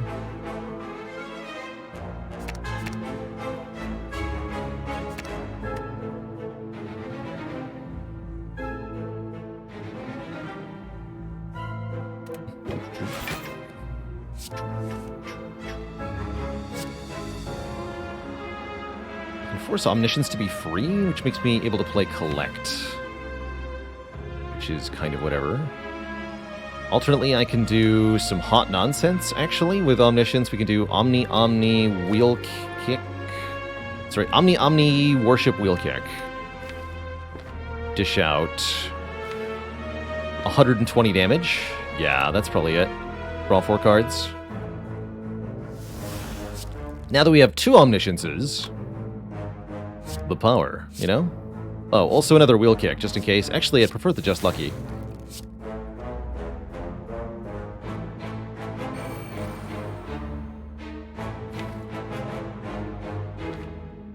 Play this first.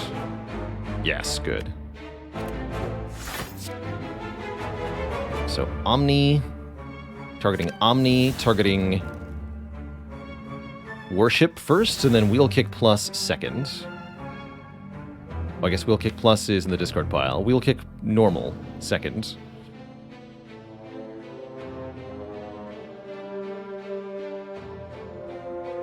Right, yeah, okay, that's fine.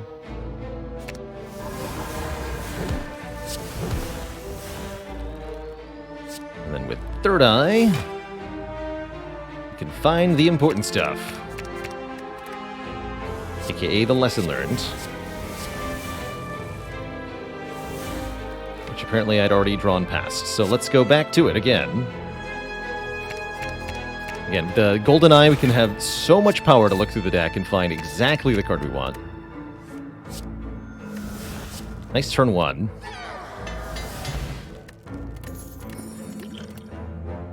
This I'll take. This seems quite good. Don't feel like we need to rest. We should probably recall here, as we might need to rest before the final boss.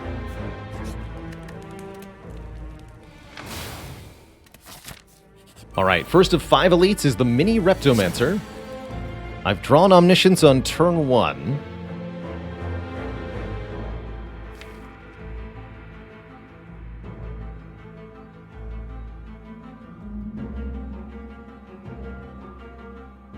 It's gonna be good.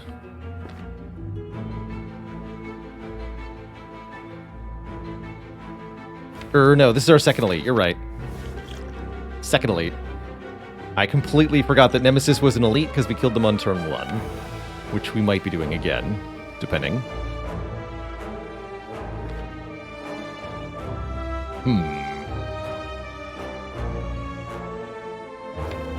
Okay, Omni, targeting double worship.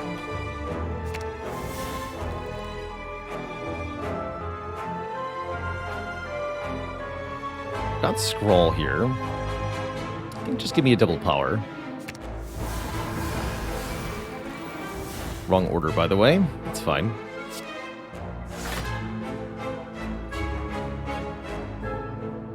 Seems pretty promising.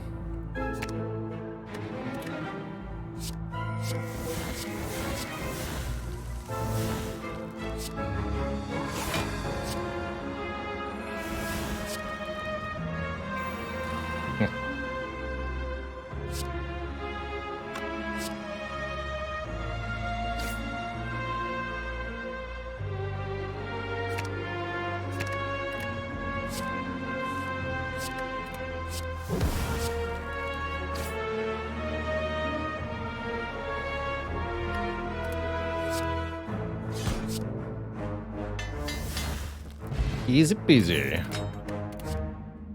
Now we can take Vault, because it's no longer up against an unmastered rare card. And I will. Good. Regal Pillow, further incentivization to sleep. Nemesis rematch this time. There's no escaping.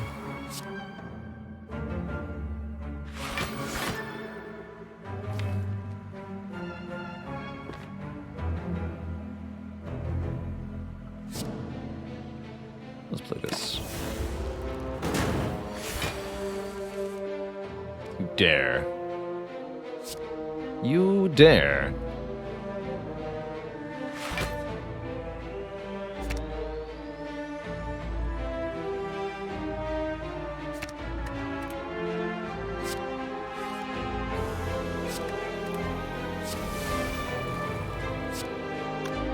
Got 2.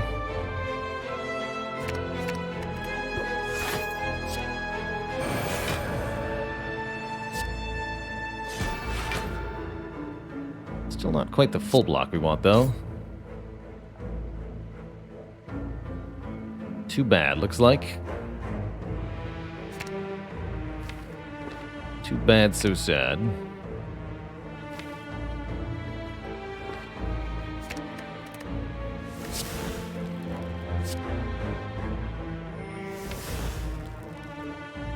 Yeah, we're we're not going to do much better than this. That's fine. Go collect, miracle, meditate.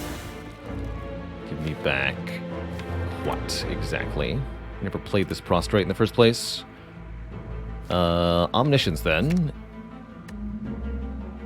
And presumably lesson learned.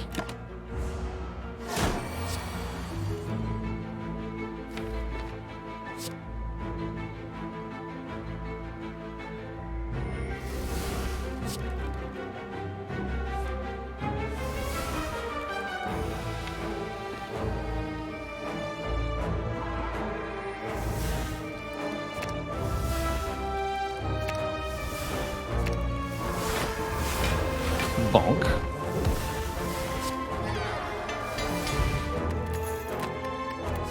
Snecko Oil can make the cards in our hand cost random amounts. Definitely there are moments in this deck where that could be helpful.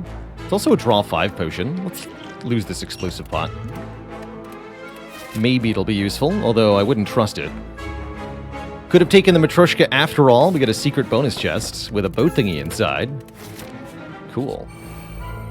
The Repto rematch. Giant Head is on vacation, apparently.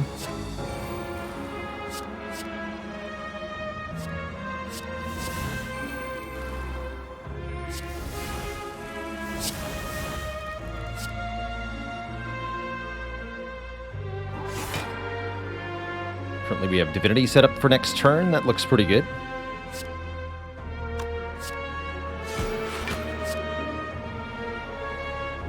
Looks very good. Okay, don't even play thinking ahead. Just do stuff. Well, I probably should have used Wave of the Hand there. It's all good. Just collect, meditate, prostrate, just lucky. Yes.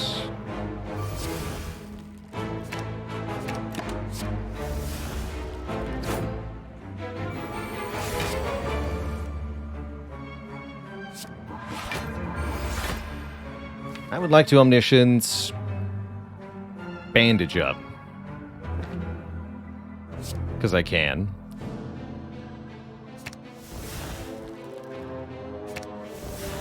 And we'll kick twice just for fun. Got him.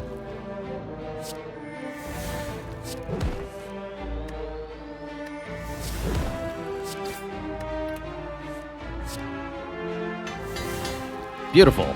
Even healed for 8. That bandage up has been pretty good. Hahaha. Of course.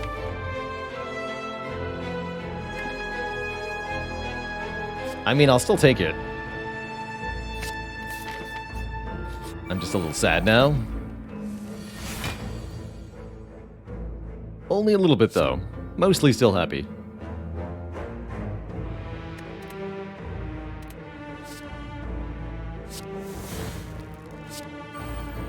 And just draw a bunch, I guess.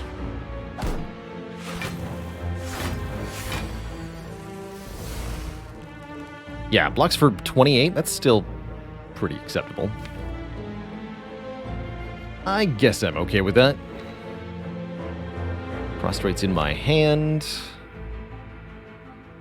Curious.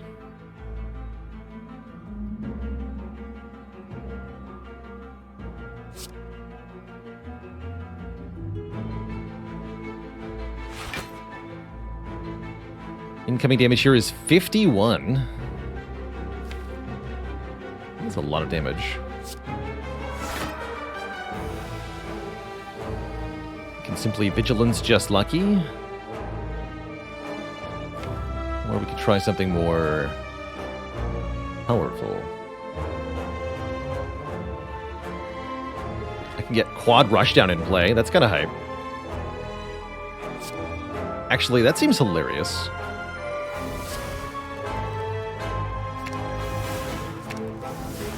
It'd be better to double bandage up? Yes.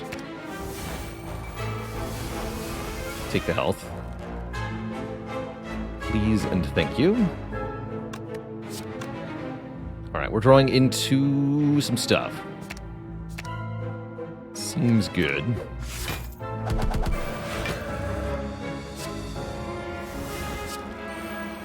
Blah. Put the scroll on top of the deck, where it belongs, and end the turn. Probably should have played collect. All good. It's all good. Draw 6 cards when we enter Wrath. Build your own scroll, apparently.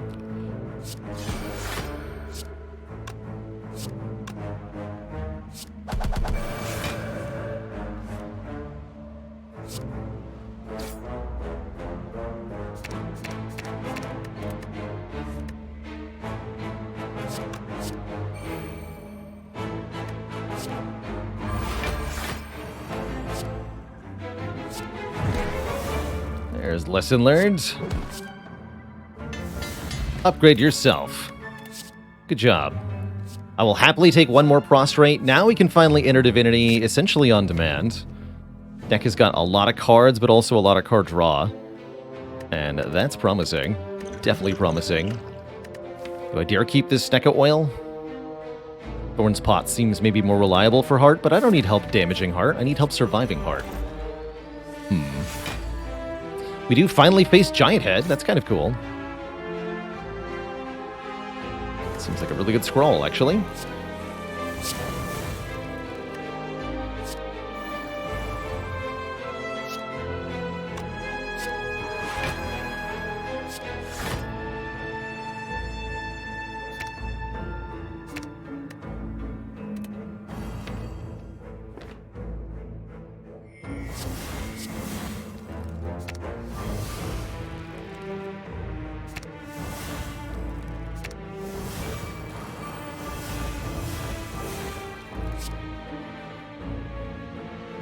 I don't really want to draw into these and be unable to play them.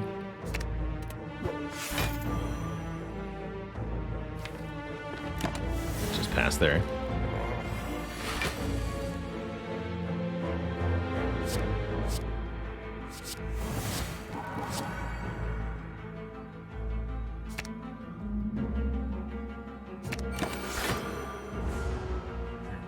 All right, Giant Head. Prepare for pain. So much pain.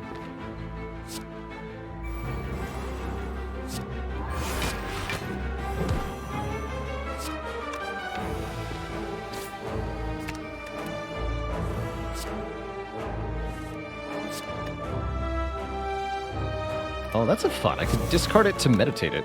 I think we just get the kill this turn, though. Looks like it.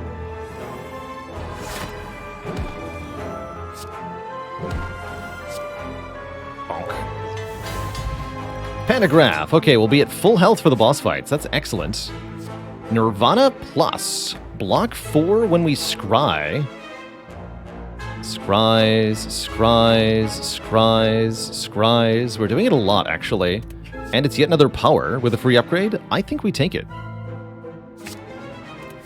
Do I keep track of what cards I pick in multiples the most amount of times? No, but I do keep detailed logs of all my run files such that statistics can be performed upon them. And that can give some illuminating answers to questions like that.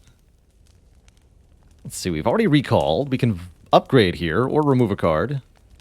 Quite a few unupgraded cards still. I think we'd like to get a few of them upgraded. The Rushdowns, the Scroll, the Vault are all pretty good. Could upgrade the other Omniscience. Yeah, these are all the unupgraded cards. We're definitely not going to be able to upgrade them all with Lesson Learned. We can do reasonably 3 more. 1 from each boss and 1 from the Spire Elite. So that means we upgrade 2 more by hand at the 2 remaining rest sites. And get a couple random ones. I think Crush Joints upgrade's pretty good too. Let's do that first. That extra turn of Vulnerable is a big deal. Nice. So what's the play here? Set up all the powers or do something truly ridiculous? I like doing double Mental Fortress, double Nirvana here. Seems pretty comfortable.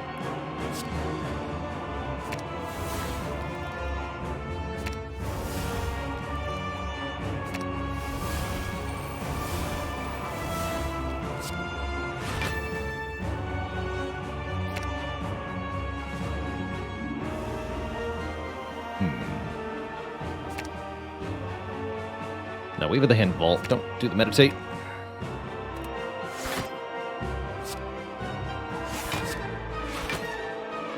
The Blocketing. She maybe wanted to play Tantrum there.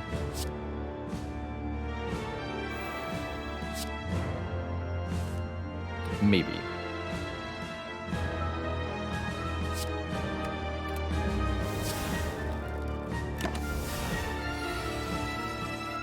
So note that when using Vault, the Wave of the Hand effect stays in play. So on this turn, whenever we get block, all enemies get weak.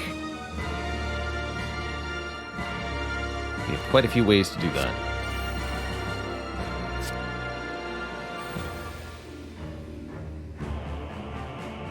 Perfect.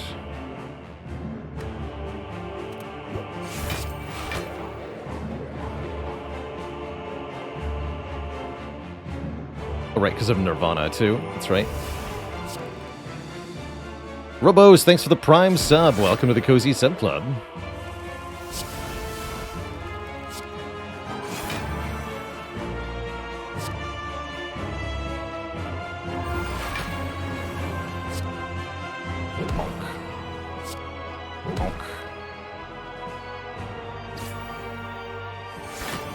All right.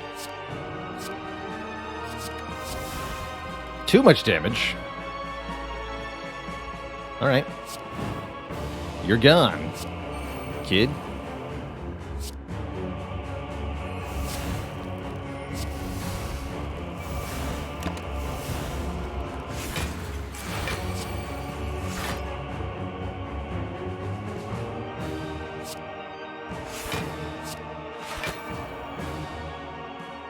Yeah, pretty decent turn, right? It was okay.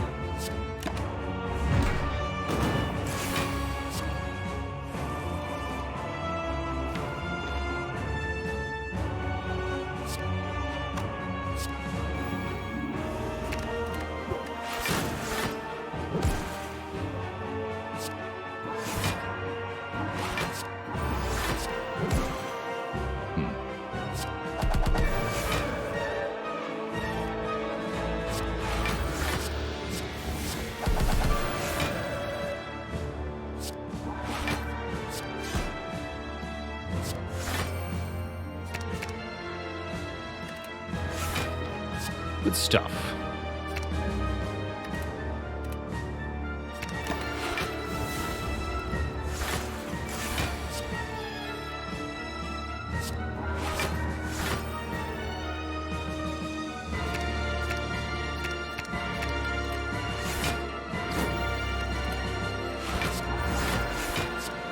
$193 damage does Brilliance. That's also too much. There we go. Learn a lesson about Rushdown. And prepare to face the Time Eater, who will be quite a challenge for this deck.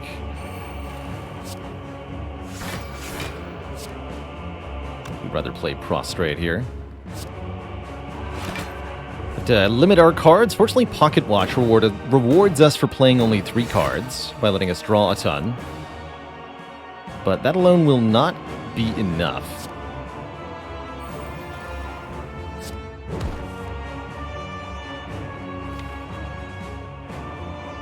Let's see here.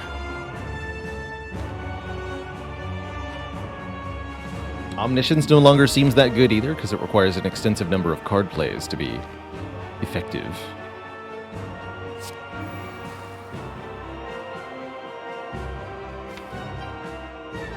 Already got Mental Fortress and Nirvana down? Yes, we did. We'd like to get to 11 card plays and then play Vault. That's definitely true. Although with our free block, that's not necessarily the best line of action. Looks like we might as well. I can't collect Vault. No, it's got to be Cut Through Fate.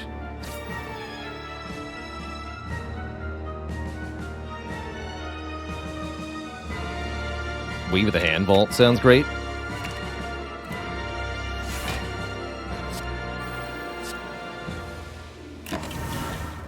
So that way Time Eater essentially skips their turn.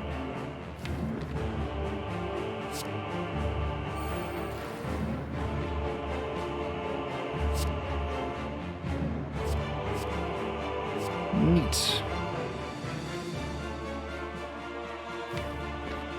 Get one more of these.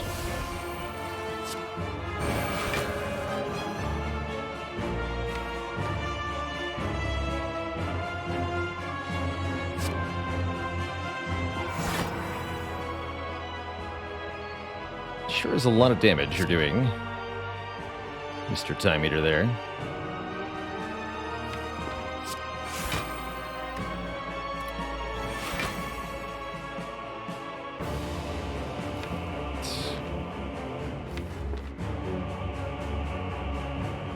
I'd like 3 cards for next turn.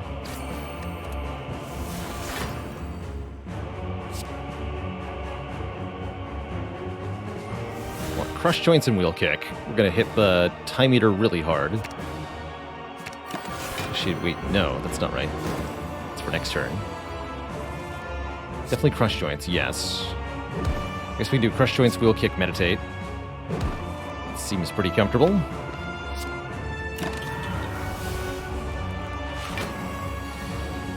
Here we go. 2 Omnis in hand as well. In case you really want to wall up this thing. Let's see, what's on top of the draw pile here? Mediocre cards. Just crush them.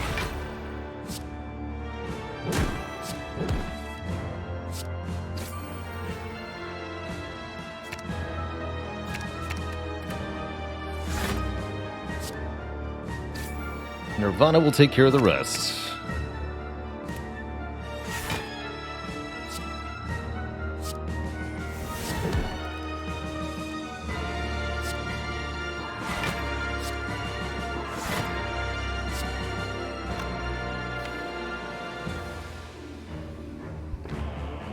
Two more cards would be really helpful.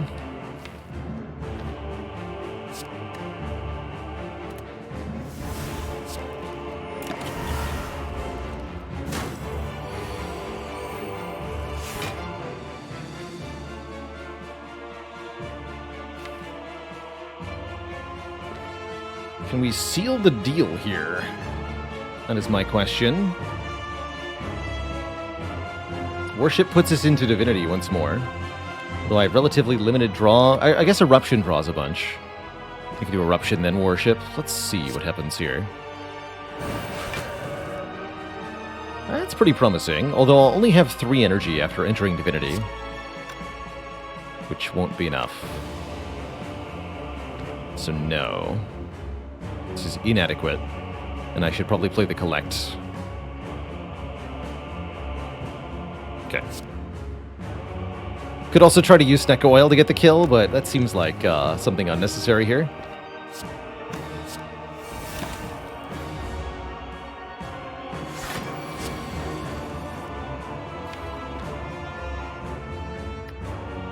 $25. Got it. Didn't draw the weakness, huh?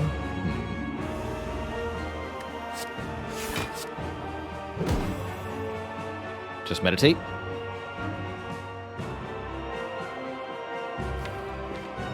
Yes. Take a little bit of damage, but that's fine. We're going to heal it back. Full next turn with Divinity. Take Wheel Kick. Cut through Fade. Yeah, we don't take much. Just 11 damage. No biggie.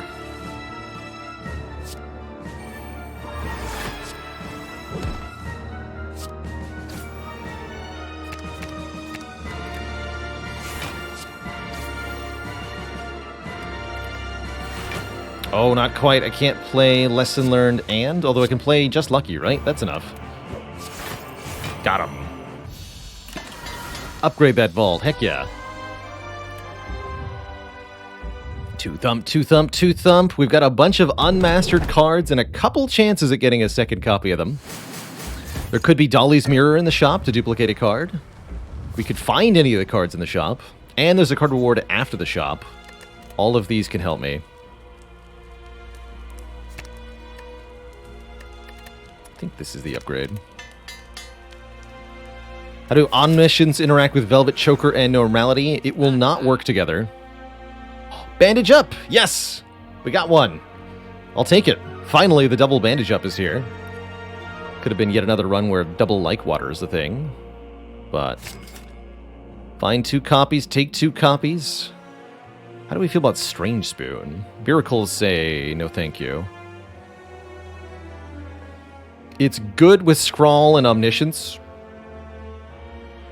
And Discovery. It's bad with Miracles, mostly. And the Bandage Ups, which I don't really want to redraw. I don't think I take it. Not when I could take effective 10 health from Toy Ornithopter. Probably not. Let's just buy the Ornithopter here. Alright, Spire Spear and Spire Shield. I've got Omniscience and Scrawl on turn 1, and, well, that's quite an open, let's just say that.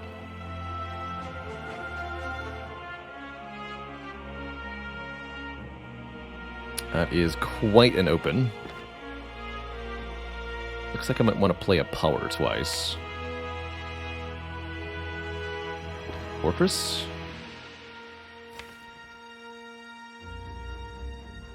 Or we might just want to do 90 damage. There's really not that much health on them.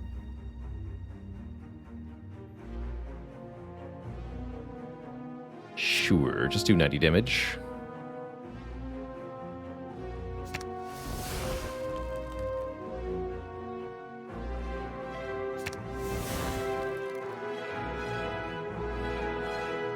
I think that's better than double cut through fate. Oh. Get learned on, nerd. Easy.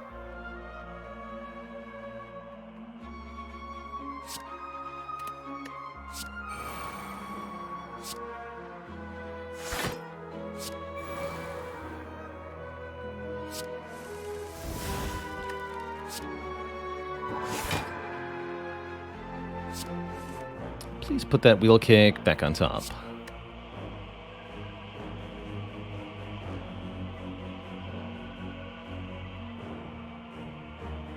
I think that's what I want next turn. Next turn's a bit awkward here, actually.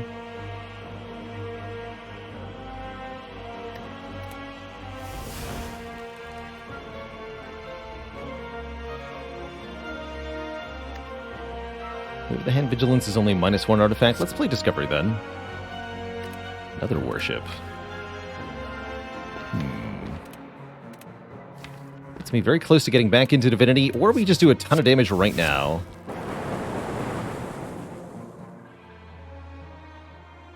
Like the damage thing. Seems pretty good. Not quite enough to Judgment kill, but pretty close.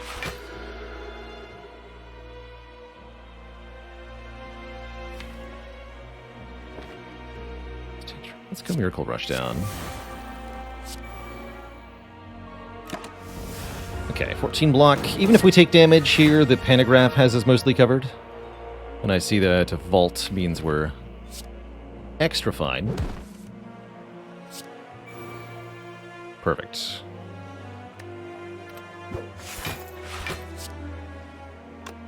Might as well. Although that actually costs me the Pocket Watch, that's still fine. You can always draw to the Tantrum here.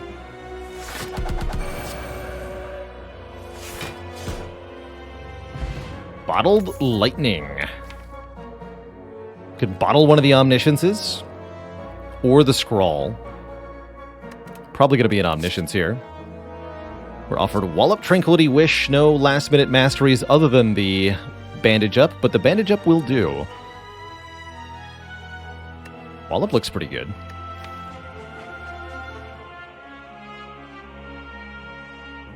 Wish for money. All the money. Forever.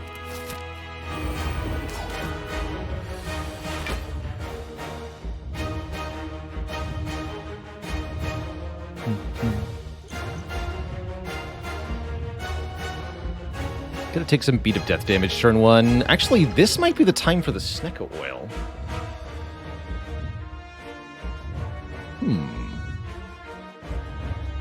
Just do it right here on turn 1. Hellpet, thanks so much for the 5 gifted subs. Welcome to the Cozy Sub Club, everybody. It does heal us for 5, that's true. That's reason to wait then. And all this is going to be made free by the powers I'm going to be duping. So that means we don't want to drink this immediately, right? That's right. We want to do the Omniscience chain thing. Is it going to be double Mental Fortress, double Nirvana? Simple but effective. I think so.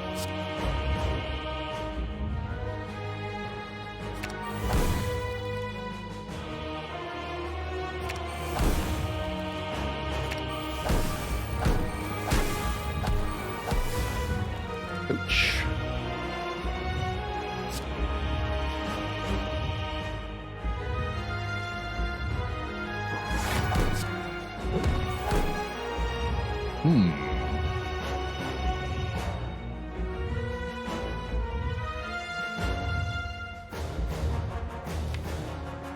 I say we do it.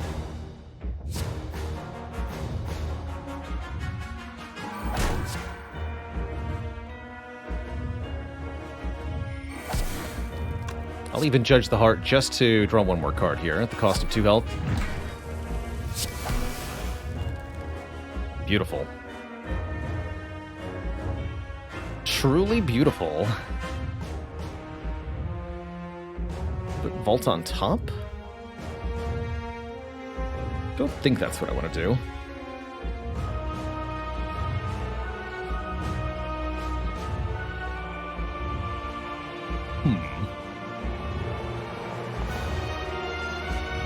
Weave of the hand, just lucky. We want to weaken the heart for sure.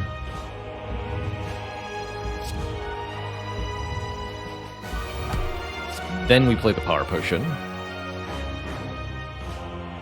This is divinity right now.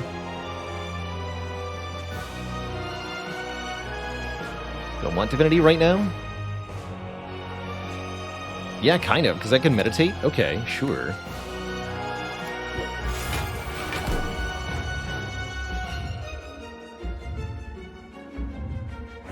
Sounds good.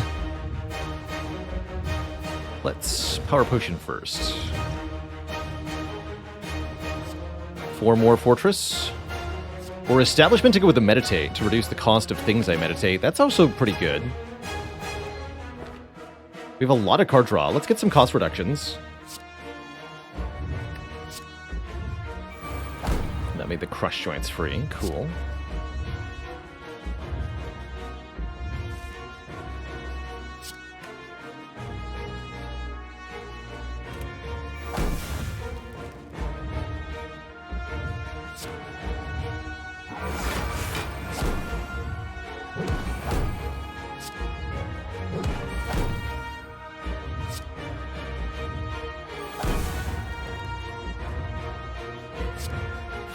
Damage. That's pretty good.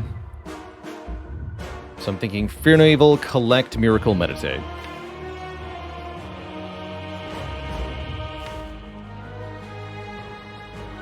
Get back Worship and Wheel Kick to discount them.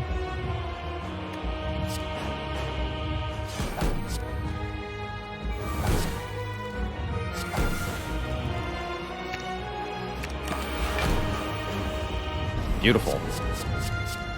That was quite a turn 1. Very strong.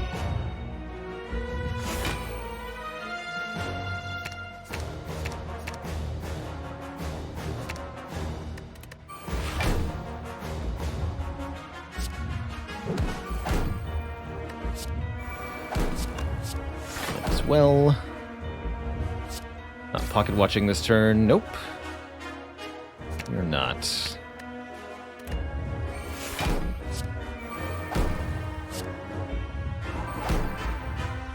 Let this go for now.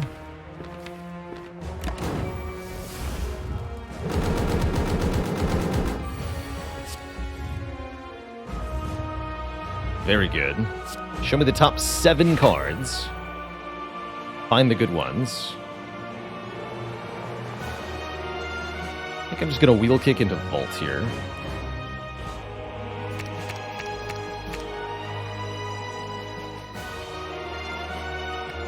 Vault and Daze, so we can get rid of the Daze at the same time. And then Pocket Watch. Cool.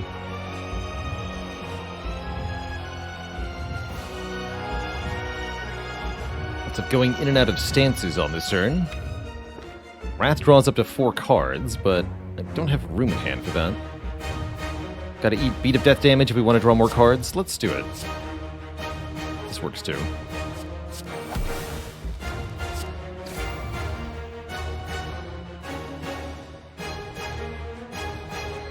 Okay, we can go...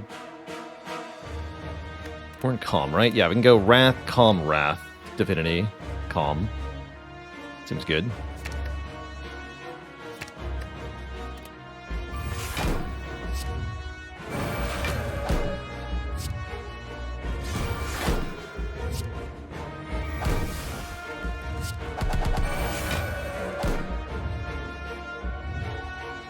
Do I want to go Divine? Pretty sure I do.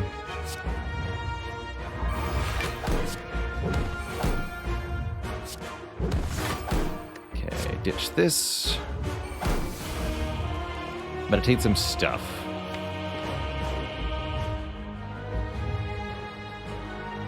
Make this free, make this cheap.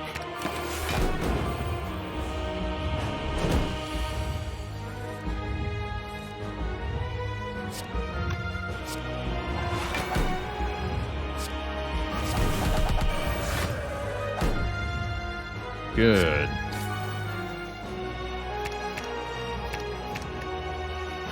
Where is Crush Joints when you need it?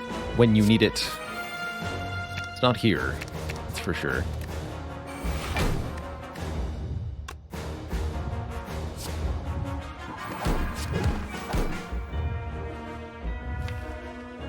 Hello?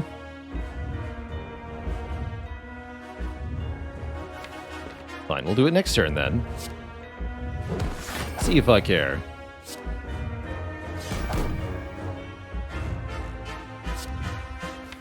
Gonna need Wave of the Hand to remove the artifact. And Wallop is gonna be exceptional. So let's take both of those cards.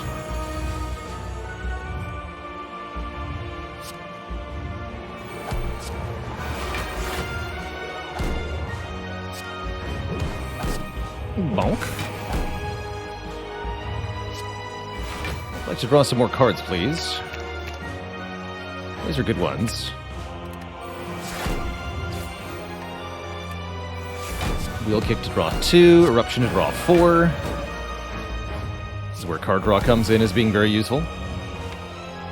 Next turn, we want to go back into Divinity, question mark. Warship's coming up, Prostrate's coming up, so we'll be in Divine anyway. This is 8 Mantra, we have 2 Mantra. So just get back the Wallop again, and the Wheel Kick, I guess. Discard the stuff we don't need. Actually, we can probably Judge the Heart next turn. That sounds fun. These things we don't need.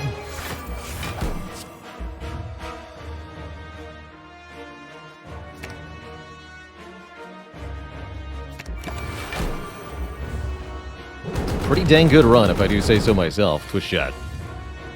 GG's all around.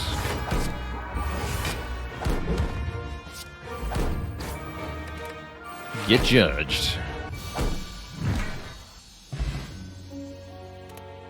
And bandaged. Because we are the master of bandage up now. Huzzah. Mark another card off the list. GG. Be free, my Snecko friend. Be free. 34-53 is our final score. Not too shabby. Not too shabby. So a lot of potential cards for Mastery there. Only one we actually got, the Bandage Up. I'll still take it. Definitely still take it. Yeah, what has it been done? Spire to sleep. Oh. There it is. Bandage up. Has been mastered. The run is over, and it was a glorious, glorious success. Good times. Only took quite a few attempts. K-Ray saw some use for the collect. It actually did things in this deck, although bear in mind that's a lot of Pocket Watch's fault for giving us the draw to even make it look like it's vaguely usable in the first place. You need a lot of card draw for collect to be worth considering. Well, next up is Ironclad. I'm excited for a Clad run. Before we do Ironclad, though, I'm going to take a quick break, refill the water, stretch the legs. Back in a few, everybody. When I return, there's more Spire. Don't go nowhere. I will be right back.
Alrighty, Twitch chat, we are back. Thanks for hanging out. It is time to play the Clad. Clad has no cards remaining that we need to master. However, There is one relic, the Champ Belt, which is a rare relic. And colorless cards and curses that we can still get mastery of. Give me a rare relic for 99 bucks. It's the Incense Burner. Every 6 turns, we become a spooky ghost immune to all harm. I think that's pretty good. Especially as a way to start the run. Set it up for any fights that we come across, and we can save potentially a lot of health. Almost immune. Good distinction, actually. Probably something like this. Definitely don't want these shops. This is the same path as this. Could go here. Elite before fire, don't love that. Usually want to get a decent damage card from your first few combats and upgrade it prior to the first elite. Otherwise, you could be in for quite a lot of hurts.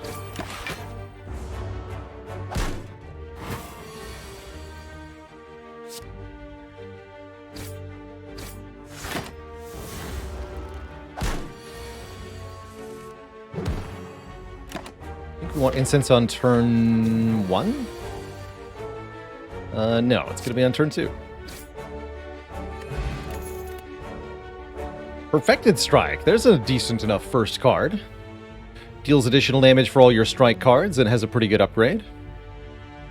Haven't had a good Perfected Strike start in a while. Let's do it. Let's do it. I like it more than Heavy Blade at the start of the game. Shrug is nice, but it's not a damage card. Oh, get him. We're going to be a full health Ironclad in a moment. Gorgeous. Power Potion's pretty good too. Spot Weakness is an early strength gain card. Really, really appreciate it here. If the enemy intends to attack, gain 3 strength. Makes all the strikes hit harder, the Perfected Strike too. Like it more than I like fire breathing, for the most part.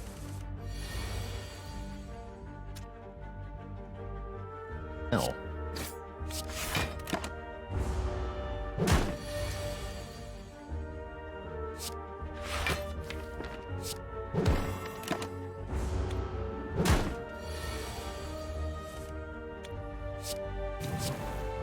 Be banished. There it is, the second Perfected Strike. Let's go.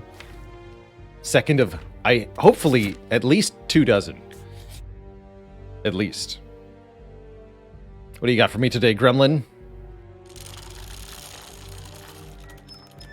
A relic! How nice! A mummified hand relic. Wow. That's kind of cool. We don't have any powers yet. Yet. Yeah, if only it was Champ Belt.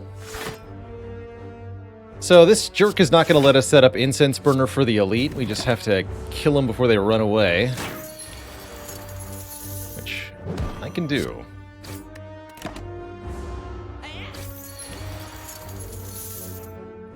Yeah, I'm not going to take 14 to set this up. Sorry. I'll just be at full health. Pummel Strike? You had me at Strike. And we should probably upgrade the Perfected Strike. Is there an upper limit on the number of Perfected Strikes we would take? There's probably an upper limit on the number we should take.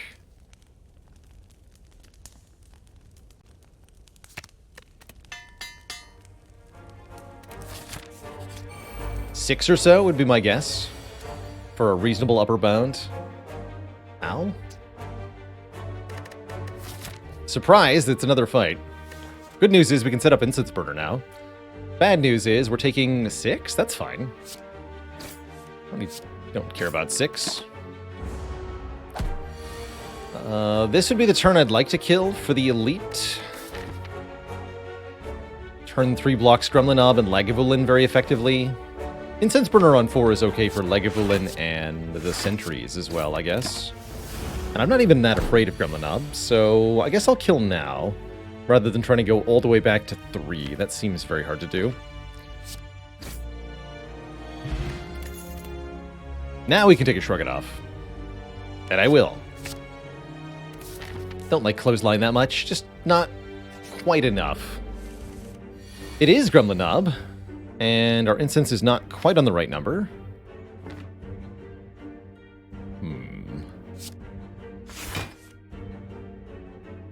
Thinking about Colorless Potion, although it might be better next turn.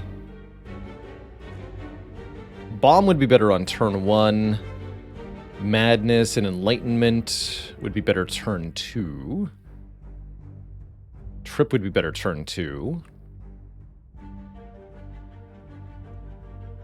Card draw would be better turn 2. Ish. Alright, I'll just do this. We do get Bash Strike this turn. That means next turn we can Perfected Strike, Pommel Strike. Let's just do some quick math before I use any potions here.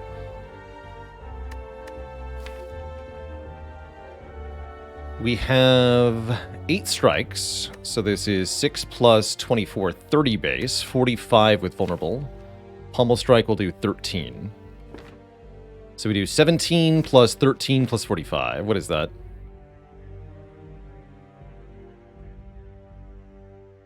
That is 75 damage. That means we do not need to use a potion. We've got it.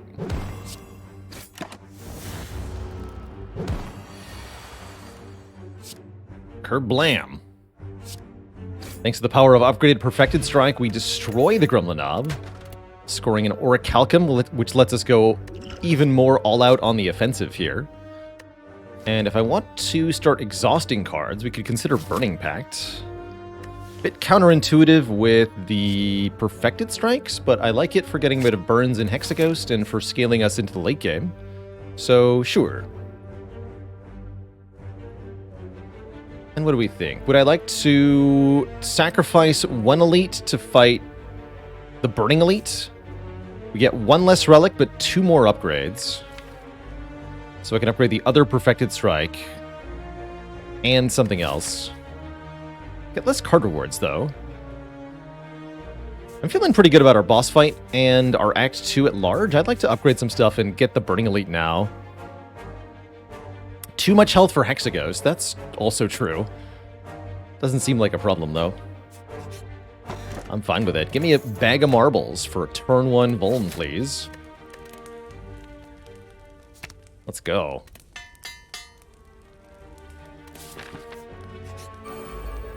Quad Gremlins. Well, actually, not a bad turn at all. This definitely is a nasty array of 4 gremlins. But check out our turn here.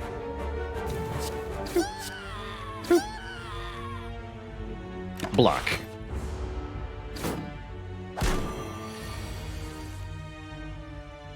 Absolutely no need to use any potions here. I don't know why I would ever do that when we're now able to set up the incense burner to our ideal number for the Burning Elite, which is indeed 4.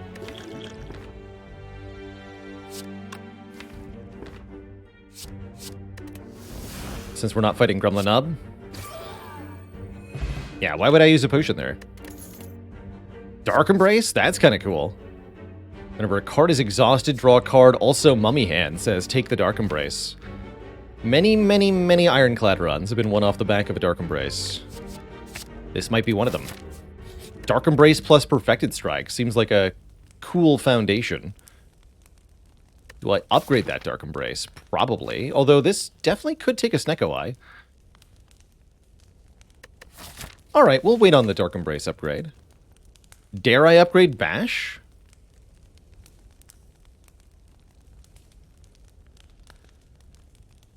I think I do dare.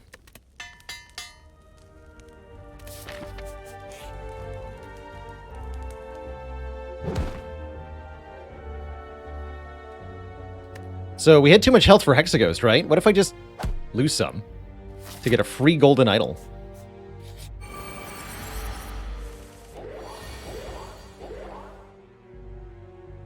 Bash Blues. Any fight is a good fight for Power Potion. This one is one, although I don't think we need it with Orichalcum and the Dark Embrace. Shrug first. I was wondering if that was the top card. Okay, just hit you then. We're invulnerable next turn. Which means I can play the Dark Embrace. Good.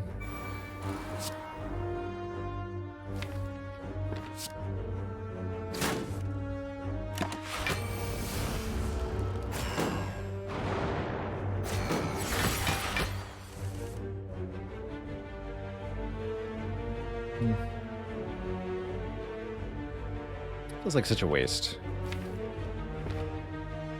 Oh well. We'll be pretty safe most turns, so I'm not afraid. Take 4 more here and we're more or less finished.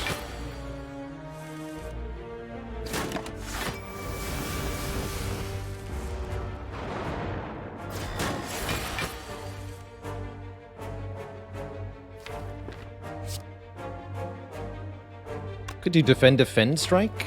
Let's actually do that. I don't think we need to take too much in this fight, now that we have the Dark Embrace down.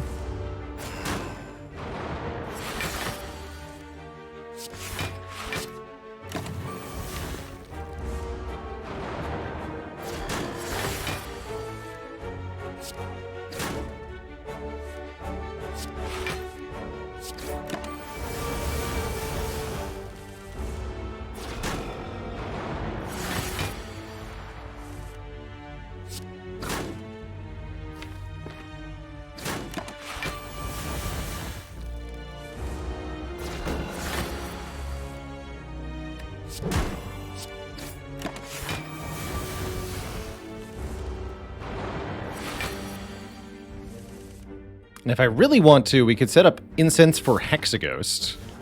There's 2 different numbers that are reasonable for Hexaghost setup. Set up Incense Burner to 4 to block Hexaghost's Divider move that hits you on turn 2. Or, let's see, Inferno is on turn 9, right? Let me just double check this. Open, Divider, Seer, Tackle, Seer, and Flame Tackle, Seer, Inferno. Yeah, Inferno's turn 9. So Burner wants to be on 3?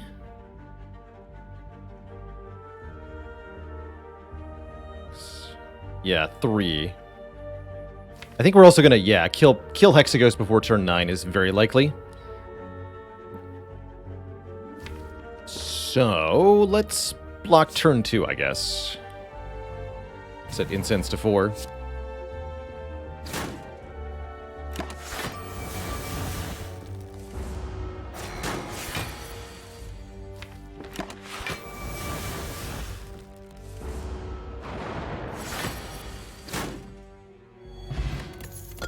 A little bit more block always goes a long way. Inflame is more strength. Normally, this would be a little underwhelming. With Mummy Hand, it's a lot better. So we take it. Might also upgrade it.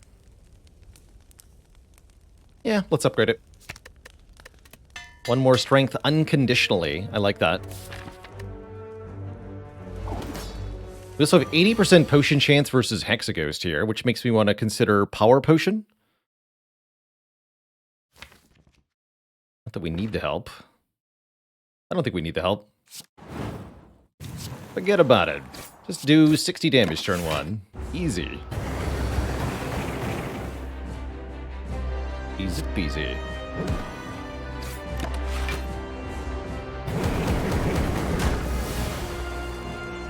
My brain definitely still thinks I have a pocket watch. I do not have a pocket watch.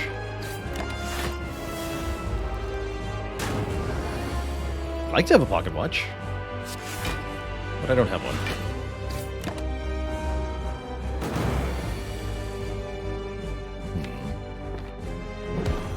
So Orichalcum is very good in this fight.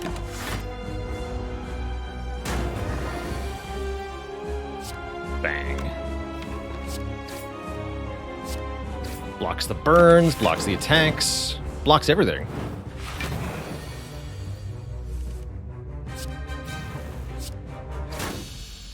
Easy. Reaper, Fiendfire, Juggernaut. Fiendfire with Strength and Dark Embrace is pretty powerful, but Reaper with Strength is also very good. Got pretty good max health since we didn't sacrifice to get the golden idol. Typhul with a full year. Thanks for popping that Twitch Prime. Let's take a Reaper. And a regen potion. And probably an Astrolabe. I could take these potions to the end game. 4 energy does help a lot. But I think with the Mummy Hand, we don't need 4 energy necessarily. Transforming Strikes does make the Perfected Strike weaker. Really don't want to do this with Sozu. Gaussman 2, thanks for the Prime sub. 2 months for the 2. Could this be Transform 3 Defends? I guess with Orichalcum, yes, it could be. Of course, that's when we get Corruption, right? Is when we transform a Defend. I'd still be happy with Corruption, but... You know. Maybe 2 Defends, 1 Strike. That feels a little better. I feel like my Sozu win rate is really high. I don't take it unless I'm really sure I'm going to be okay with it. This is definitely a deck that could pretty happily take Sozu. One of the things that makes Sozu really reliable is access to good healing. And the Reaper is that. Actually, the more I think about it, the more this is a good Sozu. Not really considering Bark here. I don't like it without a relic of some kind that helps with potions, like the Potion Belt or the White Bee statue. Just on its own, it's definitely far short of feeling like a boss relic. Let's go, Sozu.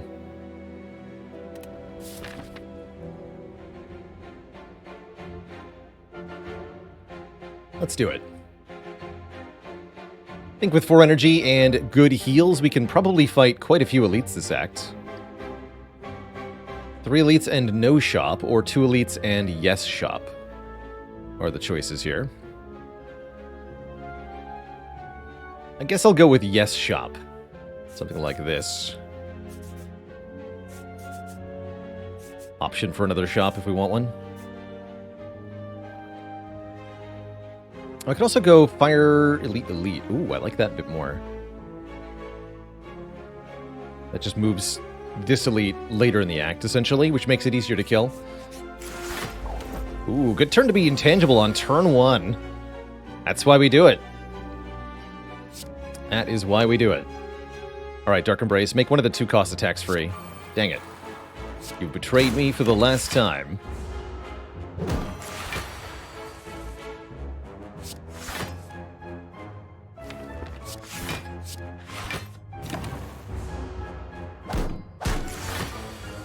Definitely like having more energy. Oh, dear. Well, thank goodness for Orichalcum. That's what it's for.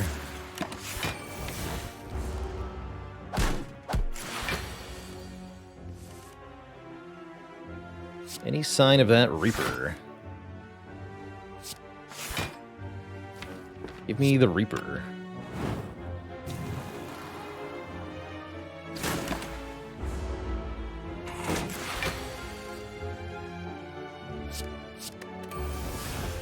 There it is. 10 damage plus 15 damage is a kill. Give me my health back. Thank you. Second Dark Embrace with an upgrade on it. Or a Sword Boomerang also with an upgrade. I think that Dark Embrace looks very, very good. What's a good way to beat the game with no potions? How about draw infinity cards per turn? Forever.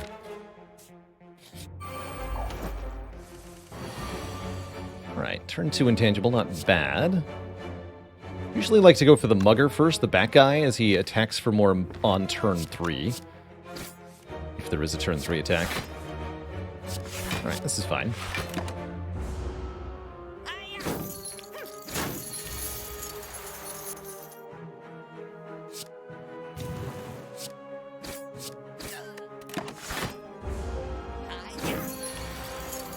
Excuse you. And here's where having the extra energy matters quite a bit. We could do Bash and Perfected Strike at the same time. We would not be able to kill this fool without Maybe with the mummy hand we could, actually. But energy matters, is what I'm trying to say. Dang it. Alright, I still think I want this, actually. 3 health for 3 energy is a heck of a trade. Very cool to be offered 2 upgraded cards immediately in Act 2 here. Crazy. That's wild.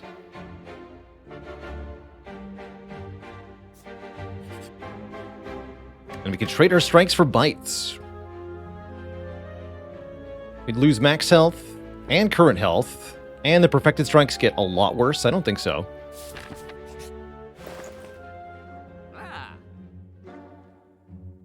But I will be giving serious consideration to Feel No Pain, maybe serious consideration to orange pellets and or potion belts. Can I do both, actually? Hold on. Plus 158. They both rolled really low cost. Yes, actually. Wait, no, not potion belt. Hold on. No, not potion belt. That's right, we have a Sozu. Ignore the potion belt. Good talk, everybody. Correct. Okay, in that case, Feel No Pain, orange pellets, card remove. Definitely.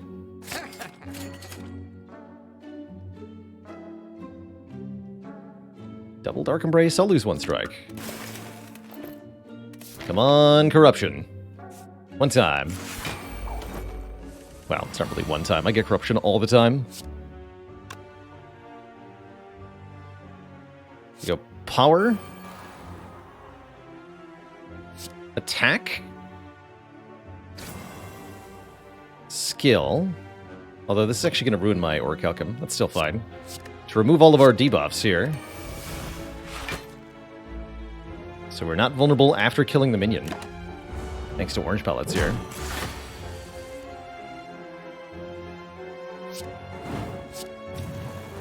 I'll get some health back from this fool with Reaper.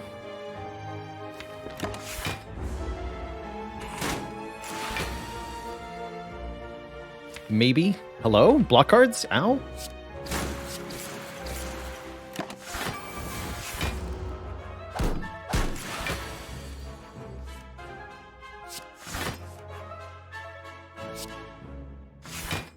That ain't right.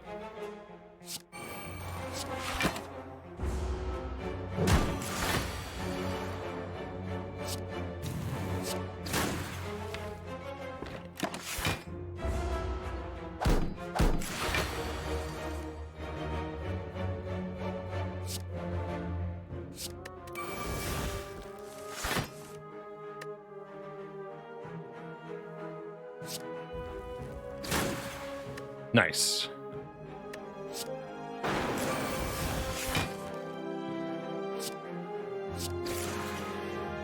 Okay, that wasn't too bad. Flex with a plus. Gain 4 strength at the end of the turn, lose 4 strength. If we activate orange pellets, we get to keep the strength. That's also very cool. Yet another upgraded card just falling into our lap here. It's pretty absurd. Might want to upgrade our card draw now, either Burning Pact or Pommel Strike. I think Dark Embrace being 1 cost is also pretty nice, as we are still desperate for every point of energy we can get. Mom says I get to keep the strength. Mom knows what's up. Oh, thank goodness, that's enough to kill. I was worried for a second. Good talk. We would have been 1 damage short if it rolled 50 health like the front guy. That would have been embarrassing. Play that just for fun.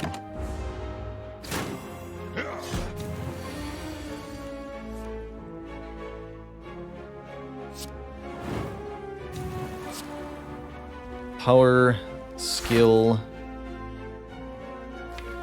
attack. Remove that weaken. Gonna set us up good for Reaper next turn, so don't play the Burning Pact because of fear of drawing Reaper at the wrong time. Again, power, skill, attack. We get to keep all the strength from Flex now.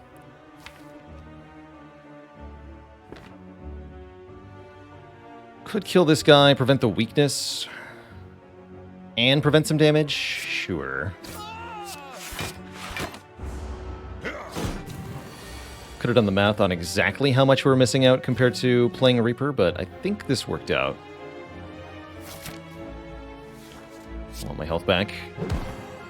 Please and thank you. 20, actually more than 21. Oh my. 27 health back. Dang. Get bronze scales for return damage, and we're offered Shockwave, a good exhausting card. Evolve, another power, or Pummel Strike, another strike card. Think see a Shockwave, take a Shockwave in effect here. We have lots of exhaust synergy. We don't have access to weakness currently, and it's a good upgrade besides. Whoops, that's not what I meant to click on. Definitely was trying to upgrade Shockwave. I'm just going to roll with it. Laissez-faire attitude. We all need a nap sometimes, that's right. Alex Yang, thanks for the Prime sub. Welcome to the Cozy Sub Club. Or perhaps the Sleepy Sub Club. The Flex Nap.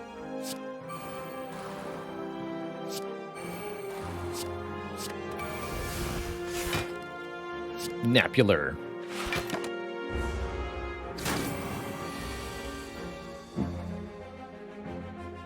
Are not making this easy on me, huh?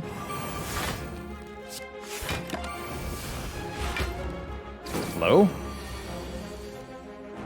Here we go. Power. Attack. Skill.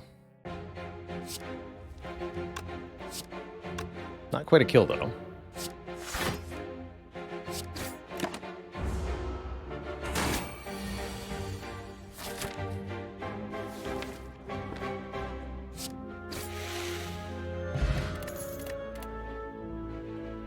Silver Soul Dropkick. Second Shockwave. Okay, who needs an upgraded Shockwave when you just have two of them? Sounds good to me. I like having two because it means enemies with artifact layers are not immune to our debuffing attempt. We're definitely not going to the shop with only 79 gold. Let's go this way.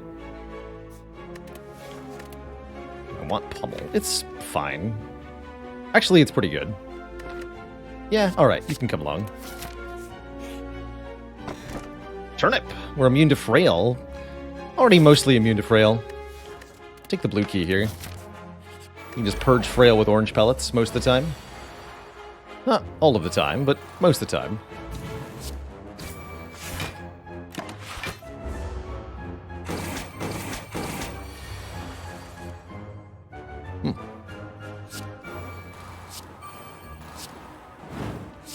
Get him, Pummel. Yeah.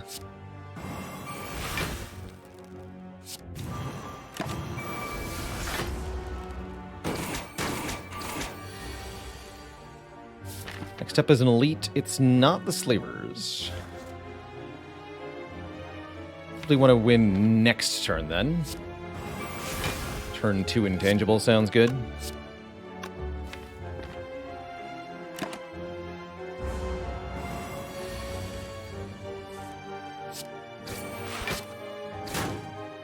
That's turn 3, though. Intimidate seems good with double Dark Embrace. And a free upgrade. 2 turns of weakness. I've already got good weak from the Shockwaves, but I think this is still a reasonable addition. These I'm going to skip. I've already got 1 Bloodletting with an upgrade. I don't need 2.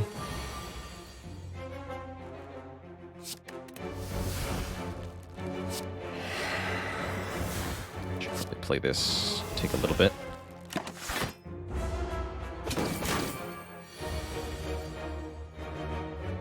Would have been a nice turn to be intangible. Just saying.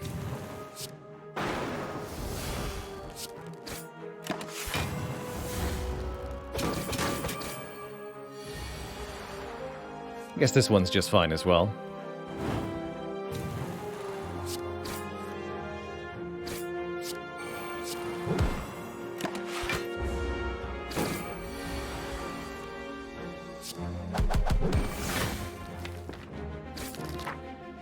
Dead. Toy Ornithopter, not amazing. 5 additional healing for potions. We've only got 2 for the whole run, so that's 10 more healing in the heart fight, mostly. Far more importantly, there's another no, there's a corruption here. There's a corruption here, which is going to make all of our skills free and exhaust when played, and that's going to let us just play the whole deck all at once. You'd love to see it. With 2 Dark Embraces, it's crazy to not take a corruption. Crazy, I tell you.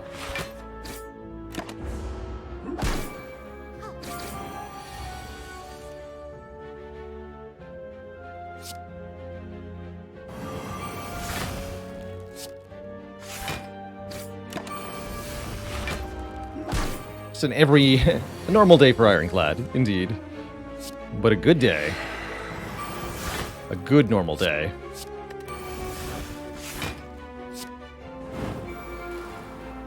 For the Clad.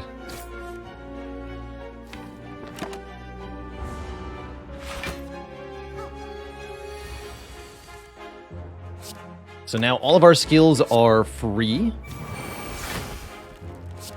And they draw new cards when we play them. Seems like a win-win.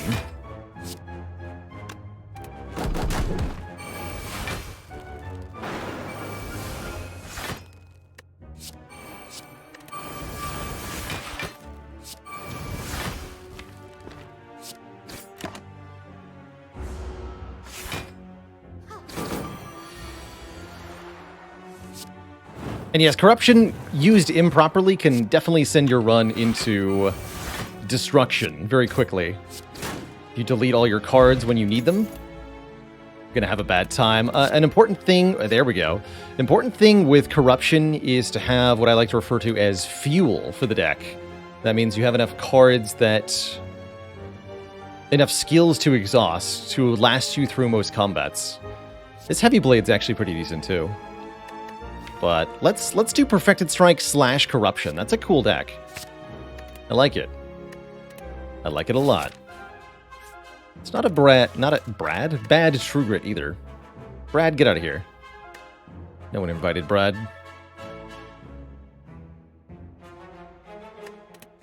I'll take this True Grit.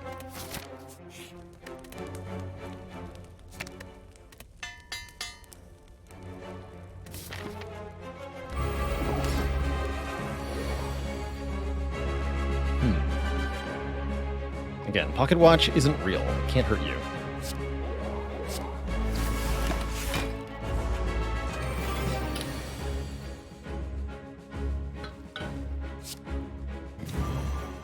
Power. Skill. Attack. Attack the front one. You're stealing my corruption, probably? Yeah, hit you. And then we get to keep that 4 strength from Flex there.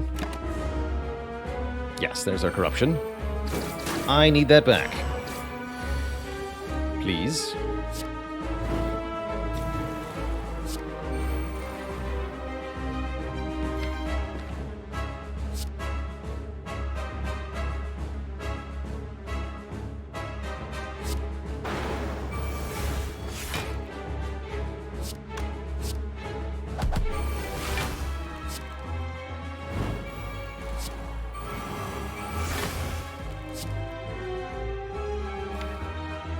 Stealing Burning Pact or Dark Embrace. Get out of here. Fun fact, we set up Incense Burner for Hyper Beam. I didn't remember to do that. It just kind of happened. Convenient.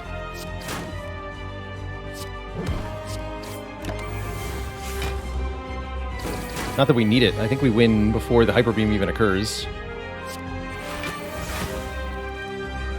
Although not if I can't play Spot Weakness, huh?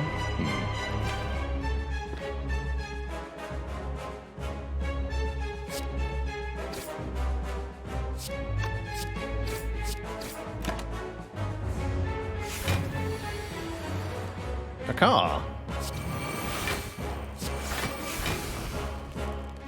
Fun fact, if we're intangible, this only costs 1 hit point. Good reason to pick up Offering if we see it. GG. Get sliced into by my Perfected Strike. Second Corruption is here. What if we add Juggernaut to the mix? Every time we gain block, we'll deal damage to a random enemy. That's a fun supplement to the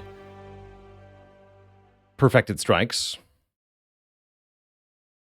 How's it going? I'm Really That Guy. I have not made a starting bonuses video. We've talked about it a couple of times, but I've never made a dedicated YouTube video on the subject. Let's do a Juggernaut, mostly for fun, not because it's good. Pyramid? Also not actually that good. Shockingly.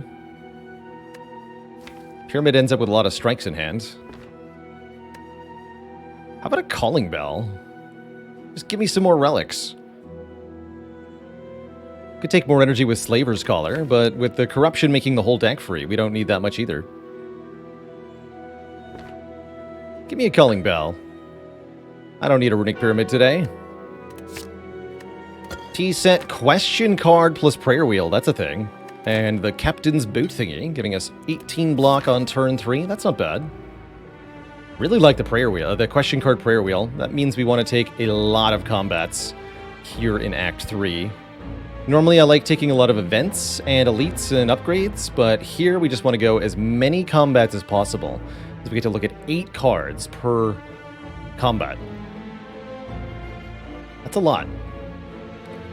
That is a lot. I'm thinking something like this.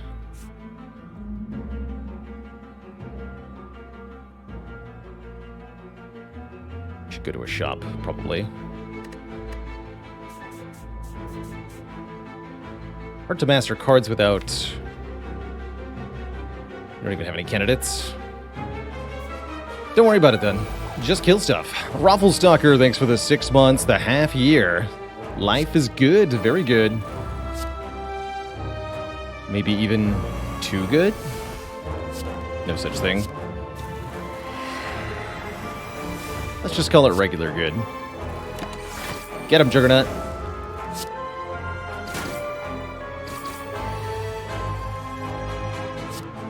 You show them.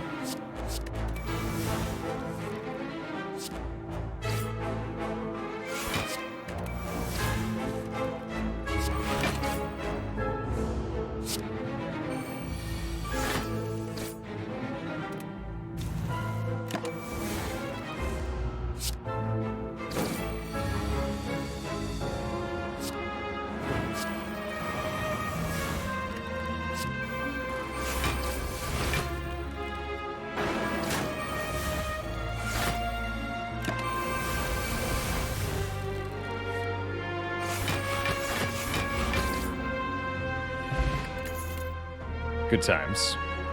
Body Slam can take a deck like this into the stratosphere.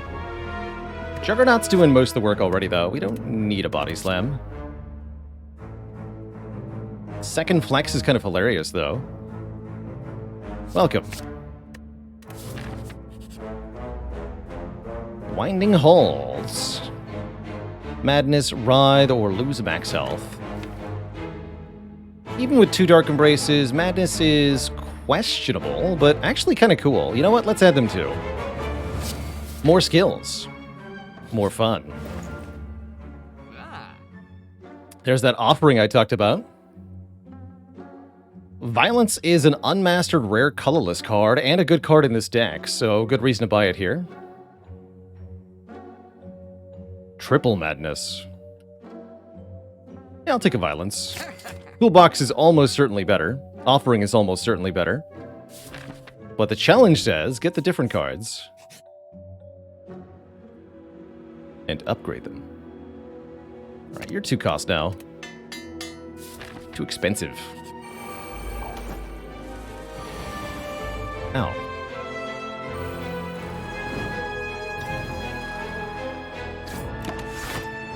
It's okay, we can reap our health back easily. Very easily.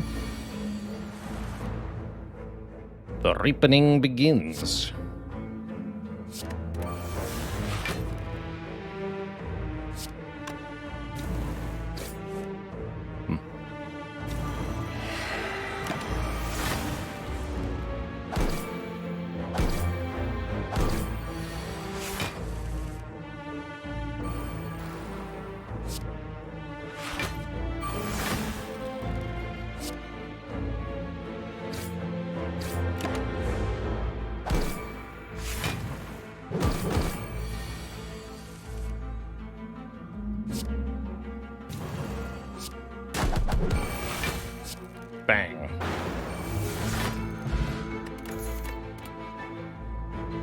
Sentinel, very good in this sort of deck. Another Pummel's not too bad. I don't think we need so many cards. Maybe one more Shrug. All the skills, forever.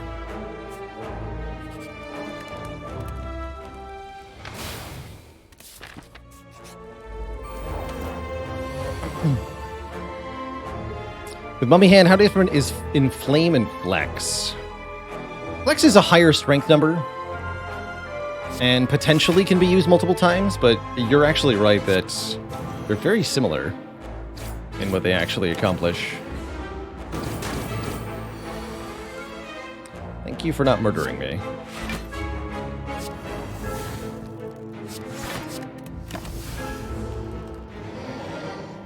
Definitely a little weak until we get our powers actually in play. Sometimes that happens very quickly, sometimes not so much.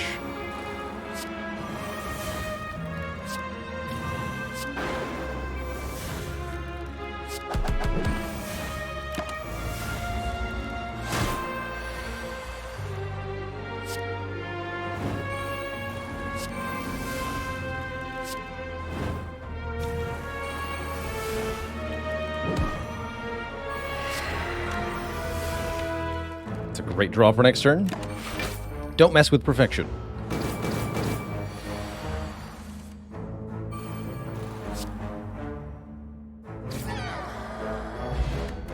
Omamori blocks curses, not that we have any that we're likely to find. Another True Grit to exhaust other cards, or a Pommel Strike to make the perfected strikes hit harder and add more card draw. I'll take a Pommel Strike. 39 cards and counting. Don't worry, we're going to add more, with lots of cards being offered after each and every combat. I am hungry for more. So hungry.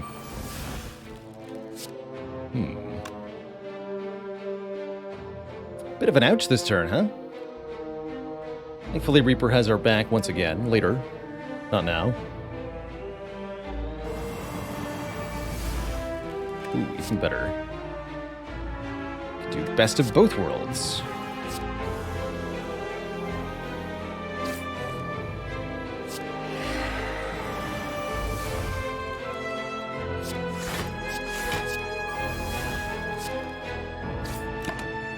Not bad.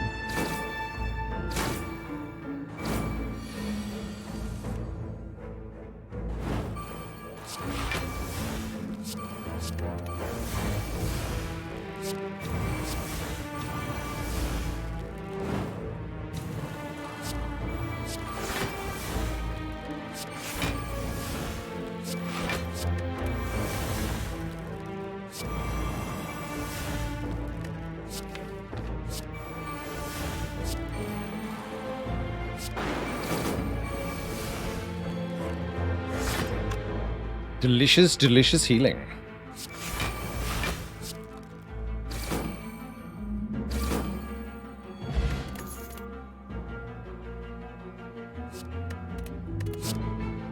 Basically, we just don't stop taking our turn until really ever.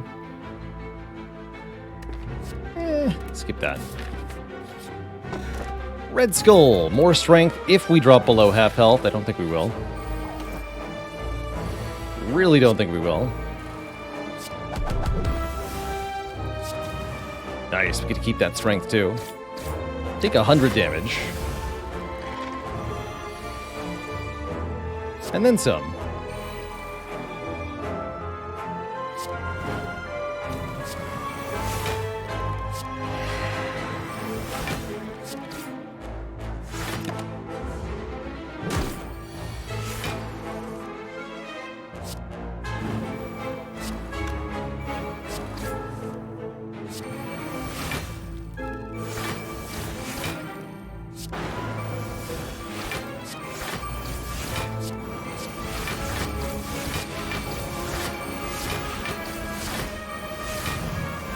Pretty normal day at the Ironclad farm.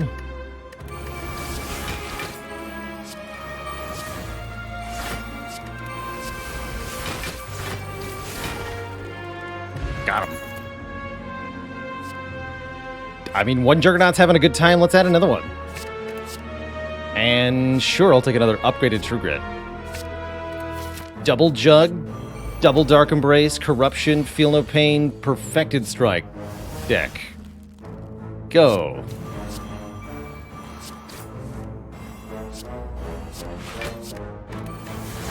The power.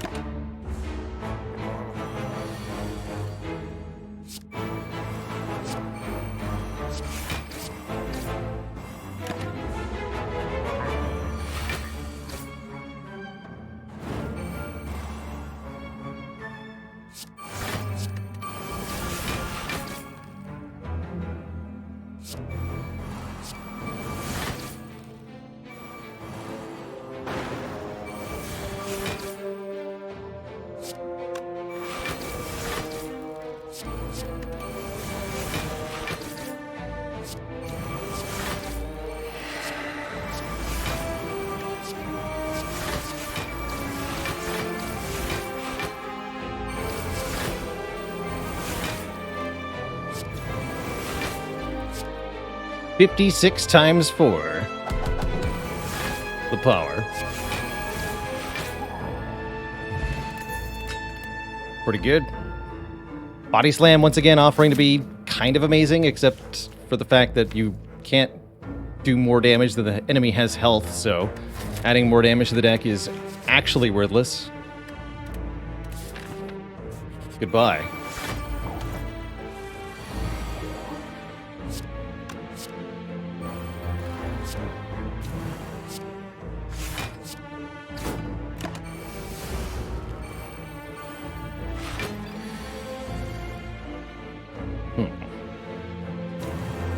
Hummel?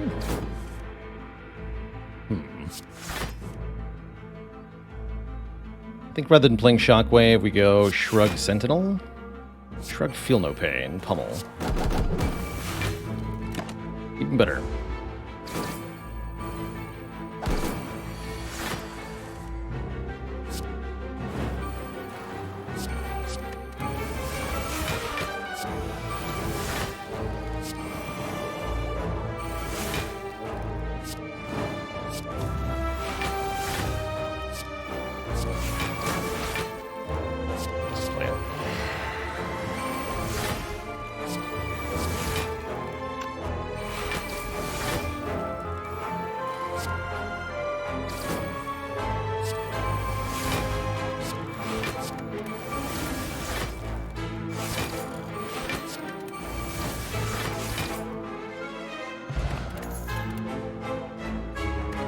Good stuff. I guess Warcry is fine. Free card draw, essentially. A free exhaust proc. Again, I don't want the body slams. Alright. 4 more card rewards before the bosses. Let's see if the Writhing Mask can stop us. Pro tip, don't think they can. You can debuff me all you want, but I have a habit of purging debuffs. Actually, you go ahead. I have no blocks at hand. Just do your thing. Boink.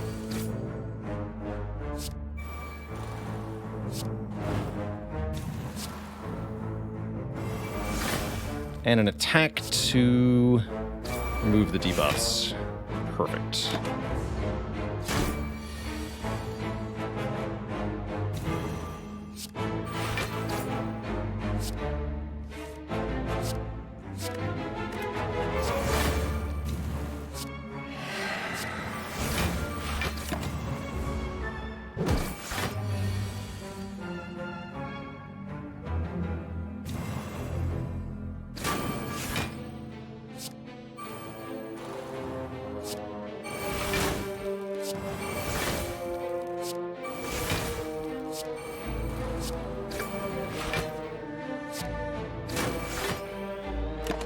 Get spiked. Impervious is a pretty good block card. 30 block for 0 cost once Corruption's played. And another Sentinel, sure. 2 more skills. Our last card rewards before the bosses will come from the Spire growth.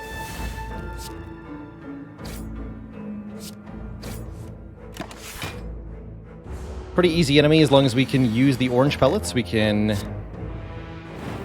remove the special debuff it applies. Though I can't do that now. Here we go.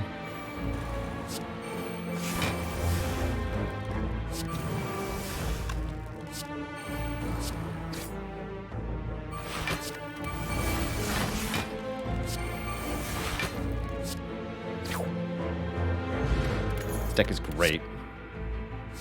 Armaments can let me upgrade cards in my hand. There's not that many that need upgrades. There's a few, though. The Juggernauts would be nice. We've seen this before, but I'll take it this time. And another Perfected Strike plus? Let's do it. It's not a Perfected Strike deck without 4 Perfected Strikes. I mean, come on. Seriously.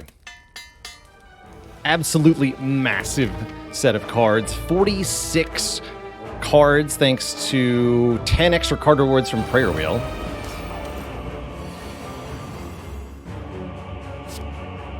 $54 damage, just enough to one-shot. How nice. Put that on top.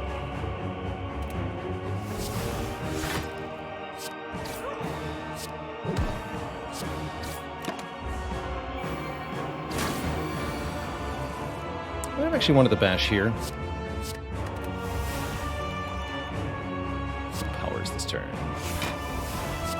Some good damage, though.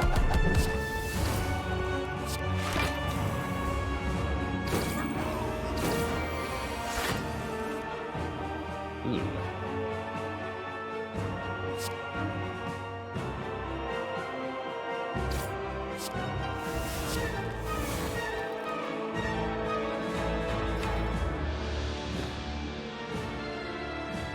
I'll be back for you, Reaper.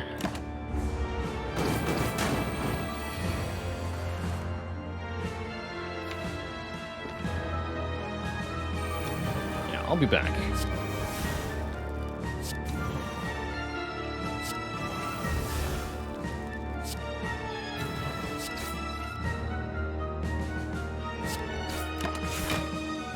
Might not play the Juggernauts in the first part of this fight. Definitely going to play the Dark Embraces, the Feel No Pains, and the Corruption, though.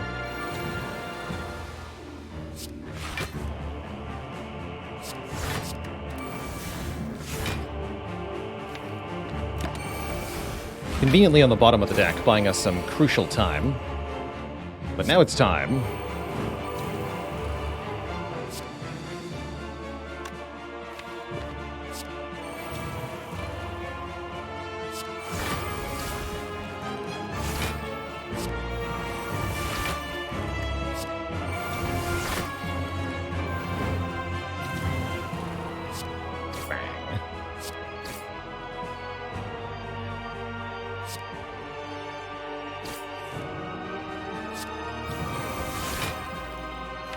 More power is left. Actually, that's not true.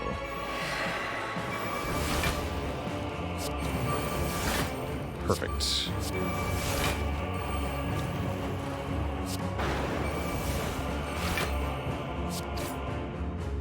Grr.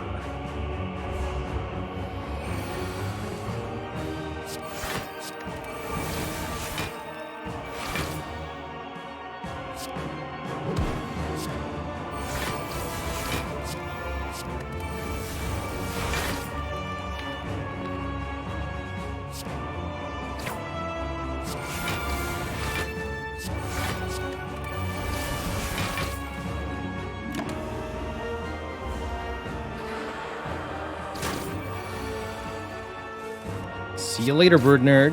GG. Alright, who's next? Time Eater? No prob. No problem at all. Excuse me.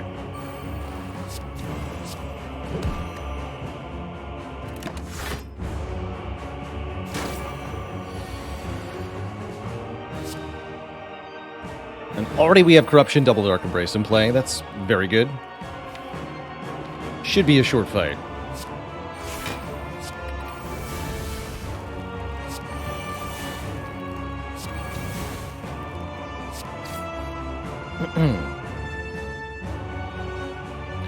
Keep playing here.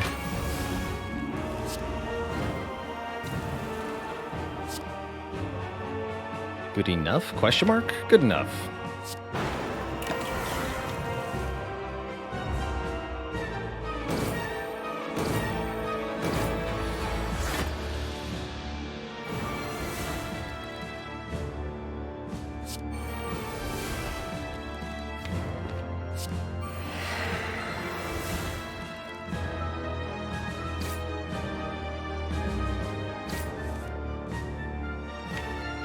Is more strength in the draw pile.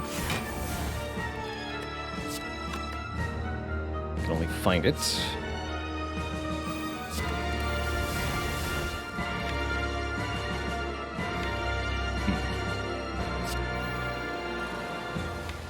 Too late.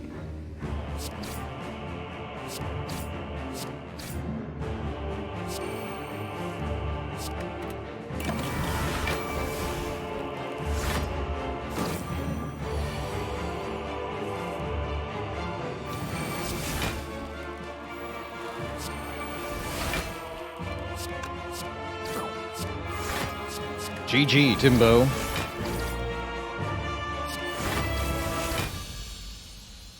Didn't set up burner there, but I don't think I care. Got a little carried away, in fact.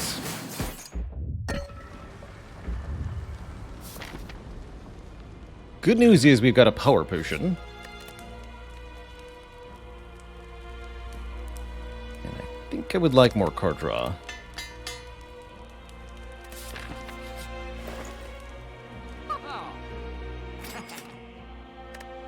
Thinking head was last run, right?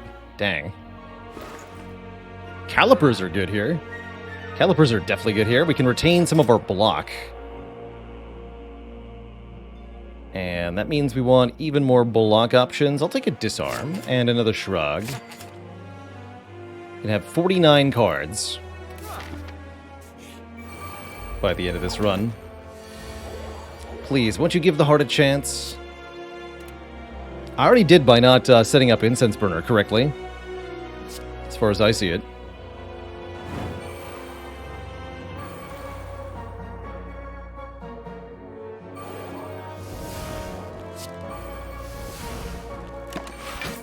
This part might be bad, this turn. Not too bad. But definitely not good, as you can see. We'll have to get our health back with Reaper.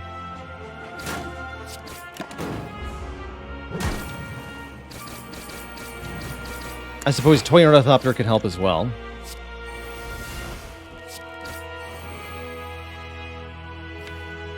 Dark Embraces on the bottom makes for a scary time, though, that's for sure.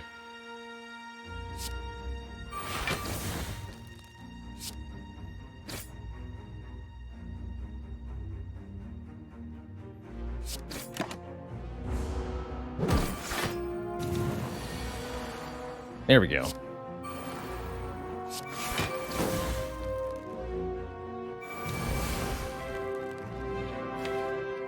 Keep this turn going.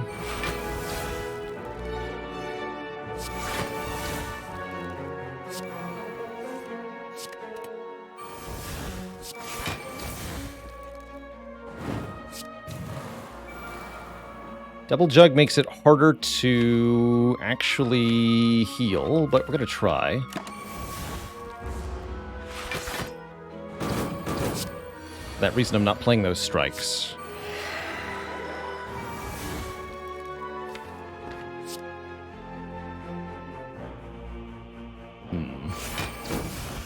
Okay, good.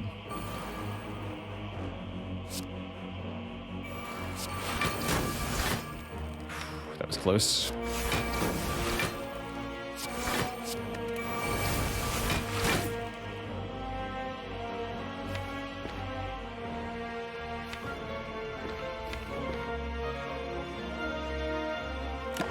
All right, stop there.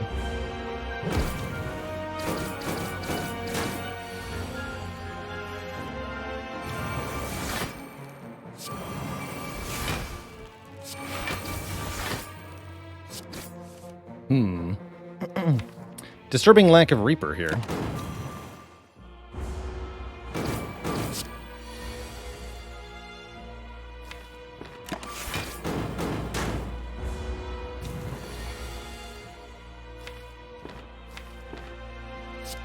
Dang.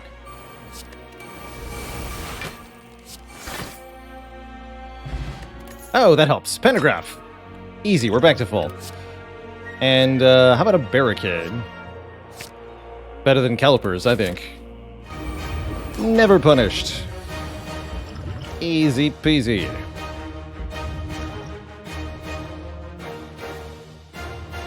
I don't want to brick my draws, so let's go with an Evolve Plus here.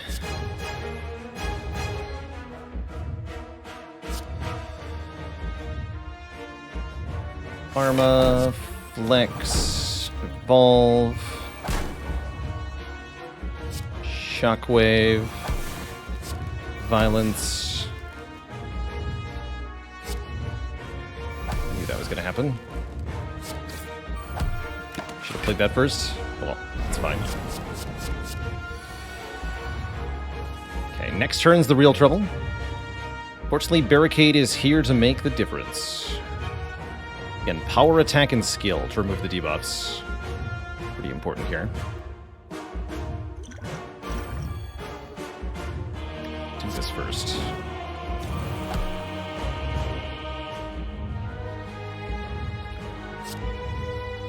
We want to play the Burning Pact too.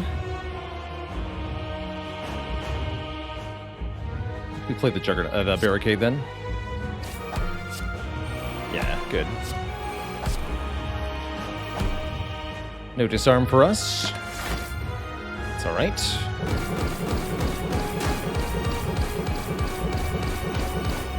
This is the turn that is scariest, although thanks to the boat thingy, we're actually fine. Oh, it's also only 33 damage. Yeah, we're fine. Totally fine.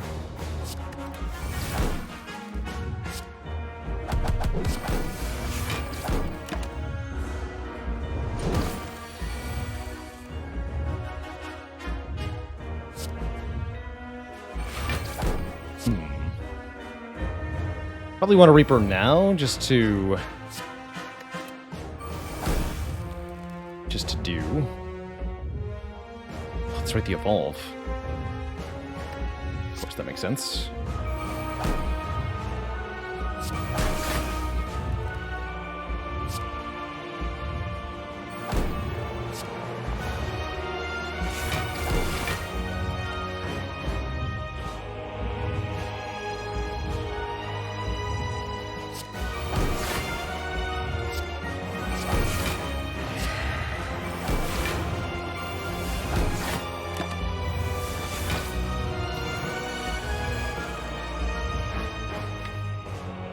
Still no sign of either Dark Embrace. That's part of the risk of 49 cards here.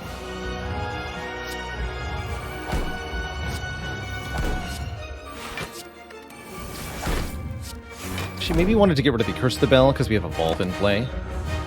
It's fine either way.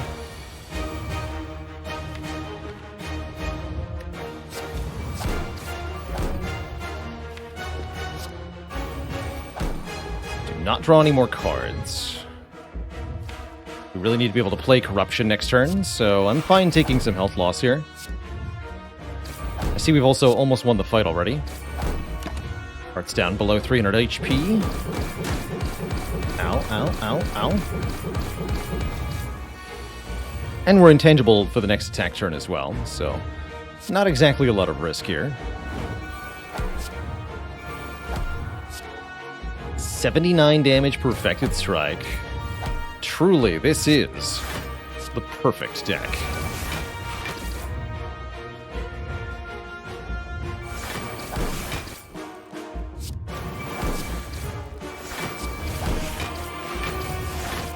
Also, my turn is very much not over.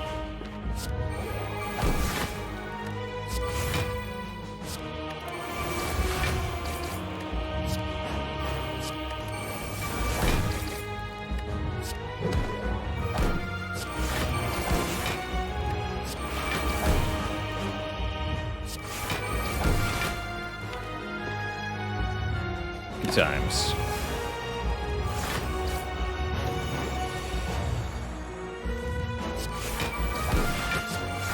Eat Juggernaut for breakfast.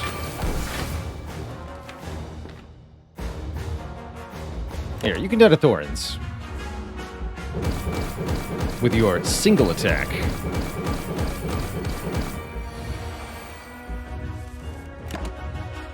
Boop. GG.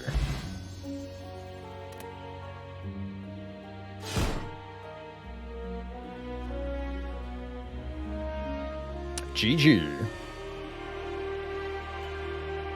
Surely we flexed on the Spire with that one. What a pile of cards, huh? And yet another win for the Sozu. Wasn't too bad after all. Again, I think that's mostly due to Reaper. Reaper really enabled Sozu here, such that in the situations where we faced unavoidable damage, we could just heal it back after the fact, rather than needing to use a potion to prevent it. GG. GG. Perfected Strike wins yet another A20 heart run. Classic Perfected Strike Sozu archetype. Feels like every run it happens. Foking Awesome, thanks for the 4 months of support. And 3-month streak, heck yeah. No masteries in that run, unfortunately, but we did at least get one card master today, the Bandage Up. Has it been done? The Spire sleepeth, and so shall I. GG, Twitch chat. GG. Some really good runs today, both in Monster Train and Spire. It's getting late-ish, but I'm not ready to end the stream yet, so let's play a little bit more of the new Brotato update.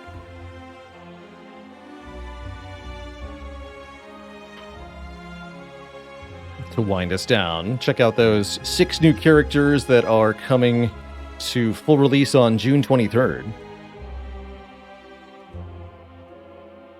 Do I normally get a card mastered every day? We did for the first part of the challenge. I think it's going to be more and more rare. Because either I finish the whole challenge in the next 35 days, or that doesn't happen. I think more likely we're not going to finish the challenge in the next 30-some days. I guess it could. I guess it could. Brotato. Beta-tato. Beto.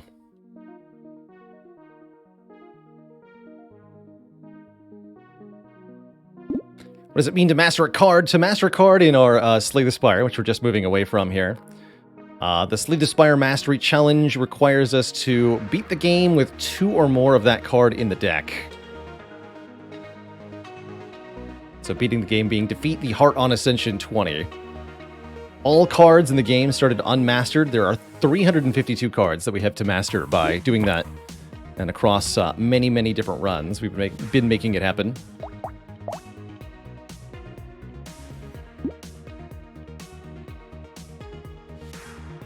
How'd Monster Train go? We got 1 good win. And 1 almost win. I liked it. At least I think we won. Maybe I just lost twice.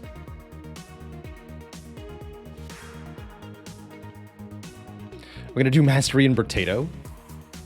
I think I might start a new save file when the 1.0 release comes out so we can get all the achievements and all the Danger 5 wins again. That might be nice. Before we do any Brotato action, I am going to take a quick break.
All right, folks, we're back.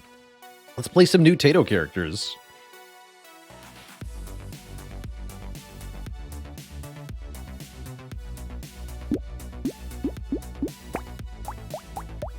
So all of these are the new ones that got added with the latest beta patch. King, Fisherman, Cryptid, Apprentice, Renegade, and one other that we haven't unlocked. Let's try out the Cryptid. Cryptid gets more trees, and then every living tree gets you a bonus. Harvesting and HP regen for every tree that currently exists. And attack speed when you dodge. The character can't get lifesteal and has very low range, which I guess makes it easier to keep the trees alive, as well as less materials from enemies. For added fun, I like to do random weapon start, which just makes things tougher, usually. And Danger 5 also makes things tougher. Got a chopper to start. Decent melee weapon, very short range. As you can see, I don't really attack the enemies until they're already hitting me, which is awkward. That is terrifying. What is your range? 75 range. Oh dear. So we had one tree there. We got 10 stuff at the end of the first wave. Let's fix that range stat a little bit. Please fix that range stat. I could add an SMG. I don't think I want to do that. I think we want to go more choppers.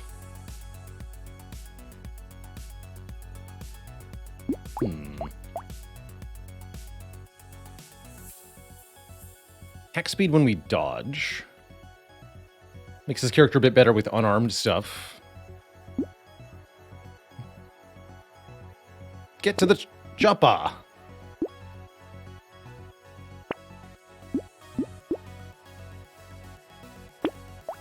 Not sure if luck is a good stat for this character.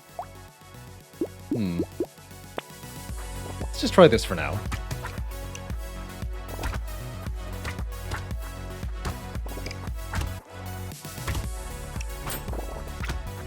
Two trees, I love it. 3 trees. Is that a random crate from an enemy with 0 luck? That's pretty cool. Alright, we had 5 trees, so we got 50 materials there. That's great. Give me the regen. And let's take regular harvesting. Seems good on a character that gets less drops from enemies. I'll even reroll this perk. 2 armor or 30 more range. Let's take more range. And more choppers. And more choppers, I guess. When in Rome, chop.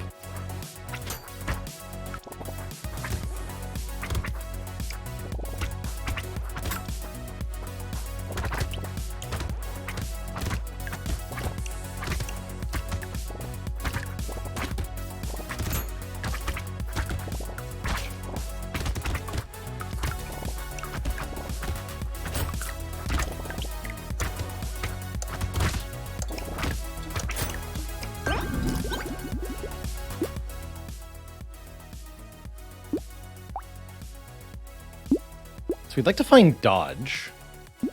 Move speed's good, though. I think move speed.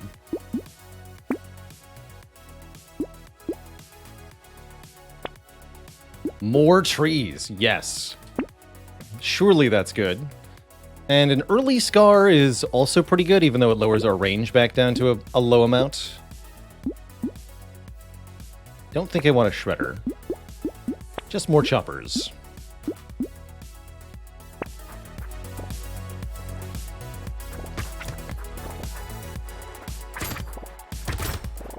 Might have wanted to lock that acid with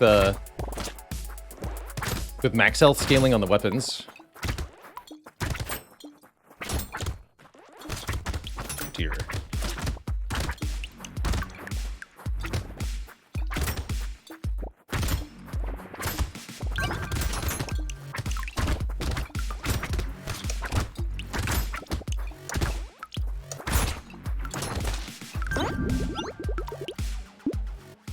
86 harvesting there. Okay, let's take some more max HP. Scale up the choppers and 3 points of armor, also incredible. Max health plus armor plus lots of regen from trees equals surviving. Did this get buffed again? Sharp bullet? Feels like it did.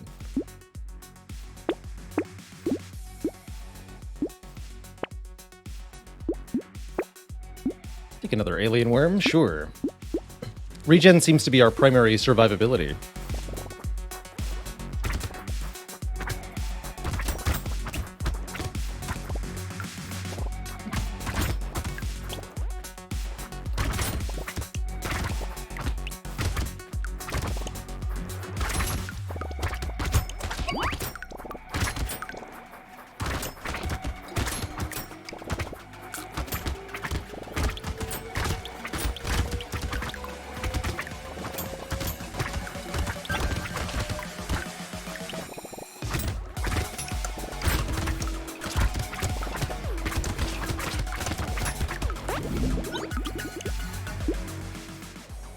Excellent. Way more harvesting. The -1 armor is kind of bad, but it's more than made up for by that purple perk we just got. Could be a lot of materials over the course of the run. Attack speed looks pretty good. Note that we can't benefit from lifesteal. Take attack speed. Trees die in one hit. No thank you. I don't want that. I don't think I want any of these. I'm gonna reroll. Funny to get a sniper gun with negative range. That's really funny. I've never seen a sniper gun this early, and of course it's when we have a stat that actively penalizes it. It's pretty funny.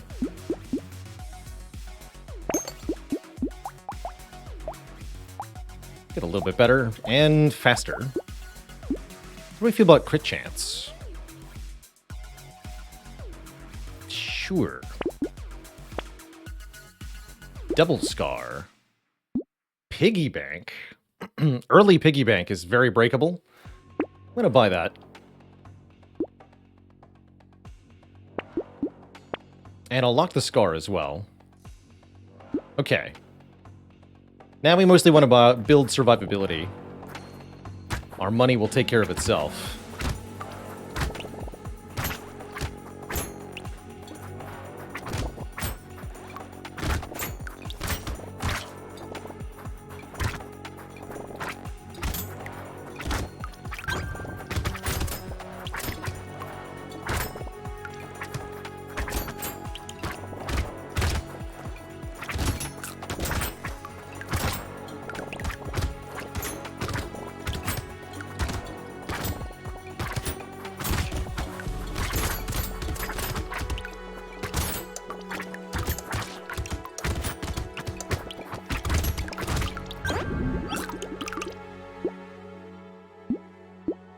So I say keep taking armor?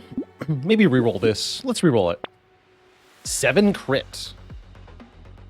I'll allow it. And more harvesting I'll also allow. Gonna buy both of these, and mostly we're gonna let the piggy bank start doing stuff. At least until wave 10.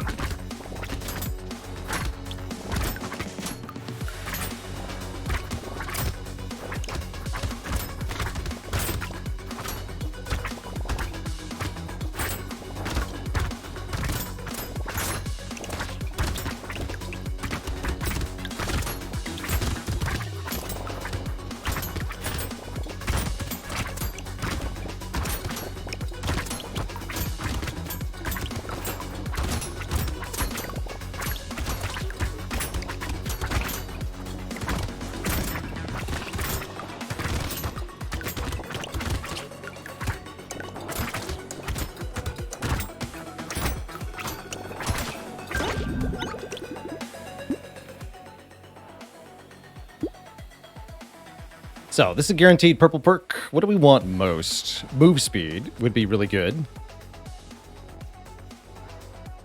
Armor or dodge would also be very good.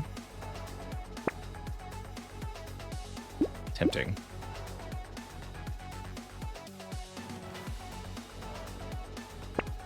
There's dodge. And there's speed and range. Perfect. I'm going to lock this.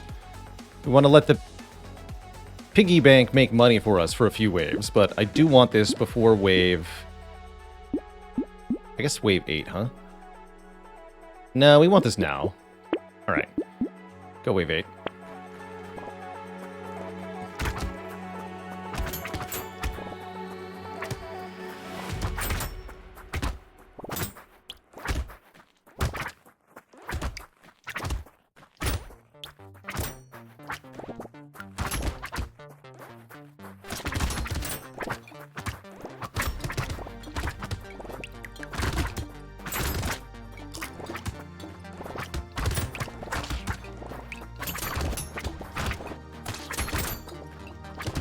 Yeah, definitely wanted that for this wave.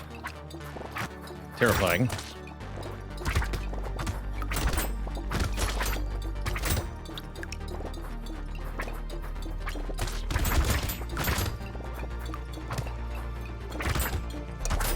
Whoa.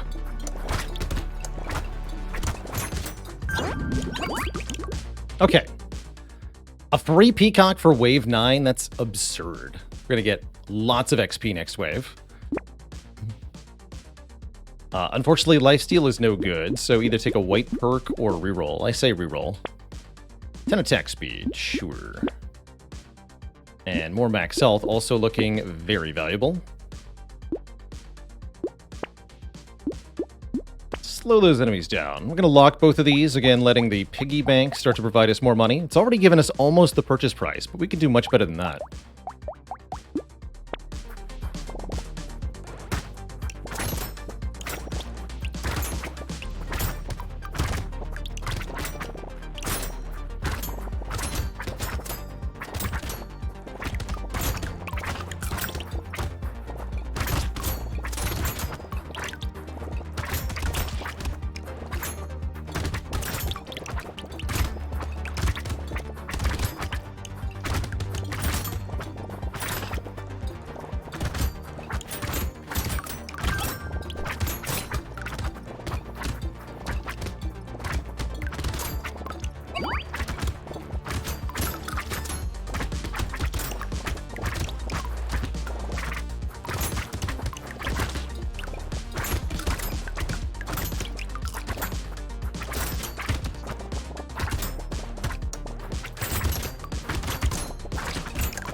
Good wave, very good wave. Bag gives us materials per crate we pick up. We're not going to see that many because we don't destroy the trees. Although I know we found a couple so far. I don't want speed down though, so I'm going to recycle it. I think luck would be okay just for getting more health drops, but let's find something a bit better. More max health sounds great. 12 speed, now we're talking. Legs 4. What are legs for?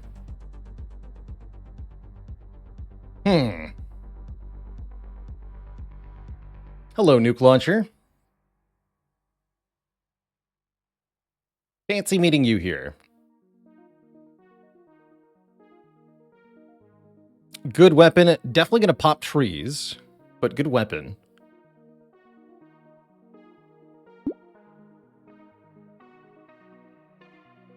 Maybe I just lock it. We can go a couple more waves as we are. Buy it before the elite on wave 11. I am going to buy these other items. This, and this. We'll get about 100 materials from the piggy bank this wave alone.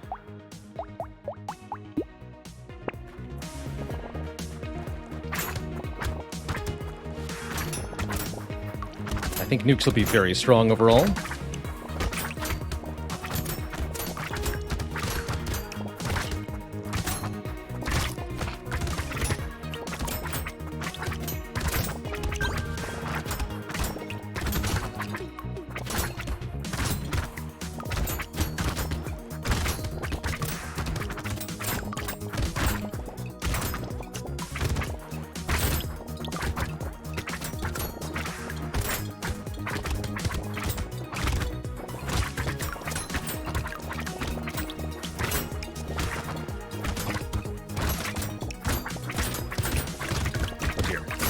Oh no. Yeah. Should have bought the nuke launcher that wave. Dang. The short range on these melee weapons just completely insufferable to me. Definitely don't want to do melee cryptid again. Let's try somebody else. Let's try melee fisherman. I heard melee is good for this guy. How's it going, Nox Frags? We stream about 50% Slay the Spire, 50% other games, I would say. How about fisherman with a spear? Let's try this. That's right, the fisherman's all about buying the bait item, which spawns special enemies each wave. Nasty special enemies.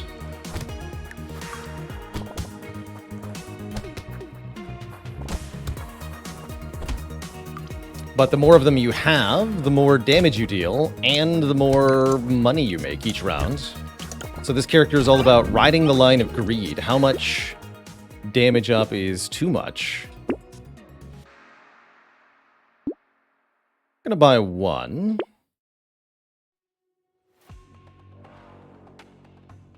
Lance is kind of interesting. I will take a lance.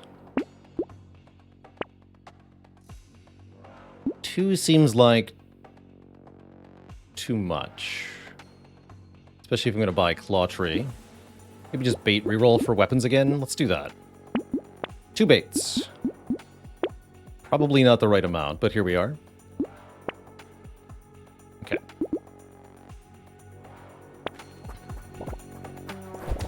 So here they come. Oh, we're so slow. Not that bad, though. Oh, that was fine.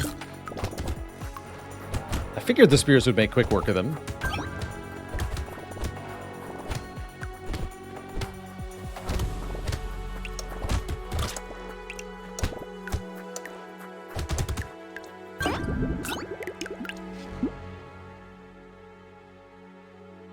I think this character wants immediate stat investment because you already have the built-in long-term. Although, yeah, you get half materials from enemies, huh? Okay, I'll take hands. And dodge or crit chance? Dodge sounds very helpful. Let's start building dodge. Oh, here we go. I can't afford the bait. Whoops. That's funny. Go wave 3.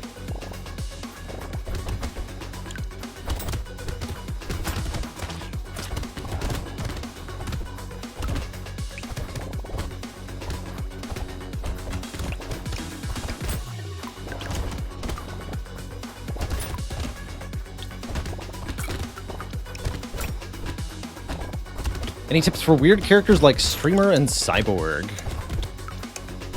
For Cyborg, I recommend plank weapons, as they'll scale off your engineering stat. You can have just a couple of ranged weapons that do massive damage in the first half of the wave, and then use the planks in the second half, investing in range and the range damage stat. For Streamer, it's a bit more difficult. The goal is to make money by standing still, but not so much money that you can't kill anything anymore. To get started, I recommend buying up to 6 ranged weapons as quickly as you can for the first couple of waves, and then trying to stand still as much as possible during waves after that. Looking to start each wave with around 200 materials, and end each wave with as much materials as possible. If done well, you can use the streamer's passive income to outscale the whole game.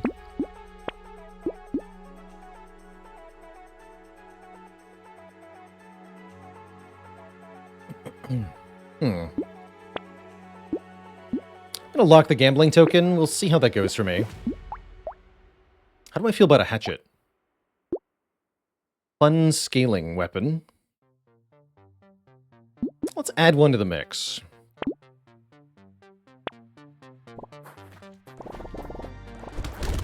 Also with the streamer, don't really waste your time picking up the materials that the enemies drop. Oh dear. Oh no, we're good. Okay. Because you can make more money by just standing still. You can end up with hundreds of uncollected materials on streamer, and it's fine. Might die to the next special guy. There you are. No, we're good. We're good.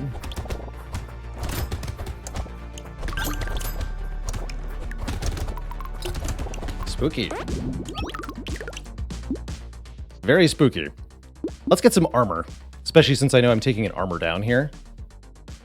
Need to be able to survive the special enemy attacks.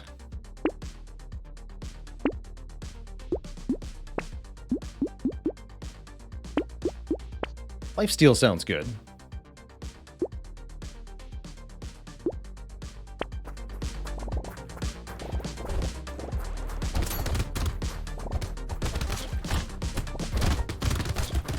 Oh dear, nope. Definitely need more move speed for that. We were at, what, 7%? Let's try one more time with the spear.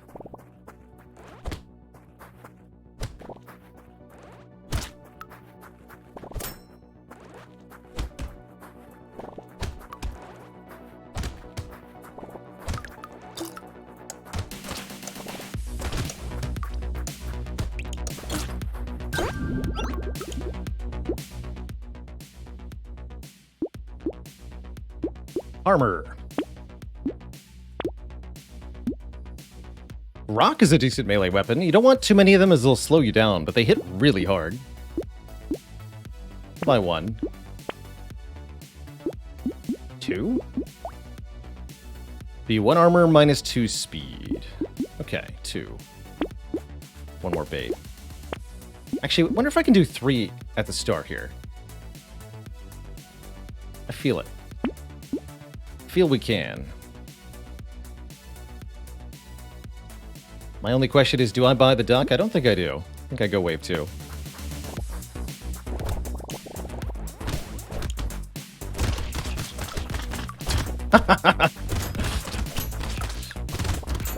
Seems difficult. Never had a problem in my life. Easy. Very easy.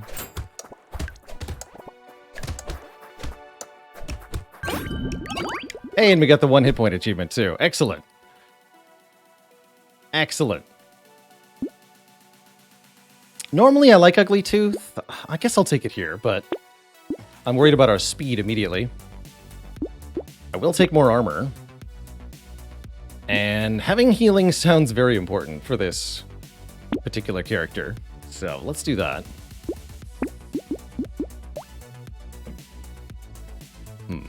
More blunt weapons seem questionable, but I can combine them into better rocks, actually. Let's do that.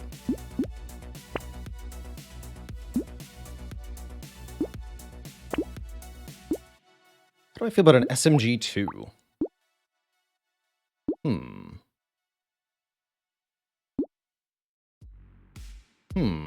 I like it, actually.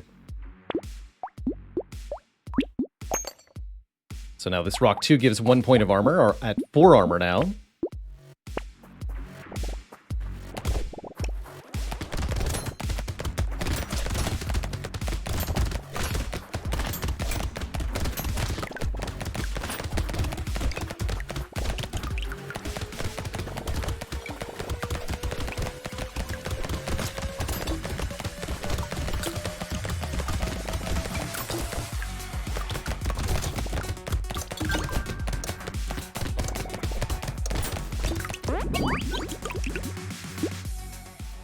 One range damage, sure.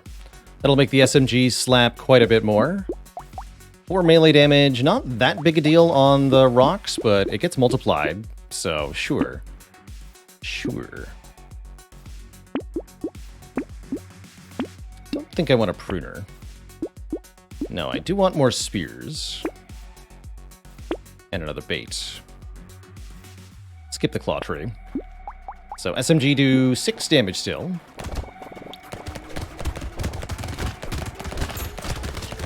They're getting meaner. They're definitely getting meaner. 1 hit point again. Welcome back to 1 hit point land, population me.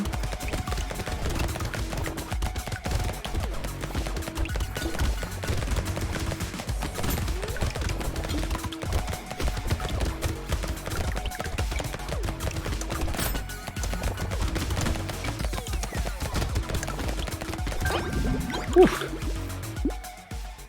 Okay, we may want to start slowing down on the baits per round, as the stats on the special enemies are scaling up faster than we can deal with them for now. Wonder if I want another range weapon, kind of a hybrid build here. I'm gonna grab that 2 range damage. Maybe that was a reroll. Probably was. And we definitely need to fix our speed. So I'm just gonna go 1 bait. We are gonna pick up the second SMG. Actually, Slingshot's a nice weapon here, since it's also primitive.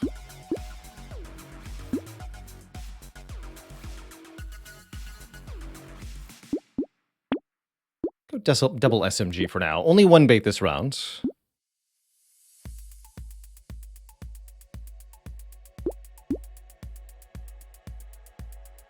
And go.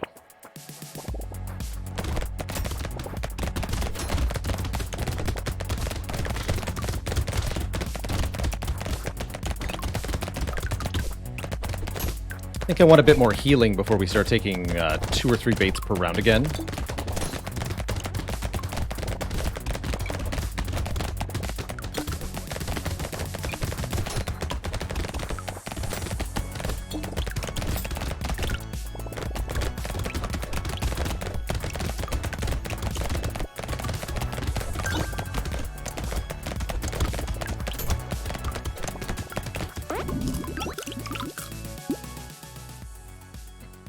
This feels like a reroll.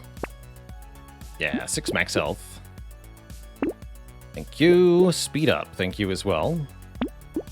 1 bait. Do I want a shotgun? No.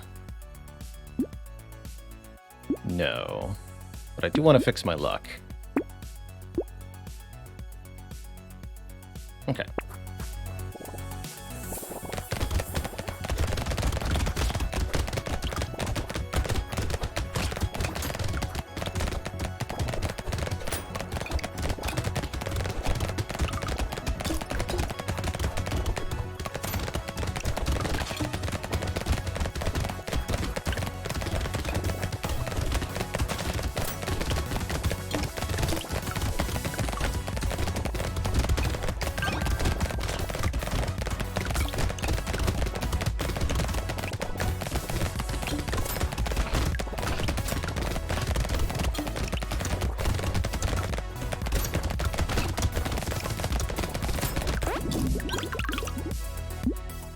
Yeah, 1 per round feels good. Attack speed is a multiplier on this huge damage we're already doing. Let's definitely get 15 attack speed to deal with more enemies much more effectively. And I still value armor actually a whole lot right now, so I'll buy a helmet, something I wouldn't normally do, even though it's got a speed down. Headshot is melee and range damage. I love whetstone here. Lots of lifesteal, very important. I think I'll take a hedgehog. Normally not an item I like, but we're using both the melee and the range damage. I think it's okay.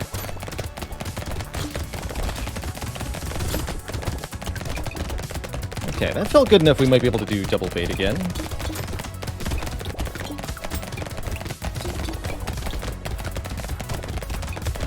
Definitely should for wave 9.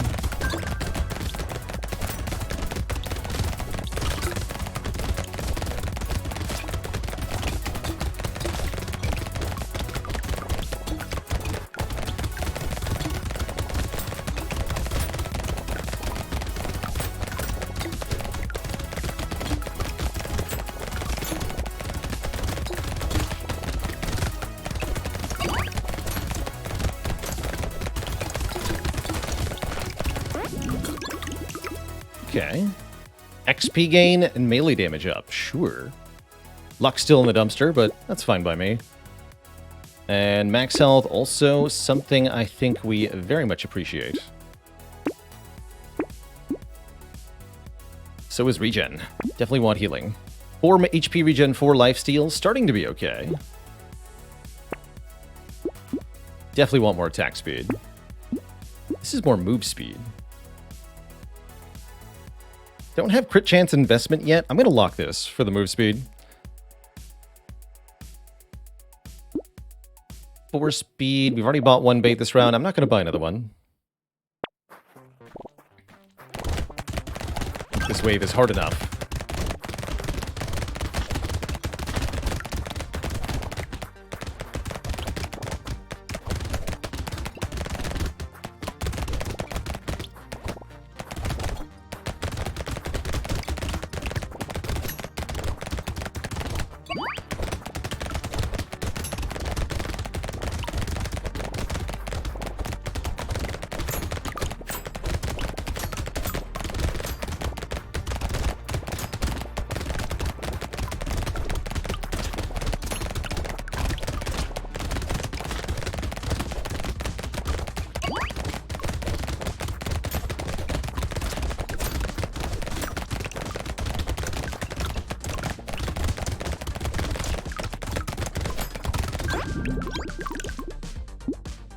There's some luck. We have to lose a bit of HP regen, but I'll take it. The luck stat improves the rarity of things we find in the shop and at level ups, as well as... Sure. As well as increasing the likelihood that enemies will drop health pickups when they die. Man, 3 more range damage is, well, it's kind of something.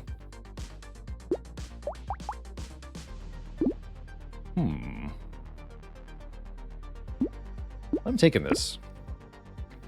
And I'm taking 6 speed. And we're buying this double barrel shotgun because it does 21 times 4 damage. Nice. Free reroll, thank you. Now we buy 2 baits.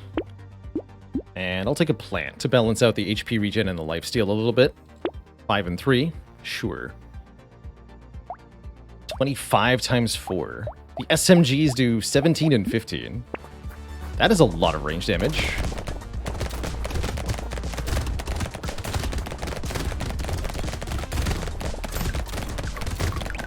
Excellent. We're blapping properly now.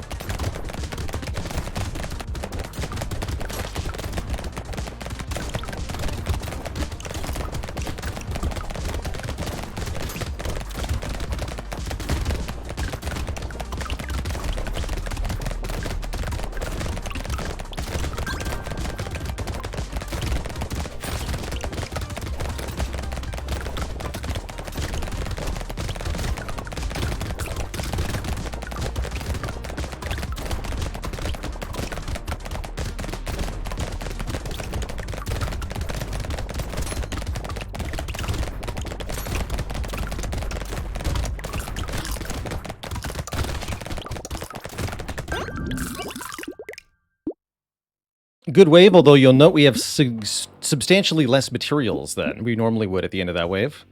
Because of the half value. I do love the range stat right now. I was just thinking I wanted more range. Meanwhile, percent damage is not that valuable, even though this purple perk is here. I think we'd much rather take something like Lifesteal. The bait item will provide all the percent damage stat we could ever want. Give me whetstone, tree, and bait, please.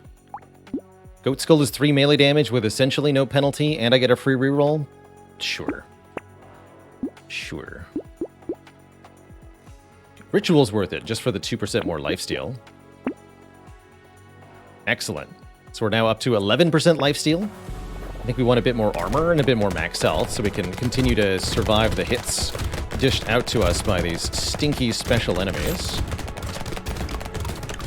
But by and large, we're doing really well here. I think this is the best fisherman run I've had so far.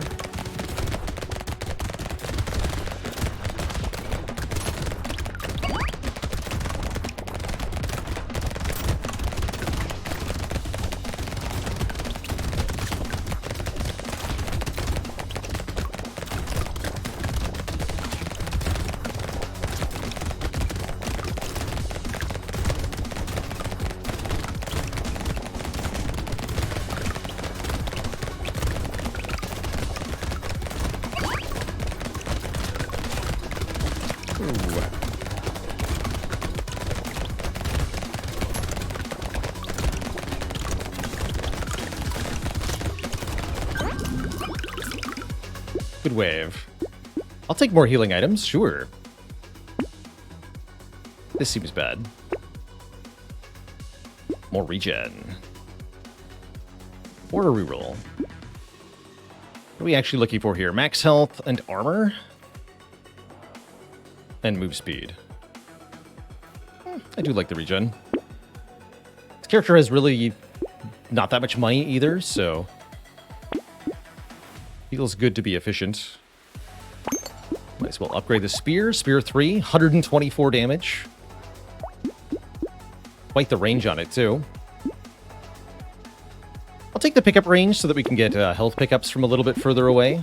And I will definitely buy a Dangerous Bunny. Also going to lock in a Fin here for 10 move speed.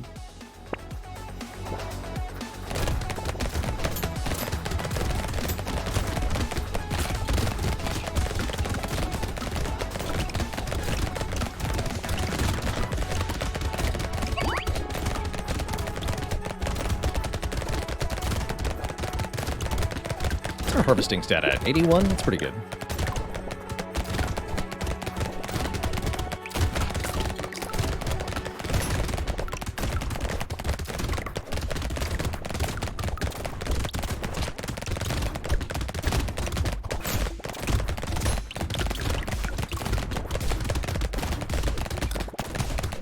Love some more attack speed.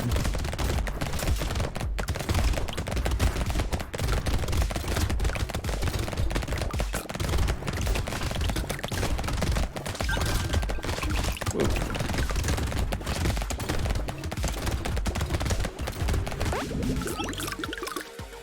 That's a bit spooky. Tardigrade nullifies the first damage we take each wave. That's going to make it much easier to take more...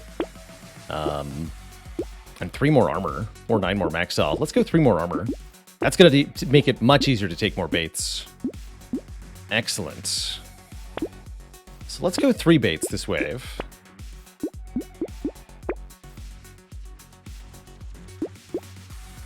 Love more range and range damage. Fighting a horde this wave, I would definitely like more range and range damage, although the -7 attack speed's a bit spooky. I really want that range. There's the third bait. Okay, let's see if I regret the choice I just made.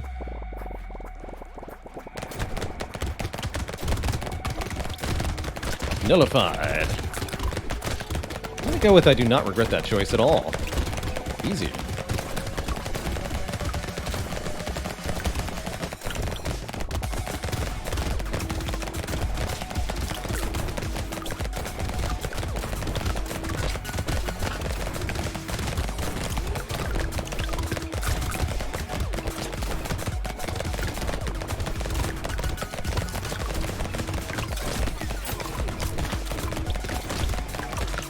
Squish now.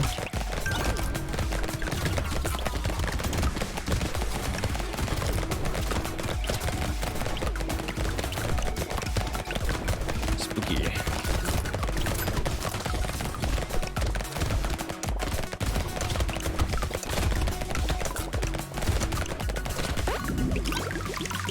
Very spooky.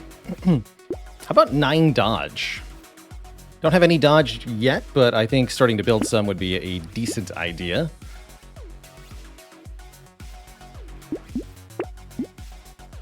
Take a speed up. And a max HP up. It's only -1 regen. We can easily afford that.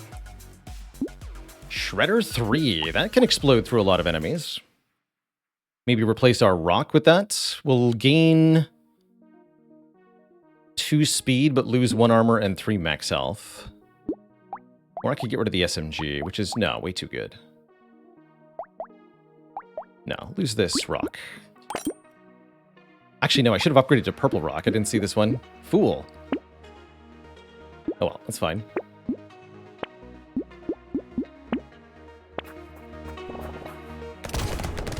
But yeah, how much damage does the rock actually do? Literally more than 100. Rocks have very high base damage, and we have huge % damage mod. So it one-shots most common enemies. It's a lot of damage. Okay, well, take a look at the weapon damage breakdown after this wave. I'm sure it'll be underperforming compared to the guns and the spear, but maybe not as much as you might think.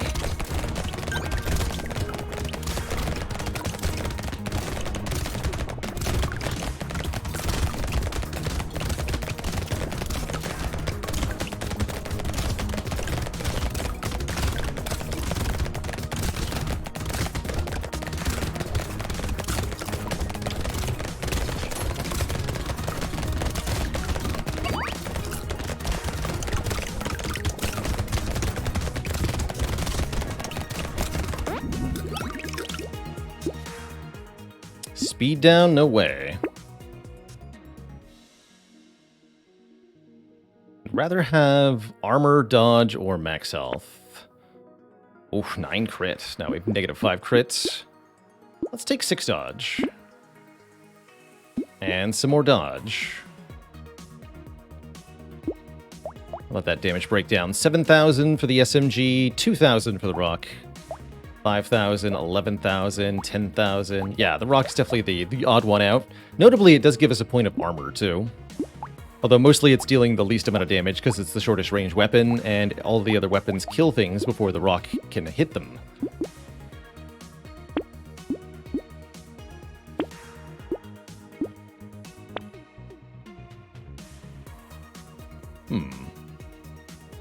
It's a pretty good price on a tractor.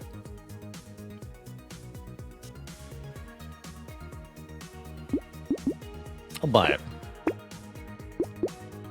I'll do it. So we have 153 harvesting stat.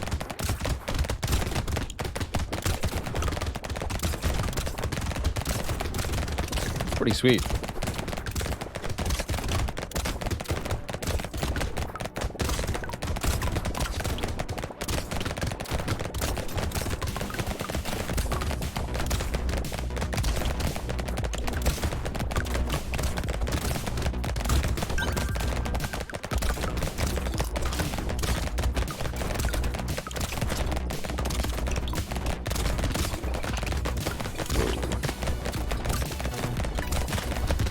Die. Yep. Couldn't kill things quick enough to keep them off of us. Tough stuff. This character is very tricky. With special enemies add a lot of threat to the wave, even if your damage output is absurd. The elevated threat is just so much. We unlocked the Golem, though. We'll try Golem next. Golem has more max health, increases gains to max health and armor, gets more attack speed and movement speed when below half health, but cannot heal in any way. Let's try it. What's your random starting weapon, Golem? A plank? Curious.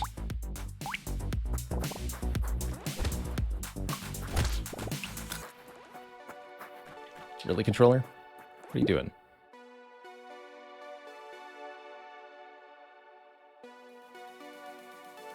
Thought we fixed this problem yesterday.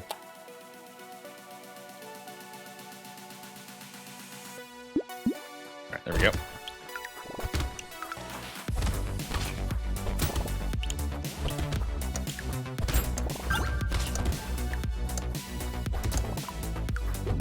So beefy.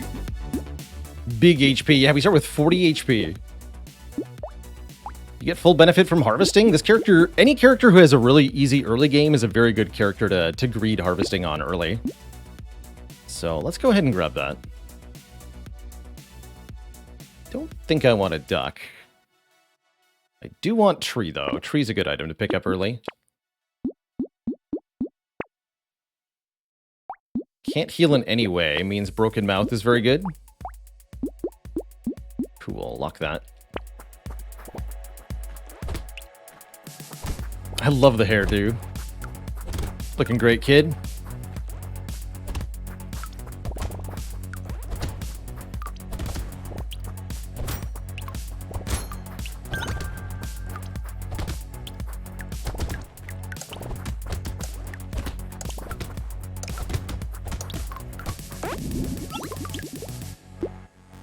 More harvesting. Perfect. Perfect.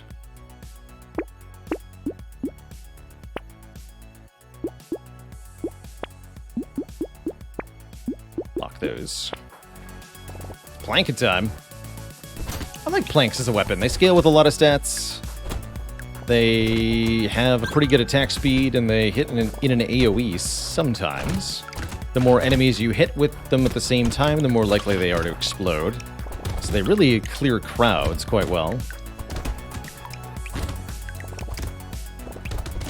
Which is exactly what you want your melee weapons to do, is take out a crowd.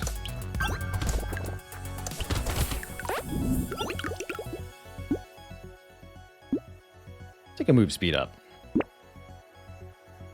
And I'd like to get more harvesting. Although armor ups are improved.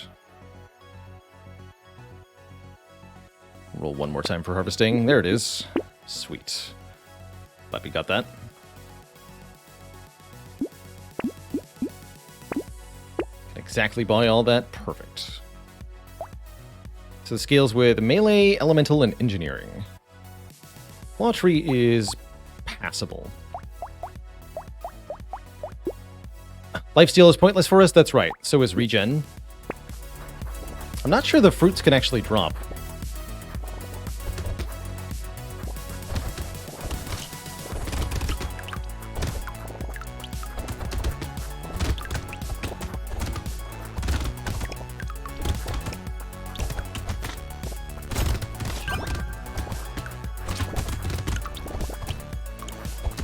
Let's double check. Oh no, yeah, the fruits do drop. Cool. So we get a move speed and attack speed up when we're below half health, which can be to our favor, actually. If we want to go berserk, we can intentionally drop below half health. Although I don't think we want to do that all the time. Or necessarily any of the time. This is level 5. We get a guaranteed blue perk. Let's take some more move speed. And another bag. Okay. This runs in the bag. Sure. You've got max health.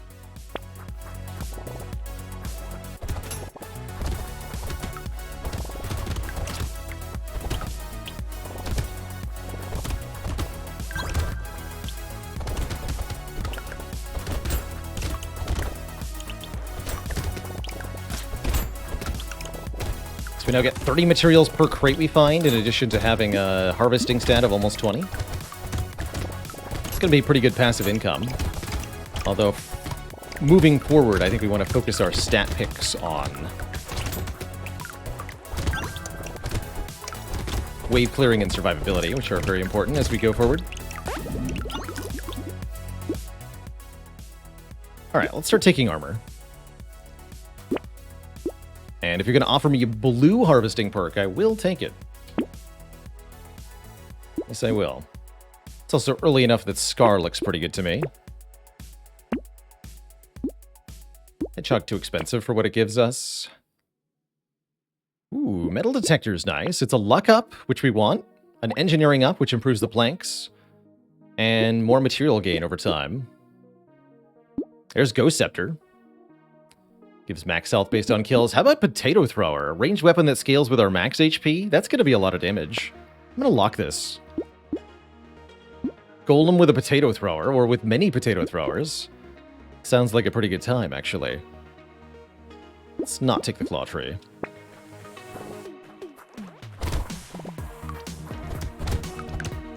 Yep.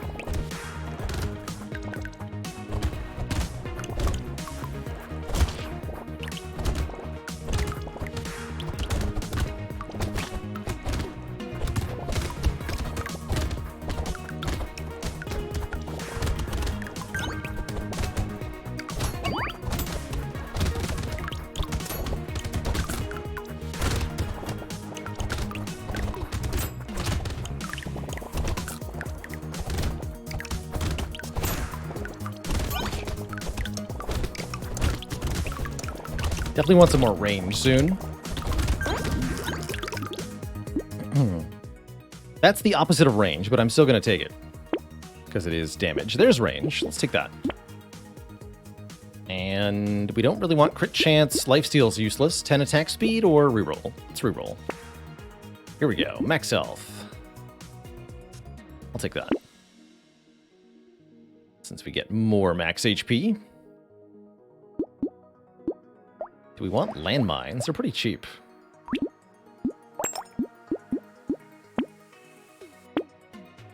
Don't think so.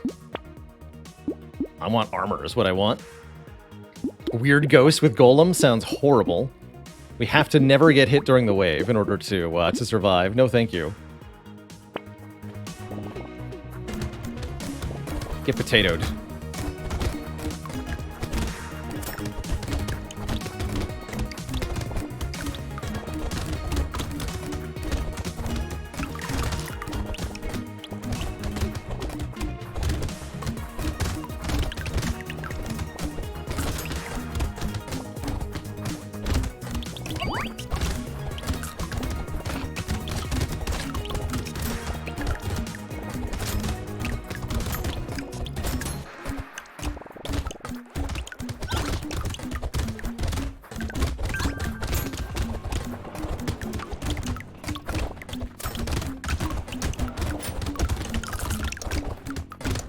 The fruits, they do nothing.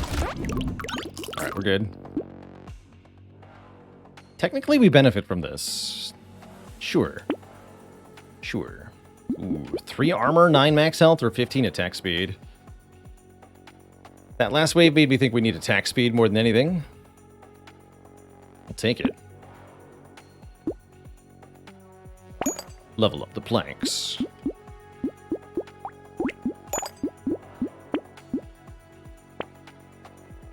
Speed and range. Yes. Love me some speed and range.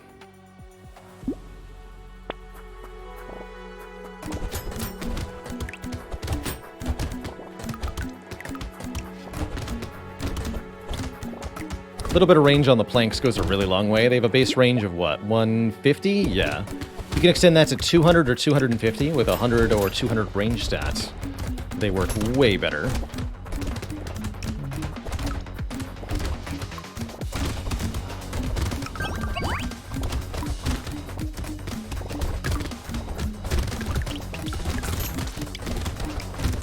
Must get the crate. It's got 30 materials in it.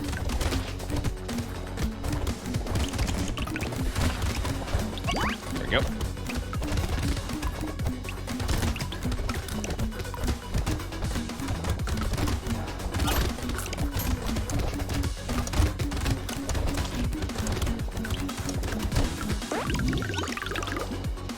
Frantically shooting potatoes at things. Free time. Well, 35 materials for Tyler. Shoots piercing damage for 12. Yeah. Seems kind of vaguely helpful. More luck means more crates. More armor means more surviving. I like it. Trees die in one hit. Sure. I think we go rolling here. Yeah, we're not doing crits.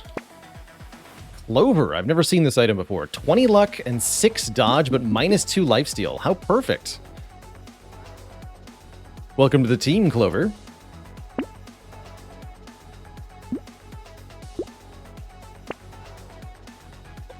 Medical turret is useless. Okay, that's all useless.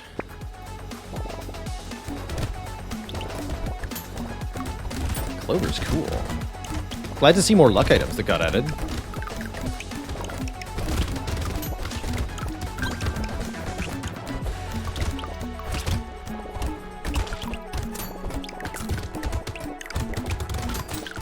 This is not going well.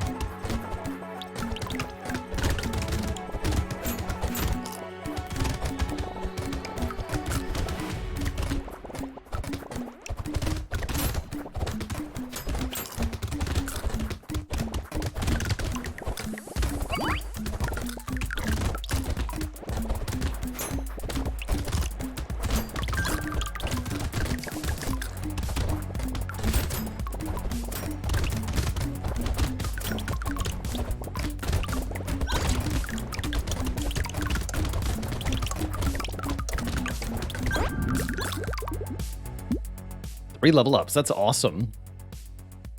8 max HP for -8 luck. Ignore the regen because we can't benefit from that. I think this is still a good deal. That's a lot of HP. And so is that. And more range. Here we go. Percent damage is okay. Let's reroll. 10 harvesting. I'll take that. Excellent.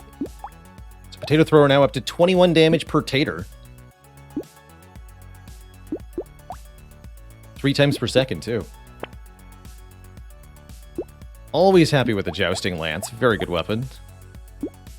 The fact that it gives you a passive speed up is so nice. This is max health. So is this. It's also armor and speed, sure. I'm going to stick with the planks. I will take another metal detector. I will take a gentle alien. We're at 111 max health. Let's go. Make the enemies slower. And give me a potato thrower. It rhymes, therefore it's true. 1 alien worm? It's so cheap. How could I say no? Okay, feels like we're very strong now.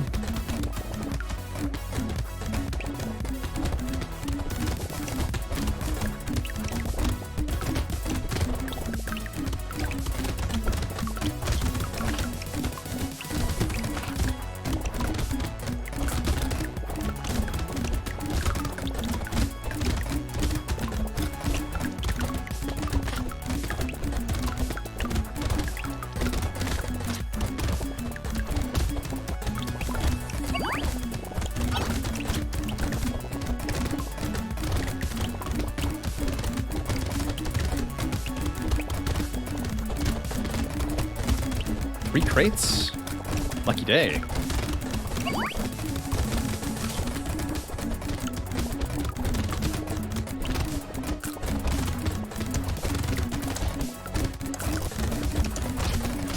Ooh, that was close. All right, we needed almost all of that health. Give me some more of it then. Piggy bank. 20% of our materials at the start of each wave. Piggy bank gets me killed a lot, but I'll take it. I'll also take speed and engineering. Makes our planks hit harder. And I was just thinking I really, really need some more attack speed. How convenient. Guess I'll start taking turret items. We've actually got a decent engineering stat. Sure. Warrior helmet. Armor and max HP. We lose a little speed, but who cares? We have 11 armor now. We tank it. Get tatered.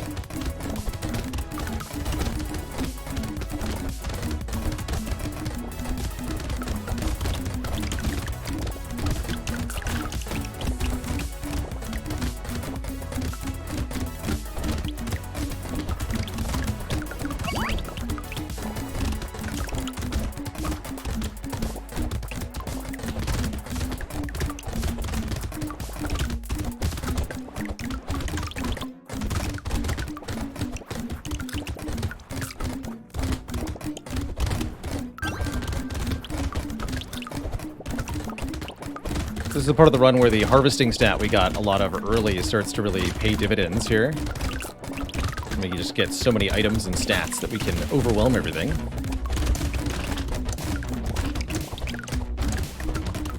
That and the double bags have been really good. Yes, I got that crate. I dived in there to try to kill the enemy with the crate. Since we get 30 materials per crate, it's well worth it. Keep giving me speed, please. And armor. And more armor. I prefer 15 or better yet 20 attack speed, but I'll take 10. Killing a tree spawns a turret. I like it. Also like power generator. Big damage up based on our speed. Sure. Banner has no downside, so it's even better than normal. You love to see it. Improved tools. Means the turrets that we spawn are gonna have extra cooldown. That's actually really cool. Keep picking up the planks and the gentle aliens. Plank 4, 40% chance to explode, 65% scaling. Pretty good. All right, elite. I don't even know your pattern, but you are scary.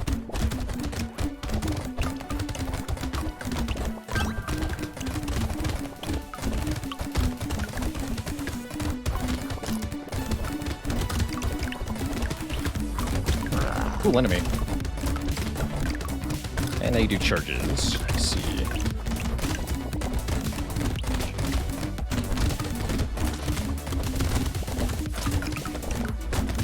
Get some more turrets.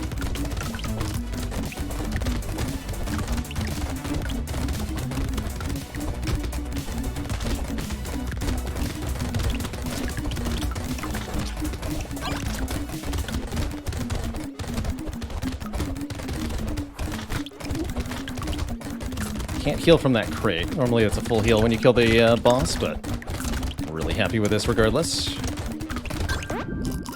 Very good wave.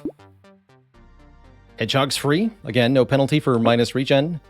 We get a med kit. Oh. Well, I guess we can get 55 materials. Unfortunately, with no healing, med kit does nothing. How about 4 engineering? I'll do it. And more attack speed now that the turrets also benefit. Barricade would give us absolutely massive armor while standing still. 10 additional armor when standing still? That's a lot. I don't really want to stand still, though. I'm gonna reroll. More banners, more engineering, more plates, more planks. Take the tooth as well. Wandering bot's kind of nice. Let's take leather vest. Get a bit of armor and dodge.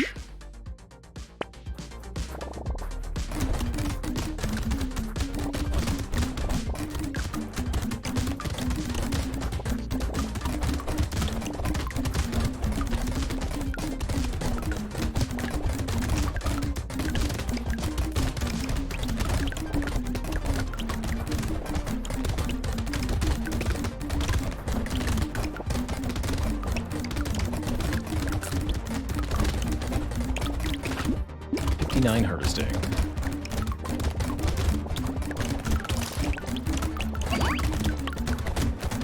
Just gotten so much econ on this run. Good times.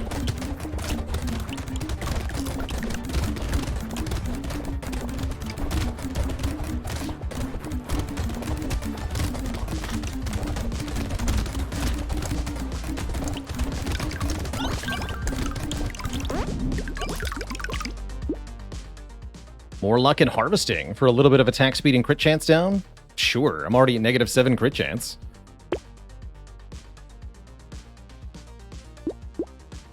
Tempting to take yet more engineering. Let's do it. Let's do it.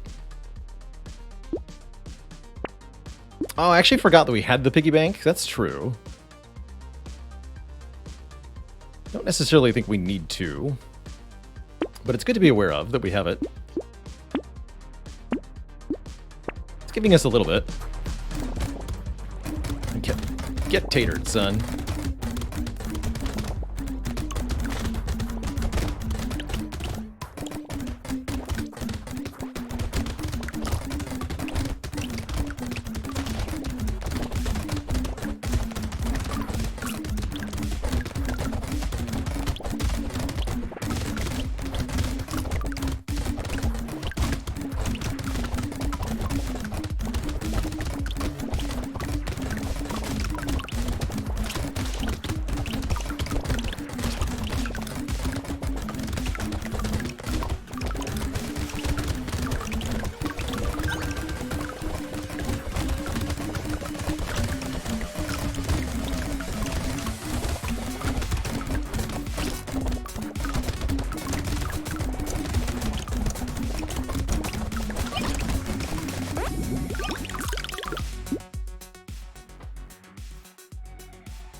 More attack speed.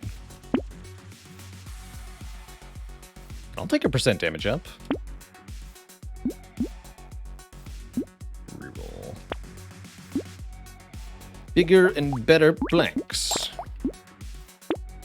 You got it. 2 red planks. Flamethrower? I don't think so.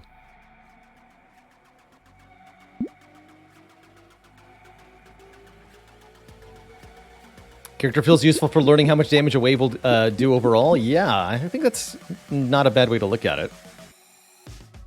Gotta make sure you have enough. Alright, let's let the piggy bank continue to do a little bit. Gonna kill this fool. Oh, they are aggro, though. Yeah, I see the dodge we have to do.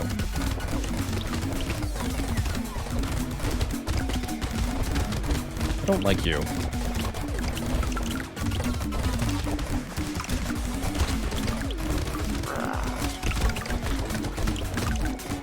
Nope, I don't like you at all. You're gonna kill me.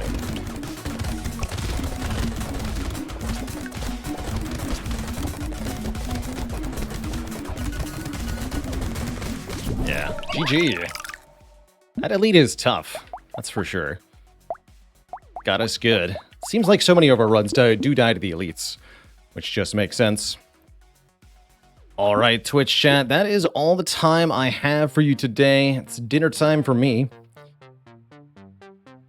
Appreciate all tuning in and hanging out for the Spire, the Monster Train, the Brotato. Tomorrow, Saturday, we're going to be returning to our Civilization 6 playthrough, which I'm really looking forward to continuing, trying to get a cultural win as the Khmer. Have a good one, Biggleby, Did Teddy, Ragno, Just Blake, Werewolf 4K, Twitch Tarek, Midnight Muffins, Stupid Ketchup, Huge Zergling, Defiant Odds, Shubinator, Cheesy Bob, and everybody else. Thanks so much for watching. Ta-ta for now. Till next time, I'll see y'all later. Bye.